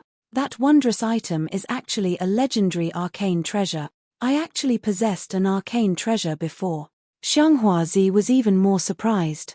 The altar lord had never told her about this. He had only told her not to tell anyone about the existence of this arcane treasure. Apart from feeling shock, she also felt deep regret. However, upon further thought, arcane treasures were not something she could possess, or it would only lead to great trouble. The altar lord was proof. Are you a remnant of the snake god cult? If you kill me, the Holy Mother will definitely avenge me. The altar lord spoke viciously, but he did not dare to make any unnecessary movements as he lay on the ground. As long as the foot above his head exerted even the slightest bit of force, he would end up with his head on the ground. Survival was a human instinct, let alone someone like him who possessed a noble status and great strength. He had never expected the opponent to be so powerful, such that he could not use many of his techniques in time. However, since the opponent did not directly kill him and instead chose to capture him, he must have some misgivings. Do I look like a snake? A sliver of hope rose up in the altar lord's heart. Since he was not a member of the snake god cult, he did not have to kill him. Let me go, and I'll treat it like nothing has happened. No, I can even recommend you to join the White Lotus sect. Do I look stupid? Li Qingshan crouched down with a smile and removed the altar lord's 100 treasures pouch. He casually stuck it into his dantian, and when he pulled it out again, he had already grabbed a tiny, black insect that was 3 inches long. It constantly struggled in his hand, maintaining a connection with the altar lord. It seemed a little like a demon's demon core. The arts of shaman Gu truly were interesting. A cold light flashed through the altar lord's eyes. The insect suddenly swelled up and became vicious, biting down on Li Qingshan's wrist viciously. Li Qingshan closed his hand gently, and with a flash of blue light, the insect returned to its original size. It lay there silently, without moving at all. The sliver of pity the altar lord had for the altar lord had been completely suppressed. The altar lord suddenly vomited a mouthful of blood. His body rapidly withered away, returning to his original skeletal state. Clearly, losing the insect had damaged his foundation, causing his cultivation to regress drastically. "I'll take the insect, but I'll spare your life for now." Li Qingshan pressed his hand against the altar lord's head, and blue light rippled out, completely suppressing his remaining presence and even his consciousness. He laid there without moving like a corpse. He obviously did not do this out of benevolence. Benevolence to his enemies was cruelty to himself. It was very likely for the altar lord to possess a life lamp in the main altar of the White Lotus sect. If he killed him, the White Lotus mother would probably kill her way over before long. He still wanted to refine the Azura field here. Are you fine?" Xiang Huazi looked back, only to see Xiang Hualu leaning against a pillar as she asked fearfully. She heard that Xiang Huazi had taken him to the top of the mountain again, so she had secretly rushed over, afraid that something would happen to him. "The little girl really does have some feelings for me. All these days of training haven't been in vain. Though, she's still young and naive. If it were Chrysanthemum fragilis, she would never have risked her life." Li Qingshan smiled. In the past few days, he had been alone with a woman, spending all day and night together. It was not like he was some upright gentleman, and Xiang Hualu had only been reluctant, so he had taken advantage of her a long time ago. He was in a good mood right now, so he casually tossed the altar lord's 100 treasures pouch to her along with the hidden aura Gu. "Here, this is for you." As long as he refined the Azura field, he would be able to retrieve all of his wealth. A barbarian's 100 treasures pouch really was nothing in his eyes. As for the shaman Gu, it was even more useless to him. He already had enough paths of cultivation. The ocean pearl, the demon heart, and the divine talisman of great creation were all waiting for him to absorb them back into his body. How could he split his attention? This is a Gu insect. Xiang Hualu received the 100 treasures pouch and the hidden aura Gu in a daze. She looked at Li Qingshan, at Xiang Hualu, and then at the altar lord on the ground. She still did not understand the situation. Xiang Huazi's eyes were filled with shock and envy. He had actually given such an astonishing amount of wealth to a Lu without any hesitation. Lu had only helped him tell some lies. Compared to her painstaking efforts in the Z Lotus altar, it was so easy that it made her jealous. "No wonder Mother told me to cooperate with him with all my strength. I've probably obtained many benefits as well." Compared to climbing up bit by bit, climbing up a large tree was naturally much easier. Furthermore, with his strength, it would be extremely easy to destroy this Z Lotus altar. Thinking of this, she no longer hesitated and knelt down on one knee. "A Z is willing to pledge loyalty to Lord Au." At the same time, she said to the confused Xiang Hualu, third sister, "Quickly thank Lord's reward." The meaning behind her words was for Lu to put in a good word for her. "Lord."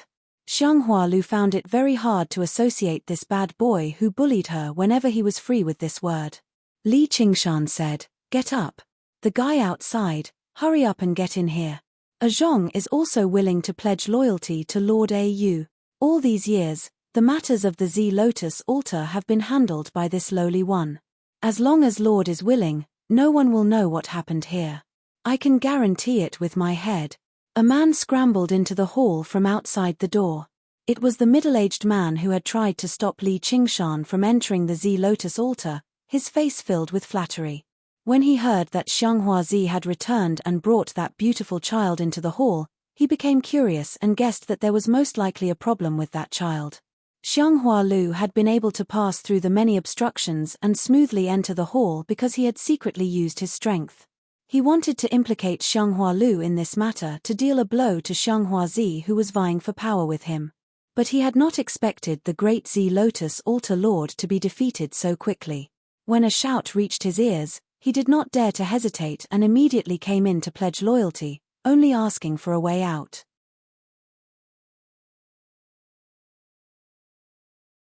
Chapter 737. Zhong was overjoyed. As long as he had value, he could escape. Right when he was about to say something, Xianghuazi cut him off. You can announce that he's in secluded cultivation. Zhong glared at her, but Xianghuazi completely ignored him. She stared straight at Li Qingshan and felt slightly regretful inside. She could only hate herself for not listening to Chrysanthemum Fragilis earlier. If she had stated her stance right from the beginning, she definitely would have benefited quite a lot. Now, she had to expend so much effort to salvage the situation, and she even had to compete with others. What are you glaring at my sister for? Xianghua Lu also stood beside Xianghuazi without the slightest hesitation, which comforted Xianghuazi greatly. At crucial times like these, it was still her family that could be relied on. She looked at Xianghua Lu, who had already grown into a slender and elegant woman. Just what did you dote on her so much? Was it because? Thinking up to there, she became even more confident and stuck out her chest a little. Zhong thought, oh no, these bitches are using their beauty to bewitch people, but I'm not their opponent. He called out, Sir, Xianghuazi is inexperienced. She's only been placed in such an important position because of her relationship with the Altar Lord. How can her words convince everyone? Xianghuazi was furious, but she still wanted to argue. All right, there's no need to be like fighting cocks. Then I'll have to trouble the two of you with what happens next. I just happen to be in secluded cultivation for a while, so I hope the people in the Z Lotus altar can settle down and not cause any rumors or make it to the headquarters of the White Lotus sect. I won't say any more threatening words. Just do as you see fit. If you want to die, I definitely won't stop you. Li Qingshan waved his hand in an unconcerned manner. He was not worried about whether they would betray him or not. Let alone the fact that two measly Qi practitioners had no means of long-distance communication. Even if they did manage to contact the White Lotus Mother, only death would await them.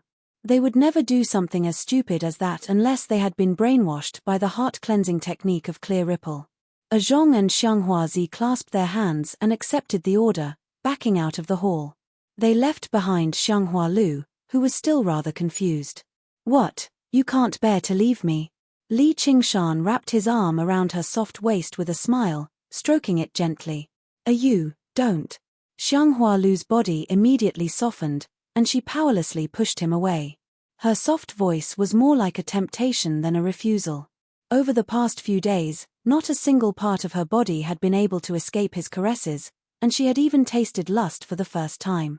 Li Qingshan gently kissed her lips. In a few days, I'll let you have a taste of what it's like to be a woman, okay? Not good. I'm going to find my second sister. Xianghua Lu's face was bright red. She pushed him away and turned to leave, running out of the hall as if she was fleeing. Li Qingshan shook his head with a smile. That night, Zhong and Xianghuazi announced in the name of the Altar Lord that they would seal off the Great Hall and enter seclusion. No one was to disturb them. Their positions in the Z Lotus altar were very high.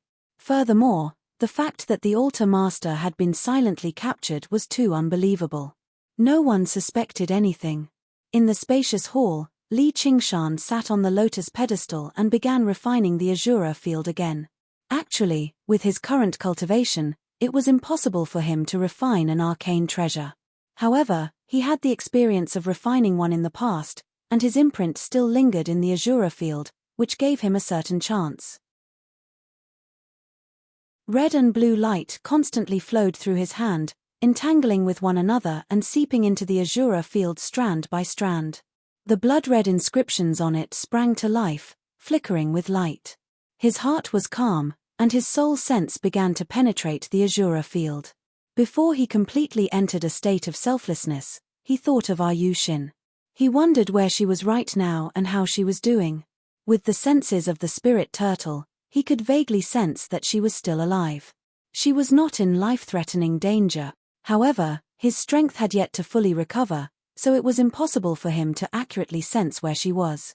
Li Qingshan silently dismissed his thoughts. Once his strength completely recovered, he would obviously find out. 3 years ago, in the rainforest of the Mist Province. The sky was hazy, and torrential rain poured down, constantly pouring into a huge pit and forming a new lake. A slender woman in white walked out of the rainforest and stared at the lake sternly.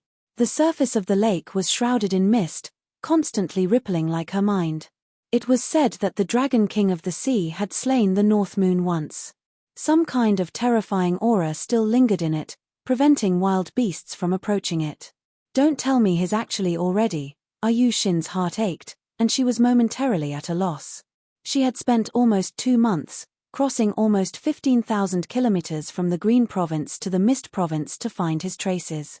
She knew there would be no results, but she still came. What a coincidence. How many times had she dreamed about this scene before her? The air was filled with the unique aura of the Mist Province, constantly stirring up her memories of the past. Even the water of oblivion could not suppress it anymore. Just how many things did a person have to forget, and how many burdens did they have to cast aside before they could continue moving forward? That's... Ayushin became cautious. All she saw was a black lotus suddenly emerge from the misty surface of the lake. The lotus bloomed, and a man in black robes and a crown made of a black lotus said gently, "You're right." He said gently, "Fellow, have you specially come to visit the ruins of this battle as well?" Unfortunately, far too much time has already passed. Many of the crucial auras and traces have already vanished. "May I ask for your name, fellow?" Ayushin shivered inside. This person had probably undergone the second heavenly tribulation already. "Names are just code names. You can call me Black Lotus." The man who called himself Black Lotus smiled gently and walked over on the water. Ayushin found him rather familiar. Her heart skipped a beat. "Don't tell me his altar Lord Black Lotus of the White Lotus sect. Have you heard of my name before, fellow?" Venerable Black Lotus's eyes flickered slightly. "I haven't." "Then have you heard of the White Lotus sect?" The sun rose and set. Time passed by slowly. Over a month later, the Azura field suddenly circled around in the main hall of the Z Lotus altar. It shone with rings of blood-red light above Li Qingshan's head. Li Qingshan opened his eyes and raised his head.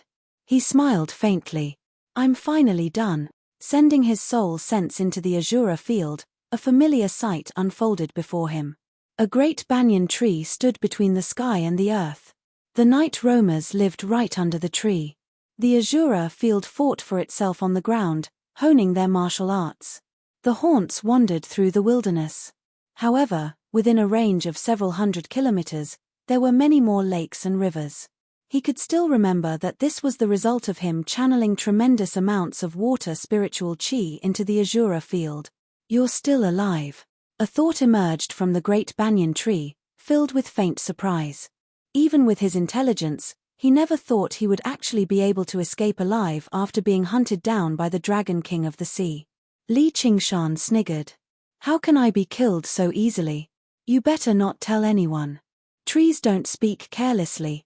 The banyan tree king laughed aloud. The tree trembled, and the night roamers all raised their heads.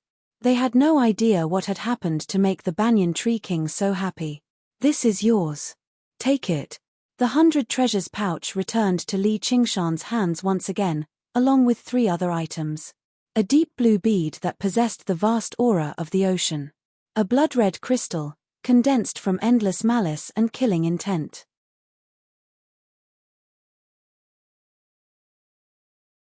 Chapter 738. The 3 lights were 3 cultivation methods, as well as 3 paths. If Li Qingshan absorbed any one of them into his body, his strength would increase drastically. However, Li Qingshan was in no hurry to do that. After undergoing Nerva rebirth, the most important thing was to use the time of growth to slowly balance out the various powers in his body. If he devoured all 3 at once, it would only disrupt his original pace, which was why he could only choose one of them. The Ocean Pearl should be the best choice. It could raise his strength back to early golden core immediately. Combined with his recovered strength, there would only be a very limited number of people who could threaten him in the Mist Province. However, after a moment of thought, he still chose the demon heart, as it was a little more compatible with the 9 transformations of the demonic and divine, and it would not disrupt the balance between water and fire in his body.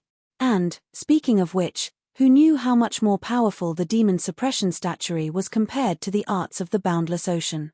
The reason why it did not demonstrate great power was actually because there was a crucial step he had never taken, which was to completely give up on the arts of the boundless ocean and convert his cultivation to the demon suppression statuary. In the past, the unraging monk had converted the ara he had cultivated arduously into a demon heart, which was why he had truly succeeded in practicing the demon suppression statuary. Without this step, the demon suppression statuary would actually be an empty shell. Li Qingshan had to rely on his powerful demonic nature to barely unleash some of its power. The reason why Li Qingshan had never taken this step was because of many considerations. This conversion required time. He did not have too much time and energy to spend on it. After all, demon cultivation was his foundation. Human cultivation was actually secondary. The arts of the boundless ocean was a little weaker, but it was more complete, so it was easier to practice too. Originally, he planned on converting the arts of the boundless ocean to the 9th layer of perfection, which would basically allow him to unleash the full power of the first 6 layers of the demon suppression statuary. However, as it seemed, it was time for him to make a choice now. If he did not use this opportunity to tidy up the various powers in his body, he would have to wait for this Nerva rebirth. He extended a finger, and the blood-red, crystal-like demon heart suddenly shone with intense light. He silently operated the demon suppression statuary, and the light slowly receded. It was translucent and glistening. Afterwards, he looked at the ocean pearl again. Under the control of his divine sense, the deep ocean pearl began to spin faster and faster, and its smooth and round shape gradually changed. It gradually approached the demon heart. A droplet of liquid suddenly flew out of the ocean pearl and landed on the demon heart. It immediately led to a powerful reaction. The red light flickered constantly, illuminating the entire hall. Under Li Qingshan's control, over a day had passed. Only then did the light gradually settle down, and the demon heart began to shine even more brightly. Afterwards, the droplet of the second droplet, just like that, time passed day by day. The deep-sea pearl grew smaller and smaller, and the demon heart grew brighter and brighter. The demon heart that was originally blood-red was now intertwined with a deep blue. The two colors merged together, making it seem even more magnificent. The benefits of combining the two powers went without saying. His current strength as a human cultivator was definitely much greater than before his rebirth. Right now, even if the White Lotus Mother directly charged over, he could advance and retreat with ease. 2 months ago, his mirror clone had sent him good news as well. According to their agreement, Jiyu Yangying had helped him collect a large quantity of fire-attributed pills and spiritual stones. He directly paid for it. Of course, he had to thank Sai Qing for her generosity and asking her to continue collecting them. With this sum of resources, he could begin practicing the 2nd layer of the Phoenix's scripture of Nerva. However, there was no need for him to be in such a hurry. After a lengthy period of cultivation, he needed to rest slightly, so he took out the Azura field. "Sister, where do you think Master has been these past few years? Why hasn't he summoned us even once?" The Tree King clearly knows, but he refuses to tell us. In an exquisite treehouse in the Azura field, Yi Liusu and Yi Liubo sat opposite one another. Smoke curled up from their tea. Everything in the room was carved from wood, engraved with complicated and beautiful patterns. The air gave off a fresh, natural fragrance, completely different from the gloominess and mysteriousness underground. He's probably focusing on cultivation right now. At his realm of cultivation, it's nothing strange for him to enter secluded cultivation for a few years. Actually, there are regular diamonds who can enter secluded cultivation for several decades at a time. It's best if you don't think about it too much. Focus on cultivation. Yi Liusu comforted Yi Liubo, but her gaze was rather unfocused. The most precious thing in the world of cultivation was time, but it was also the least valuable thing. What? Several decades? I'll die. Yi Liubo was tongue-tied. She leaned on the round wooden table powerlessly and groaned. Reunions are always short. Parting is forever. Liubo, don't you understand? Yi Liusu stroked Yi Liubo's hair gently and said gently. With his talent, becoming a demon king was nothing difficult. His lifespan would reach over 10,000 years. As night roamers, they might live a little longer than regular human cultivators, but they were nowhere close to diamonds. They would basically die before him. And that was not the cruelest part. It was possible for him to ascend even faster and even higher, ascending to an even greater world. That would not be a barrier of time, but a barrier of space. I don't care. I don't care. I want to follow Master for the rest of my life. I haven't even given birth to his child yet. Yi Liubo called out shamelessly like a child. Yi Liusu sighed. Just when she was about to say something, the scenery before her changed. A voice rang out from behind, as long as you try a few more times, you'll definitely have a child. Suddenly, she looked back and saw a 12 or 13-year-old child standing on the lotus pedestal a few steps away, smiling at them. The voice had come from him. Your master.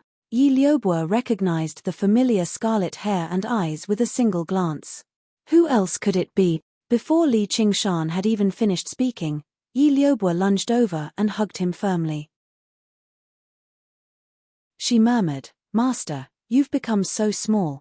Yi Liusu also asked, what happened? Don't you know? It's a long story. Li Qingshan roughly explained what had happened. That's roughly it. I'm currently recovering, which is why I've become a little smaller. However, I'll recover very soon. You're tuning in to the Celestial War YouTube channel. Don't forget to subscribe and join us on this journey to catch the most captivating stories.